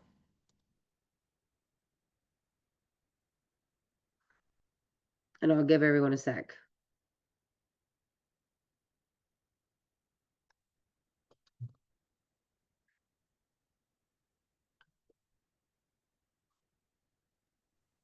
Sorry, Allie, do you mean like instead of like getting rid of the highlighted stuff, like because we get rid of the highlighted, right? And then, or You could. I mean, again, it's so that's the thing with visual style as meaning, right? Is like we're not saying that you can never use color. We still want you to use color if that's how you want it to look. That's totally fine. And that can help people too. That can be a way for others to access content, but not everybody. So we don't want you to rely solely on color to designate that these are the words that we're asking you are misspelled. You could keep them highlighted, but you could maybe add something or, you know, you could do something else maybe to it to make it accessible. Um, so it's not necessarily that you have to remove the highlight. You could totally redo this whole question. I'm just throwing it out there to see what your guys' thoughts are on what you might do to make this more accessible. Okay, thank you. Yeah, Do you want me to tell you what I think? go ahead. If you want to, go ahead. Okay, I might change the word acuity Okay. to like full visual range just because that's a more accessible word. And then perceive is spelled wrong, meaning spelled wrong, conveyed is spelled wrong. Um, Yeah. So then how would you that and yeah, that's great. Sorry to cut you off. I was just gonna No, say, so like those are we know like as a sighted individual right now, I can see that those words are highlighted, right? And again, we're kind of quote unquote pretending like we can't see that there's the red squigglies under telling us it's spelled wrong. So like we know that the like I may know that those are the words that I'm asking people to tell me if they're spelled wrong or not. If I have maybe students in my class who are colorblind or low vision or they're using assistive tech, and if they're reading assistive tech, they're just hearing this passage read aloud. There's no designation, there's nothing saying that these are this is as it's reading through this passage via screen reader, for example, it's not going to say not every reader has full color vision and full visual acuity, and then highlighted in yellow, to perceive highlighted in yellow. Screen readers aren't doing that. They're not announcing when there's yeah, visual I'm style or sorry. visual formatting. And again, if somebody is colorblind and they might not be able to decipher those colors and tell which ones are highlighted, right? So like what's another way maybe that we could like maybe even keep it exactly as is or totally redo it and make it so that everybody knows which words I'm asking are spelled incorrectly and which ones aren't. I see. Sorry. Okay, I was totally Okay. misunderstanding. So like putting them in parentheses or something, each word, because that's a change to the. Ah, thank you. I got a clap. Yeah. I did it. Ah, I did great a job. thing. Yep. That's a great option for sure. Yeah. Yeah, no, that's great. Putting it in parentheses, which if you did do that, I would say like please indicate which highlighted or like words in parentheses are misspelled. Maybe just to like designate and let everybody know that like those are the words, and when you hear parentheses via screen reader, then like end users would know that those are the words, right? That are misspelled that we're asking about. Mike, is that correct? Would you recommend that? Yeah, and I hope that Wiles' ears or what ears, Wiles' smile is beaming right now. That's exactly what Wiles came up with in chat See is that? putting them in parentheses and indicating that in the directions that's what you're looking for. So absolutely. Yep. Oh, perfect. Sorry. My my chat window's super tiny, so I only saw the first recommendation of would a screener pronounce parentheses? Yeah, so that's a great suggestion from Ellie and from Wiles. Yeah, putting parentheses around it, and then also maybe changing the directions to say please indicate which parenthetical, that's a very fun word. It makes me feel so fancy. Words are misspelled. So that's a really great option. Um, Changing like the font color or size or anything like that, again, those are visual styles that aren't going to be announced via screen reader. So that wouldn't necessarily be accessible to everybody. So some other options that we could explore here, right, is if I do want to keep it looking exactly how it looks right now, because I like it, what I could do is I could even say, I could say A is acuity. And I could still keep the whole passage there, right? Like, again, it's just however I decide that I want to design this while still ensuring that, like, regardless of how I'm designing it, I'm still ensuring that everybody has access to it. So, like, I could keep the passage exactly how it is right now, and I could just go in here and write a list of all the words that are spelled or that are highlighted in yellow so that maybe individuals who are cited and are just relying on the highlights to say, okay, those are the words that I'm trying to see are misspelled. Or there's an option to also just look through the list here, and maybe it's that everybody uses that option. Or you could just even remove this whole thing and just say which words are spelled wrong in this multiple choice question.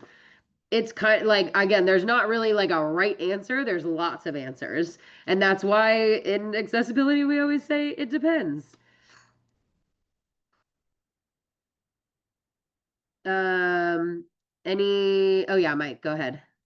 Not that we can do this all the time, but here's a great opportunity for inclusive design when we're talking about content. So you could ask your your students, your attendees, what have you, what method would work best for you if we're going to do a quiz such as this, right? Again, painting with broad strokes, you're realizing we can't do that all the time, but that there is an opportunity for that in this area as well. Thanks, Alex. Yeah, no, thank you. So yeah, parentheses are a great option. I mean, yeah, there's lots of things that you could do to make this accessible. Weil said maybe this is beside the point, but figure I'll ask, do screen readers have a practical way to spell out individual words? Yeah. So yeah, you can read line by line, you can also read letter by letter. Yeah, there are ways to do that via screen reader. Good question.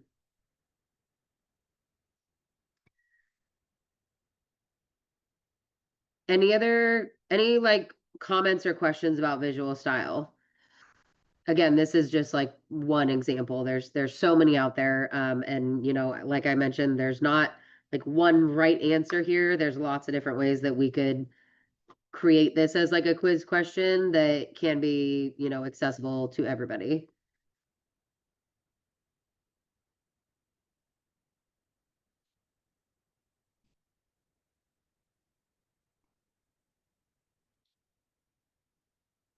Okay. Well, then we can keep moving forward. I'm not seeing any questions or comments or anything. All right, so we've already gone through and added all of our headings here. Okay, so lists. All right, so lists are next.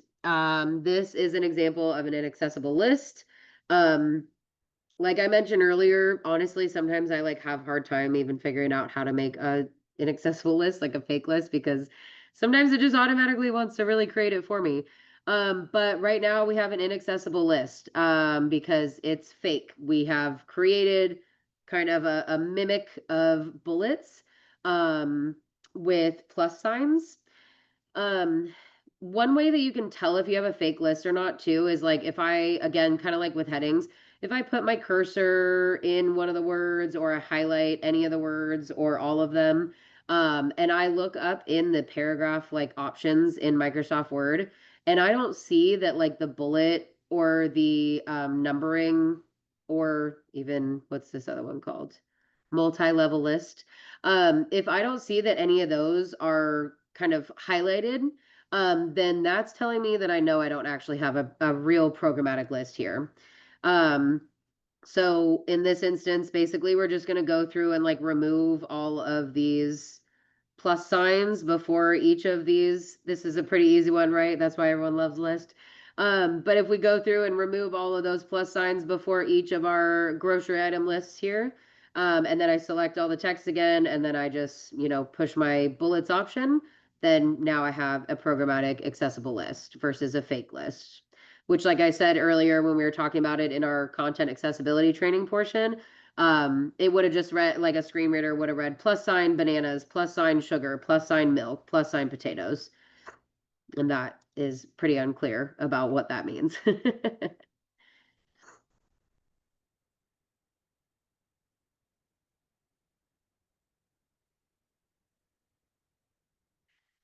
um, Sorry, I'm just looking through the chat. Oh yeah, we are. We're creating an asynchronous training on how to use a screen reader for testing. Yep. Me and our senior accessibility specialist are creating that right now. So TBD, we'll let you know when it comes out. All right, we're feeling good about lists. I will say one thing, and this might be personal preference. I mean, Mike, you can let me know too. I'm not like I don't have like the most experience using a screen reader personally. But I personally like to add punctuation periods, just like kind of with alt text, um, periods at the end of each list item. Just because sometimes they can really quickly kind of bleed into the next one. Again, that's just kind of like my personal thought on it. Mike, do you have any, is there a general best practice there, or is it just, again, I mean, I know everything's very like individualized to the end user, but Yeah, if we're talking screen readers, the nice thing about that's why we create structured lists is once we move from list item 1 to list item 2, typically it lets us know we're moving from the item 1, item 2, item 3. Um, but yeah, I mean, as Ali said, there are multiple ways to go about ensuring that things are being read appropriately. cool, thank you. Maybe that's just how I like that they look with periods at the end. It feels better to me. Dora said, I don't know if I'm making this up, but I feel like it says bullet before each item. I could be mistaken though. Yeah, no, you are correct. You are correct. All right, any questions about lists at all?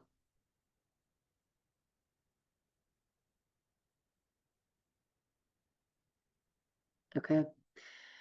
Okay, this is a fun one. So we're moving on to links now. As I mentioned when we were going through the training about lists, it can be a little tricky to kind of like reframe or like figure out how to rewrite your sentence to not use phrasing like click here.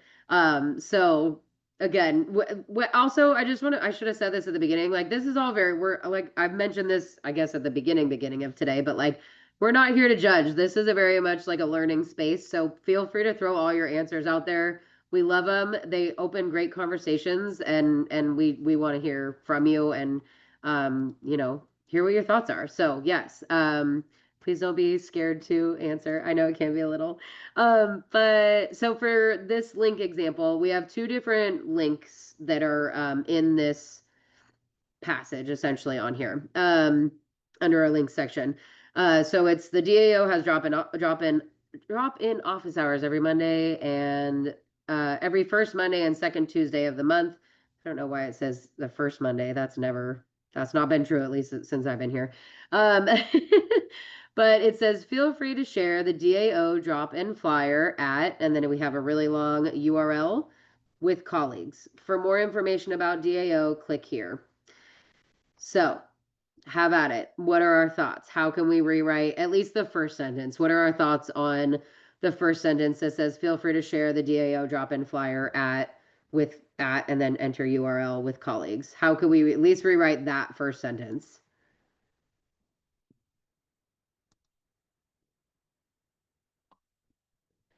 Yep, Monica said I would do the first link on DAO drop-in flyer and change the last sentence to visit the DAO for more information and link that whole sentence.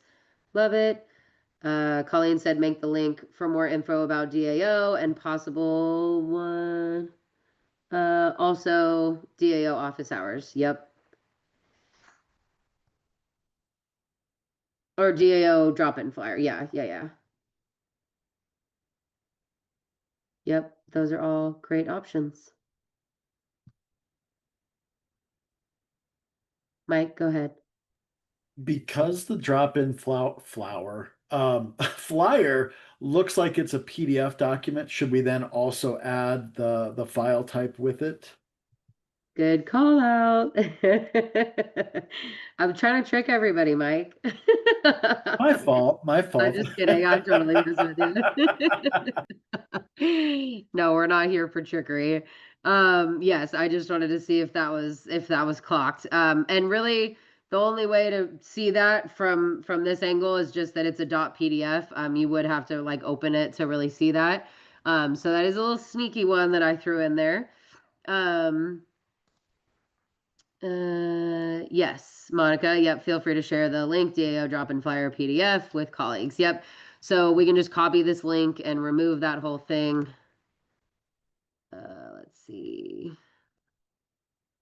So we can do share the DAO drop-in flyer. And then, so basically you just select any of the text. I'm assuming probably most of us know how to do this, but I'm just gonna confirm. We can select the text that we want to create link text for and then click our link option.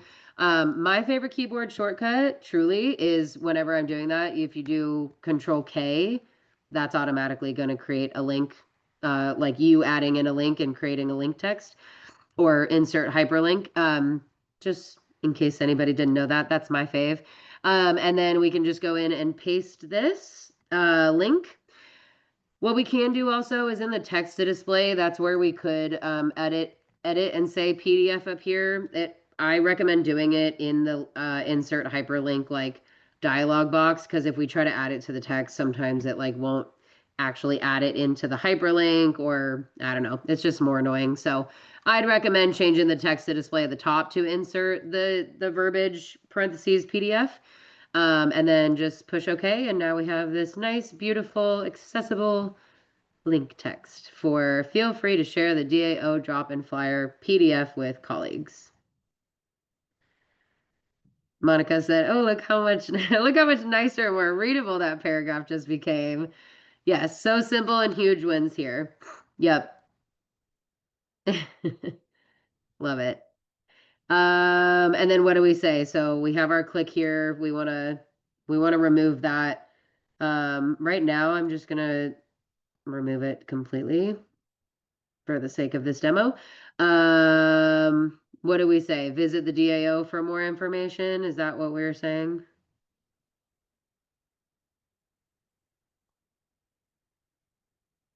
I'm trying to remember what we said in our chat.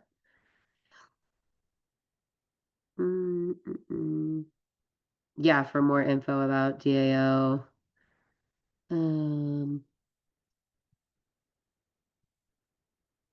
Yep. Visit DAO website. We could, yeah, or yeah. Oh yeah. Change the last sentence to visit the DAO for more information. And yeah, sometimes you really do just kind of have to restructure your sentences. If you are, again, we're talking about retrofitting right now, but there's sometimes you do kind of have to restructure like how you might write the sentence if you are going to make link text here. So you could do visit the DAO for more information. I mean, I personally, oh, I don't have the link. I forgot it, or I must have picked something else here. I'm just gonna do that for now. Just, I know it's wrong, but no one judge me. Okay, Susan, great question. I would spell out DAO. I would spell it out on the first mention of DAO. Monica said to follow, and then you could use DAO moving forward. Yep, that's a great call out. Thank you for that. Yes, anytime you're using any sort of acronyms, I don't even think I have it in here at all. So yeah, that would be a really like for example, okay, so if this is the first mention of it right here, the DAO has drop-in office hours, then I could say that's when I would say digital access. Oh, I can't type right now. Accessibility office, and then in parentheses DAO. That you like Monica said, spelling it out the first mention with parentheses DAO at the end, and then from there on we can refer to it as DAO.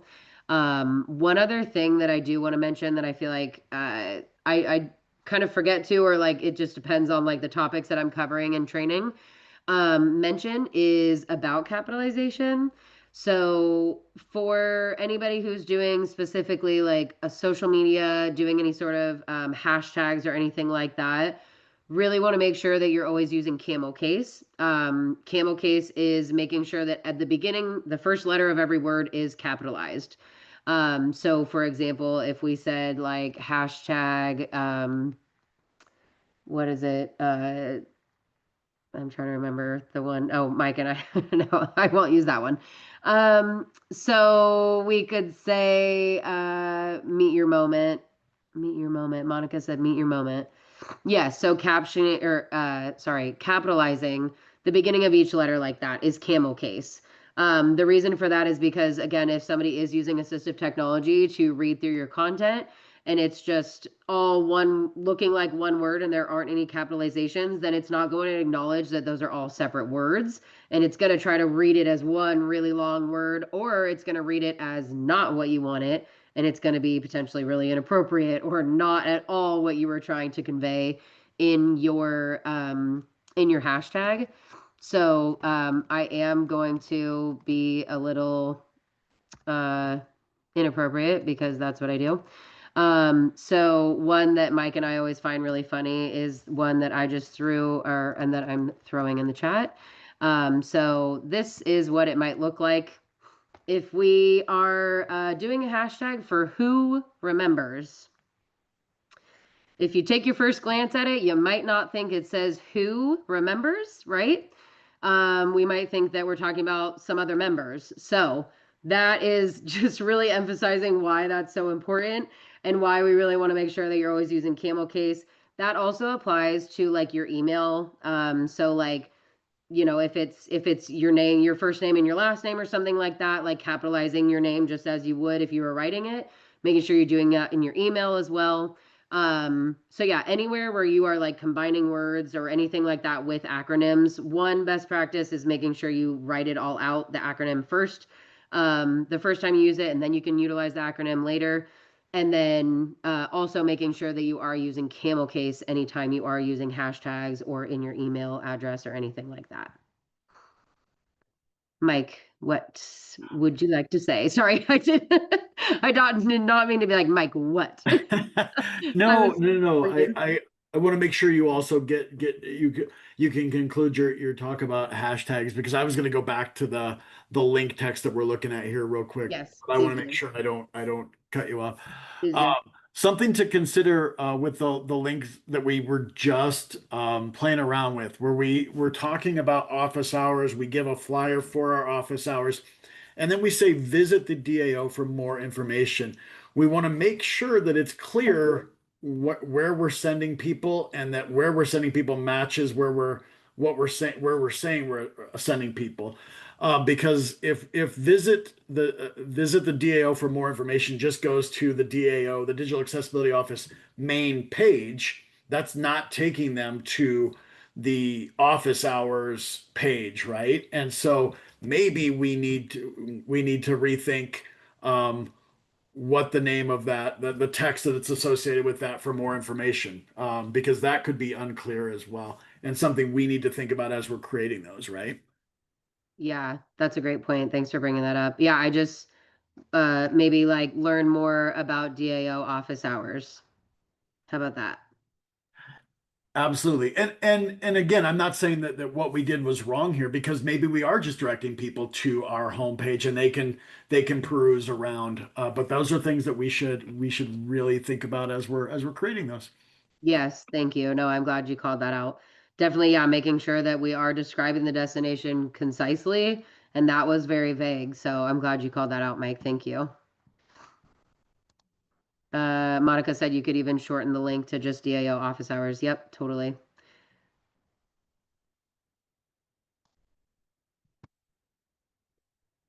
All right. Any questions concerning links or link text at all before we keep chugging along here? Mike, can I get a time check? How much longer do we have for this session? 45? We're at 2:22, and when did we say we were going to end? That's what I couldn't remember. Yep, let me go back up. We were going to end at 2 p.m. on document accessibility. Uh-oh, and it's 2:22? Yep. Okay, sorry everybody. Whoa. Okay, we're way over. I apologize. Okay, do we want to, what do we have? Take a break built in there?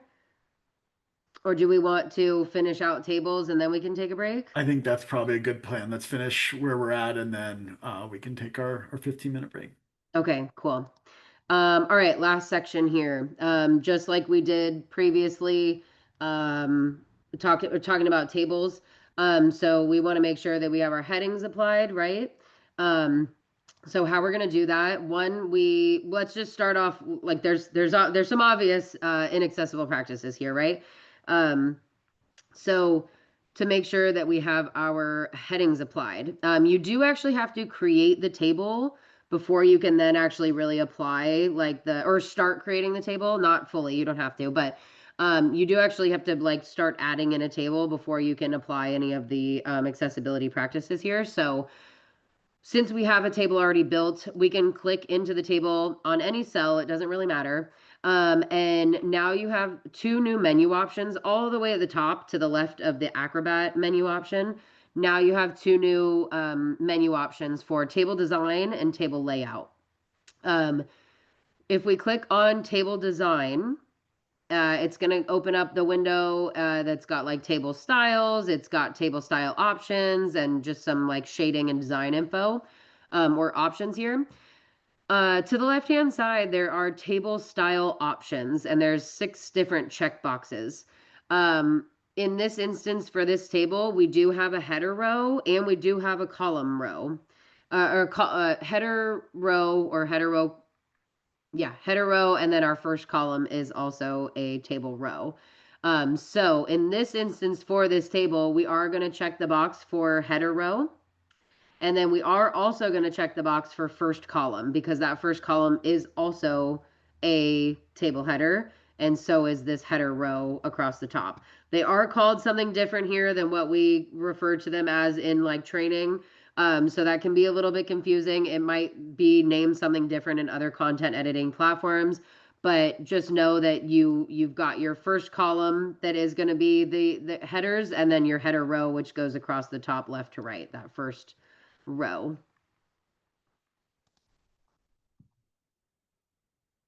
Sorry, I was just checking the chat. All right, so we have applied under the table design option. We have applied our header row and our column table headers. So now we've got our table headers all set. Another thing that we'll need to do here, right, is we have empty cells. So in this case, again, maybe it's that I think it's like minutes at the gym. I think again, yeah. So if Karina didn't go to the gym on Tuesday, some things that we can do instead of leaving it blank might be 0 minutes. It might be NA. It could be like did not go. It could be again whatever really makes most sense here for the sake of this table. Maybe just to keep consistency with like how every other data cell has numbers, maybe 0 would make the most sense here. Just kind of in my opinion. So in these instances where like Kamiko didn't go on Monday and Karina didn't go on Tuesday, making sure those aren't empty cells. We can still keep that A1 cell empty because there's not really anything associated with either. And we are either table row, header, or column. And we also do have a table row, table header row, and table header columns. So we can leave that one empty for the sake of this table. Monica said, what about NA? Yes, you can do NA. Mike, as far as like formatting for things like NA, would you do N/A? Would you just do the letters capitalized NA so that it's read and pronounced that way? I would do N/A because otherwise it's going to be nah, and that might be misleading. Like we're, so yeah, I Nah. NA. But as far as capitalization versus not in that case, as far as assistive technology, I don't see a big difference, one or the other. Okay. Gotcha. Thank you. Yeah, I'm just saying Karina didn't go to the gym on Tuesday. Nah. Yeah, so just making sure that we're not leaving any empty data cells. The other thing that I did want to show you is if this table did go on to the following page, and it, was over the span of multiple pages, how you're gonna be able to essentially repeat that header, the headers in the table is if you go to the table layout option, to the right of table design, you'll have an option all the way to the right-hand side under the data section over here, is repeat header rows. So that's the option you're going to select to be able to repeat those header rows. And essentially it'll make it so that your Monday, Tuesday, Wednesday is spanning over every single page that this table spans over.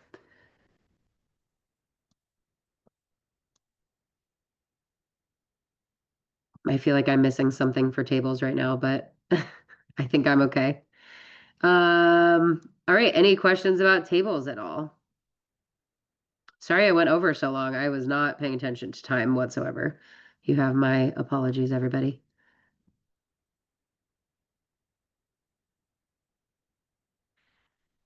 All right, then I think we can take our break. Again, I'll stay here for a bit and answer any questions, but okay, so we're at almost 30. Should we do like 2:40 maybe? Does that feel okay? I'm sorry, I'm messing up. I've really messed up the time and now I'm all off. No, I think a 10-minute is great, so we can come back at 2:40. Yeah. 2:40. Okay, 2:40. We will see you all then. Please take your breaks and I'll be here if you got questions.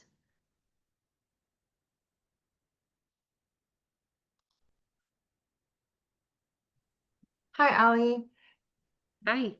So I was wondering if you mind if I share my screen so I could show you what I was talking about. Yes, let's do it. Do we want to pause recording, or do we want to keep this as part of the video? Dora, I want to defer to you on that. Like, do you It's want? not, it doesn't matter. This is something personal, but I use the same structure that we use on our team because it looks more organized this way. So it's not anything like work related at all. I gotcha. Ellie, let's pause it anyway. All right, let me share one more time. Okay, there was one last thing on the document that we didn't walk through, but I do have tutorials here. Do you all prefer that I show you like on the document how to save if you are converting to PDF, like from the document we were just working on, or do you want to just kind of look through the screenshots and tutorial kind of that I have written out here for Mac and PC on how to save from Word to PDF? That was like such a long, annoying question. Sorry. Would we rather see it maybe? I'm a visual learner, Yeah, so that's I'm gonna probably not a bad idea. I was Yeah. gonna say I'm gonna kind of make the decision for everybody because I'm a visual learner, so we're just gonna do that. All right, so we now have our document. We've gone through and made our accessibility edits. The very, very wonderful accessibility assistant is telling us that it looks good and no issues found. Thank you, but also we know that because we did all these manual checks. So, the last thing that I want to talk about here, and this is going to kind of segue into our last portion today about talking about PDFs. One really big thing that I want to mention, and I'm going to mention later too, but when we're talking about PDFs and accessibility, we've mentioned it a few times. PDFs are really difficult to make accessible. Pretty much no one is like making PDFs in Acrobat. You know, we're all like making them in other places and other content editing platforms.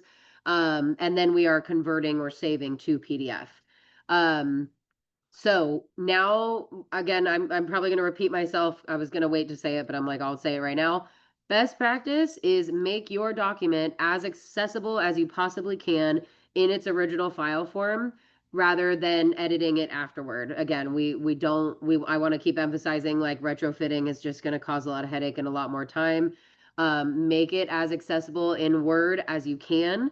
And then convert to PDF because all of those accessibility edits that you do are then going to carry over to PDF and in Acrobat. A couple things, unfortunately, Microsoft and Acrobat just don't always work super well together. So we need to make sure that unfortunately, or not unfortunately, but we need to make sure that we are saving correctly so that all the accessibility work that we just did in Microsoft Word actually carries over to the PDF side. There are ways that you can save it and convert to a PDF that's going to literally remove all of the work you just did. And we don't want that to happen to anybody because we don't want anybody throwing their computers out of a window. Yeah, Monica just said it. PDFs could be a 3-day conference. 100%. Yeah. All right. So what we're going to do to make sure that all of the edits we just did carry over into PDF form is if we go to File, there are like a couple different options here. So we have Save As and we have Save as Adobe PDF. There's also in a lot of other like platforms make it a lot like kind of easier, which isn't the right thing, but sometimes make it really easy to just say print to PDF. And like that's not what we want to do is either because that's literally just essentially going to take a picture of it and give us now an image of text. So how you're going to save it to ensure that everything that you have done in here to make it accessible carries over into PDF is we're going to go to File and then Save As, not save as Adobe PDF. I actually haven't tested that in a while, so I'm not sure if it's better or worse than it used to be. It used to be really bad, so I don't use the Adobe PDF button anymore. I just do Save As. So go to Save As, pick where you want to save it, wherever. We'll go to Downloads. So we have our accessible version, we've got our file name, and then under the Save As type, or the file format, I think it is on Mac. I've got screenshots of it on the slide deck we'll look through. But what we're gonna do is change the Save As type, the file format, to PDF. And from there, the last thing that you need to confirm, and this is pretty much like a one and done thing, you don't need to do this every single time. But once you've saved it, or changed the file type to PDF, go to the options button. And this is for PC. I will say that if you're on a Mac, then you don't need to listen to this part. But if you are on a PC, essentially you just need to confirm that this document structure tags for accessibility checkbox is checked. Again, it's like a one and done thing. You don't need to go into the options every single time and confirm that. If you've checked it once, it's not going to be unchecked unless you've gone in and unchecked it yourself. So now that we have that checked, we can push OK and then just do save. And now we should be met with a mostly accessible PDF. Sometimes there are things within Word that like you can't, like the accessibility checker in Word won't check, or that maybe you forgot to like set the language in Microsoft or forgot to add a title in Microsoft. So there may still be some issues that if you do run the accessibility checker in the PDF form and you notice, then those are still things that you could either quickly, I mean, those are small things you could change in Acrobat if you know how to and you want to. Or you could just come back to the Word doc version and edit, make those edits and then go through that process again. And then you should be met with a pretty accessible PDF from there. Oh, cool. Mike said in the chat, can confirm save as Adobe PDF. Does work fine. Yay, that's awesome. Glad to hear it. Oh yeah, Susan said the same thing. Okay, cool. Yay. Either one works, so that's good news. You've got options. But oh yeah, go ahead, Mike. Yeah, sorry, Allie, to interrupt. So at the top of Allie's ribbon bar, there's also an Acrobat tab where it has the option to export or save as an Adobe file. We would not recommend using that if you have Adobe Pro. Because there's some, last time we checked, there are some translation issues when you use that method. So that's the only one that calls out Acrobat or Adobe that we wouldn't recommend at this time. I'm so happy you said that, because now that I'm like thinking back to when I was saying that it didn't work very well, it was when originally I think the Save as PDF button used to be up there in this Acrobat Now section menu option. And we used to always be like, don't use it. It does not work very well, even though it's like bright and front and center on the front page and the menu ribbon. So that's what I was thinking of. Thank you, Mike. Any questions about saving your document as a PDF at all?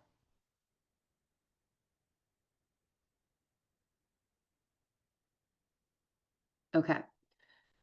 I know we went over this like at the beginning of the document accessibility, kind of walking through this document when we were talking about headings, but one thing that you may get as an issue, again, if you have Acrobat and you are running the accessibility checker there, you may get, because this is an easy one to forget. Like we were talking about that kind of confusion between title and heading one. And it's just an easy one to forget, in my opinion. Like I feel like that's always one that I forget if I'm making a Word doc and I convert it to a PDF, and I'll run the accessibility checker just to confirm. And it's like you forgot a title. So if you do forget it and you do have Acrobat and you run the checker, then it is a pretty easy fix. It's just like right click and fix in Acrobat. However, I would recommend just saving you from having to go into Acrobat or anything like that. Again, just going from file to info and then making sure you just add a title there, and that is you adding the title, and you shouldn't get any issues when it's in a PDF form. So that's why I kind of created that little checklist for you of manual things to check, because it is so hidden and buried. So it doesn't make it really easy for you to remember. So yeah, just keeping that in mind.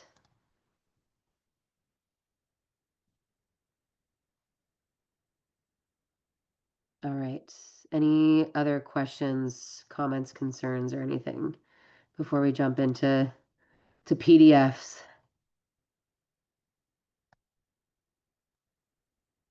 Okay. Oh, I'm already sharing my screen. Is it on my PowerPoint now or my Google slide? Yes. Okay, cool. Just wanted to make sure. Okay, so yeah, you'll have this here as,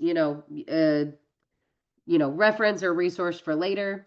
That's for PC. For a Mac, there is just a little radio button that says best for electronic distribution and accessibility. Just making sure that that radio button is checked.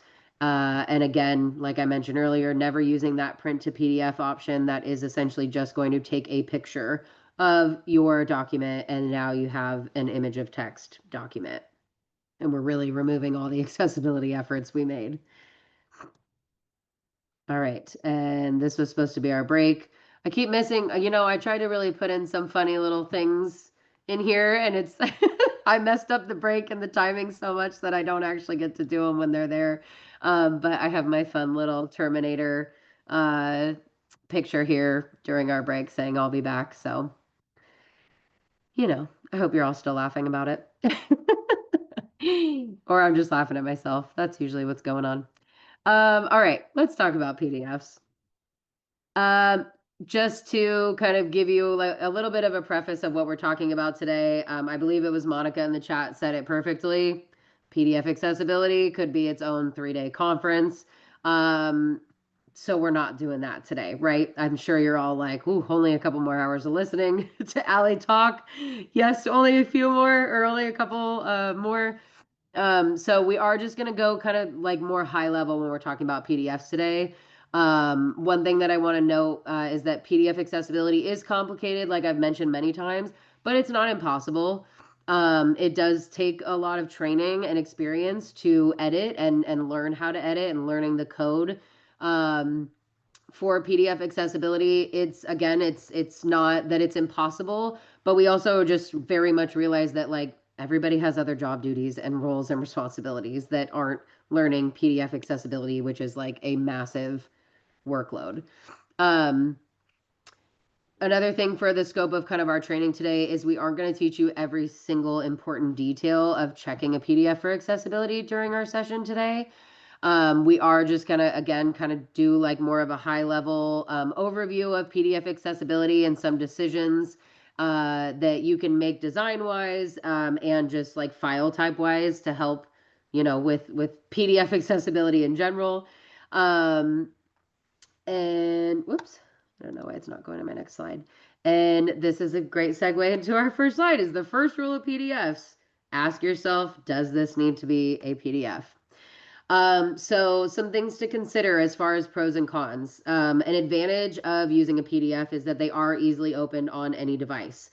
It does not require any sort of purchased software to access PDFs.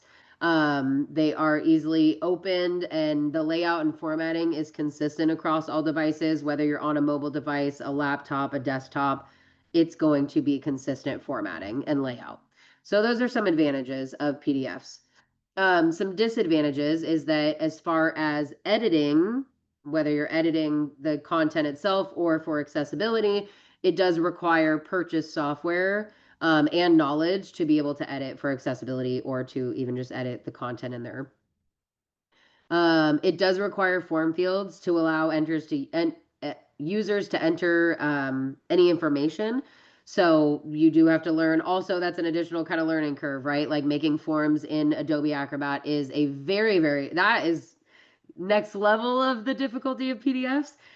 So form fields are required, and there is an entire whole other training and learn. That would be another whole 3-day conference just to learn forms, accessible forms in Acrobat. So it does require form fields if you are having individuals like enter information. And then lastly, just requires significantly more effort and knowledge to make accessible than pretty much any other file type. Not any other, but I'll say most. I'll generalize and say most. So again, like I mentioned, the first rule is kind of like, let's weigh out these pros and cons. What do I need out of this document? And then we can kind of go through like figuring out what is the best file type for the needs of whatever document or content I'm creating. We don't need to go through like all of these right now. Again, this slide deck is like a resource kind of that I built for you all so that you can have this later to kind of refer to. But this is just kind of like questions to ask yourself that you could to help you kind of make a decision on like should I use a PDF or is there another document type that would work better and be more accessible to my viewers, readers, web visitors, students, or anything like that. So there's lots and lots of different options here, depending on, again, the needs that you have for the content that you're creating. Again, that's just kind of like a list of questions you can ask yourself. And then below each of those questions are just kind of different file type options that would work well for that situation. When we're talking about PDFs, typically there's like two different ways that PDFs are created, right? So either scanned as a document, as an image, oftentimes, or they are exported to a PDF from the source document. Those are kind of the two main ways that PDFs end up getting created. Either someone's creating a Word doc and converting to PDF, or we're flatbed scanning or photocopying, physical content and creating PDFs out of that. That's kind of the two main ones. As I mentioned in our images of text, content topic earlier, scanned images and scanned or like images of text are not accessible by any means. We talked a little bit about census access, about how that's not on all of our campuses anymore. These are all links to other OCR platforms that I was mentioning earlier. So we have Google Docs, Adobe Acrobat, Abby Fine Reader PDF, Kofax OmniPage, Claro PDF. Those are all different options. Some of them have a cost associated with them, some of them don't. But those are some other good like OCR tools you can use outside of census access if your campus is no longer utilizing a campus license for that. Mike said, do you need form fields? If you're not on Boulder campus, some other items to choose would be HTML forms or OnBase, but be careful here.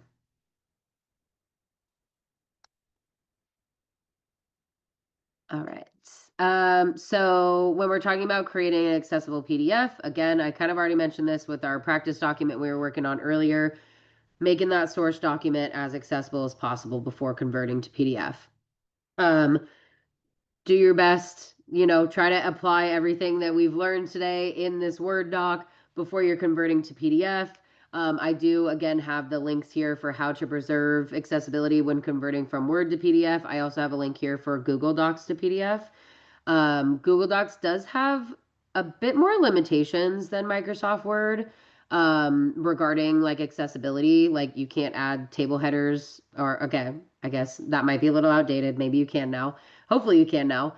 But there are just different limitations. That's just one example. Different limitations with Google Docs versus Word. So if you are, trying to ensure that you're creating an accessible document, make sure you're aware of any of the like accessibility limitations that are present.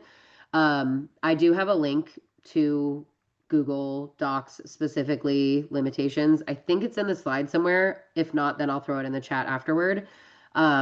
But just something to be aware of. If you are converting from Word docs to PDF, there may end up being things that you might need to do in Acrobat afterward to ensure that all of the accessibility features needed are present.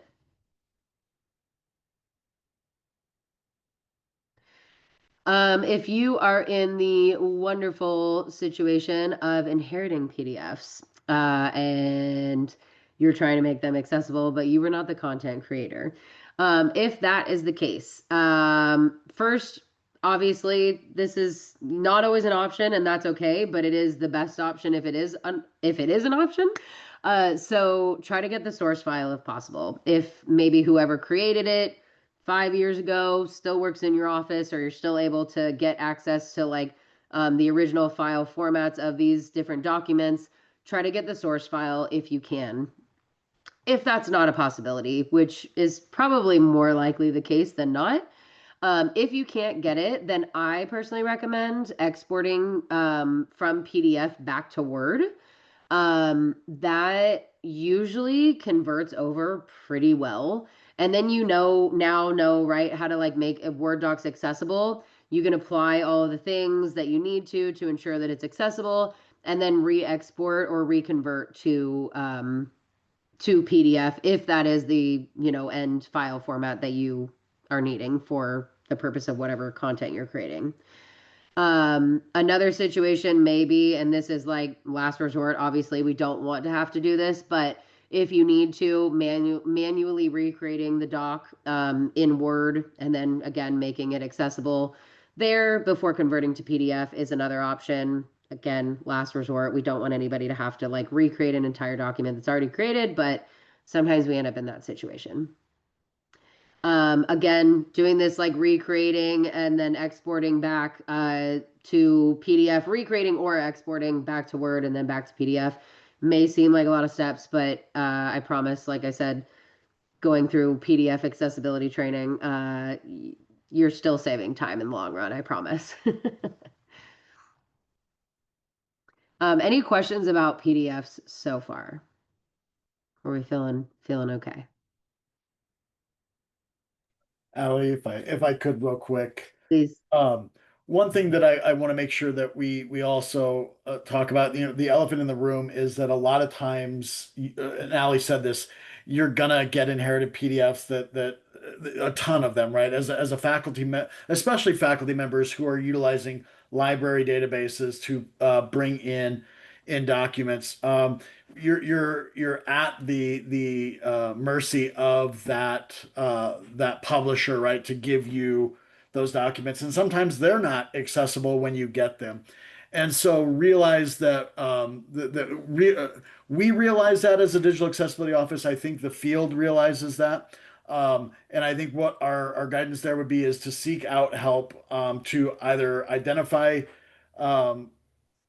accessible documents or reach out to those that are steeped in this work to help you recreate, if necessary, those documents. So it's not always on the end user, because as Ali has said multiple times, many of you may not have the experience of editing a PDF, and if you go in and try to do it, you may create more damage than you mean to. So we realize that the field realizes that. So at those times, we're doing the best we can, and always reach out to the offices that are doing this work, even if that's your disability services office, to say, hey, this is the situation where we at. ADA office, if that's applicable. If you have digital accessibility folks, reach out to them as well, and realize we want you to realize it's a team effort, and not to feel again panic as a faculty member or content creator that you have to go in and edit PDFs without knowing how to do that.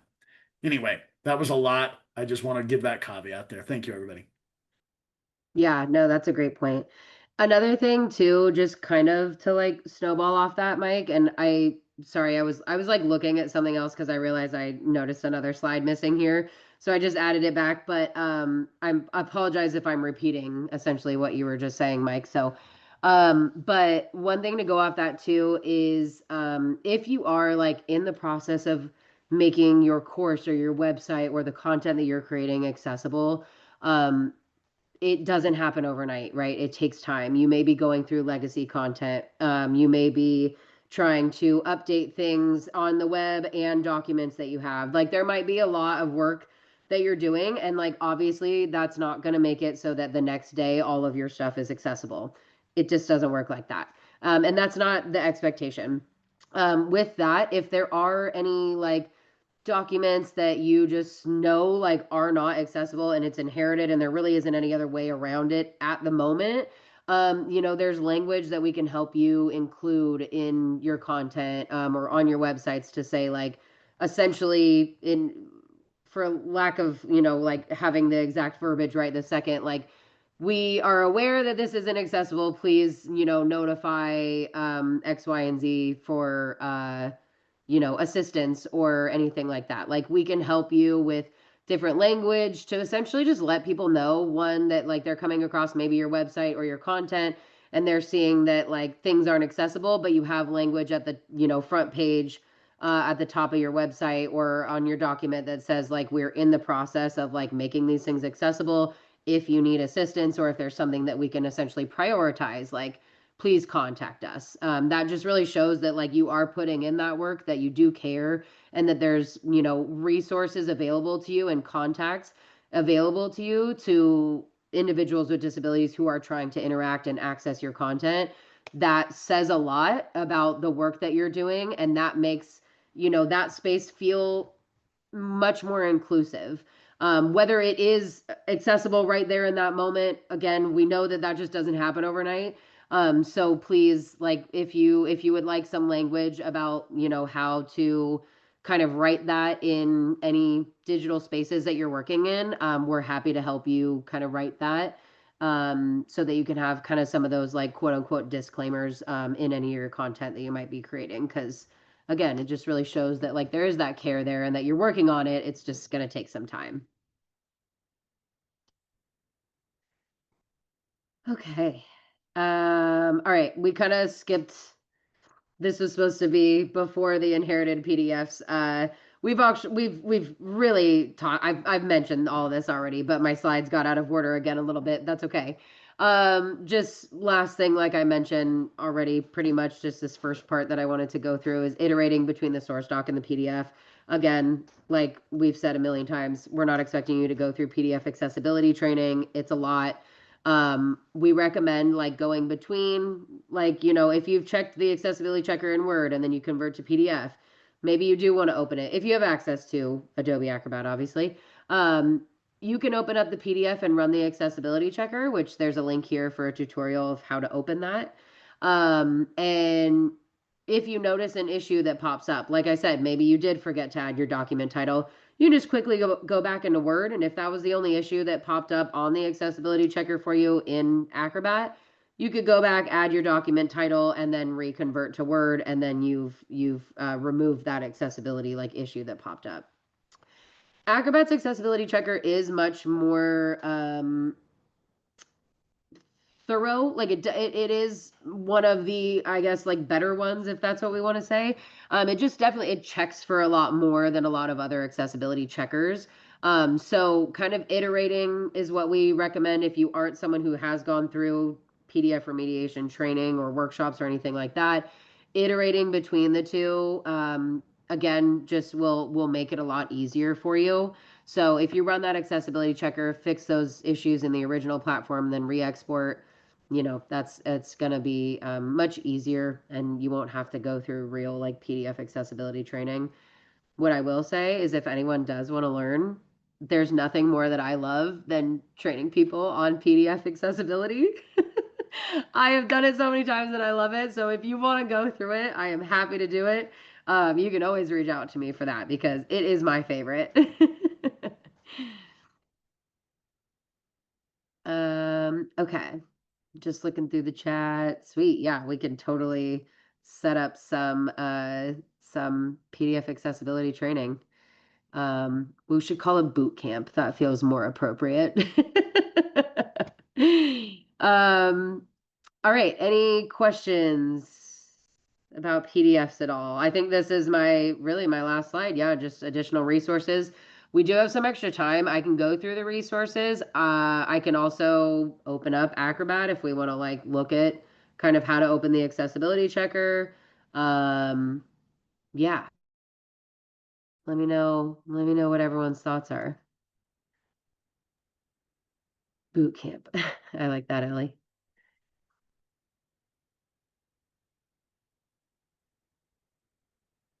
I mean, I'm sure everyone's going to be pretty thrilled if we are ending this early. So, yeah, Colleen. We don't have many faculty here, but we have some staff people from UC Denver. So I'd like to spread this word because you guys do interact with faculty. Faculty do not have licenses to Adobe.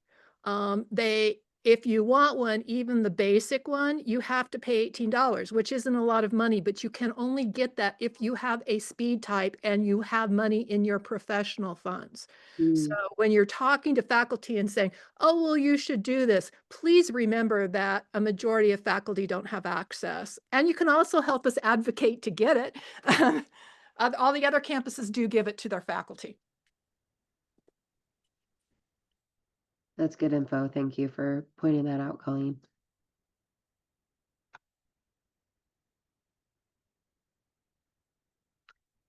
All right. I think that maybe I'm gonna run through the resources and just some additional info, and then we can call it. Again, we're gonna have open like time for questions and Q&A and whatever else we need. We'll be here. So I'll just run through these resources for everybody, and then if you need to pop off, please do. Yeah, thank you all so much for. I see you laughing at me saying pop off. I didn't mean it in that way, Mike. Um, but before I do that, I just want to thank you all so much for being here. Like, it's been a really great time working with all of you. There's been so many great combos. I've kind of already said my praise to everybody, but just really appreciate your time and your willingness to be here today for an all-day workshop. Yeah, it's been really wonderful meeting everybody and getting to spend the day with you. So thank you. All right. Some resources. We do have a Canvas accessibility checklist. I know we already said there's not many faculty here, but if you are a faculty or you know faculty that would love to use that, we have a Canvas accessibility checklist that you can utilize. You can also subscribe to our digital accessibility newsletter. That's a newsletter I write monthly. Not I write monthly. We all write it in collaboration. And we send out a new kind of deep dive into a different digital accessibility topic each month. We have tons and tons of self-paced resources on our website that are linked here. We also have the LinkedIn page that I think Susan mentioned earlier. And we do kind of like more like behind the scenes stuff, so you can kind of learn about our staff. We post about events we're holding. We do like a Tuesday tip, which is like or not Tuesday tip, but like we just do little tips that are kind of more bite-sized. We announce like who our digital accessibility buff award winners are, because we have an award for people on campus at CU Boulder who are doing really exceptional accessibility work. So there's all sorts of kind of like random stuff on our LinkedIn page, but please follow us if you'd like. And then lastly, I mentioned this earlier, the Accessibility Fundamentals for Digital Communicators is a system-wide training. So everybody has access to it, and it is in Skillsoft. It is for digital communicators, which is essentially everybody. So it really goes over a lot of stuff we talked about today, but it is really specifically geared toward like digital communicators. Lots of great stuff about social media, emails. Really, if you're sending emails, then that's a digital communicator. You should you can take that training. So it is self-paced, it's asynchronous, anyone can take it. So feel free to share that along with anybody if you'd like as well. All right, I'm just gonna stop and look in the chat real quick. Okay. Another additional, like, just kind of thing I wanted to talk about here real quick is just working with people with disabilities. This is just like additional info that I wanted to throw out there. One, first of all, always is that many people's disabilities are invisible or hidden, or unapparent. So just always keep that in mind if you are working with anybody. Not everyone's disabilities are visible. No one is required to report that they have a disability in the classroom or the workspace. So again, that's just even a bigger reason why all the work that we're talking about today and why this work that we do is so important, is because there are a lot of people with disabilities that we may not be aware of. And so ensuring that we are taking this proactive approach with creating accessible digital environments and accessible physical environments for everybody is so important, because we're creating an accessible environment for people with disabilities. It's benefiting everybody. I always say too, like, there are a lot of people who have disabilities that may not, one, know that they have a disability, may not have access to being tested for certain disabilities. Or yeah, there's just a lot of different people with different situations. So always keep that in mind. Another thing too is it's always okay to ask like what somebody needs. For example, any sort of like accommodations or support that you can provide, captions, extended deadlines, any other sort of support that you might be able to provide, that's always okay to ask somebody. What's not okay to ask somebody is what their disability is. Again, that's not anything that anybody has to disclose. And to ask somebody that might make them feel very uncomfortable. So not okay to ask that, but always ask just how you can support people or accommodate them or assist them with whatever work they might be doing or for students. Another thing to keep in mind is what may work for one person may not work for another person, even if they have the same quote unquote disability. You know, they're just because using a screen reader or a speech to text tool or text to speech or you know, ebook or anything like that. If that worked for one person that you worked with one time with ADHD or dyslexia or anything like that, like worked for them, that does not mean it's going to work for somebody else who has ADHD or dyslexia, for this example. You know, everyone's disabilities, personalities, environments, all these things like factor into what works best for them, and they know what works best for them. So keep that in mind. Making recommendations or letting people know what's available is okay. But again, just not forcing anybody or, you know, assuming that what worked for one person is going to work for somebody else. And then, I mean, this last bullet here is that people's lived experiences of their disabilities vary widely. That just kind of encompasses everything we just talked about. So yeah, just some info on working with people with disabilities. Not making assumptions about anybody, whether or not they do, or you know that they have a disability. You know, you're all here in this training today, taking this workshop, taking the time out of your work to be here to learn how to create a more accessible environment. And that is the, you know, that's all we can ask for. And we really appreciate you taking the time to do this, to, you know, create a more accessible digital environment for everybody. So we, again, just really appreciate your time. And then lastly here, oh, Mike, did you have a question? Oh, okay, sorry. I saw very wide eyes. I was like, uh-oh, what did I do? Sorry. Lastly, please contact us. If you have questions, comments, concerns, we're always happy to help. Like, obviously, I've said it 100 times. We love this work. We love what we do. We're passionate about it. We love to help with anything that we can. And whatever we have the capacity to do, we will do our best to support CU Boulder as well as our other campuses. So please feel free to reach out to us. Our email is digitalaccessibility@colorado.edu. Again, that'll reach every single person in our office. So please feel free to reach out regardless of whatever the question is, whether it's about testing or training or about captioning, like that's going to reach every single one of us in our office. And then lastly, for more info on accessibility at CU Denver or UC Denver, visit the Faculty Assembly Disability Committee, which is Colleen's committee there. So there's a link to both of those. And lastly, may I please request, if you have time and are willing, please provide me feedback on the training and workshop that you took today. That really helps me be a better trainer, learn things that I can, or understand things that I can learn from and do better next time. So if anybody has time and is willing to provide feedback for me and this presentation, I would greatly appreciate it. But I think we can call it there. If everyone wants to leave, please feel free. I'll be here. So will Mike. We'll hang out for a bit. I'm assuming Mike, yeah, I'm telling you, you're going to be here apparently. So yeah, if you can't provide feedback, that's great. But thank you all again for your time. We are all done for the day. Thank you so much for being here. And hopefully we get to work together again in the future. So thank you.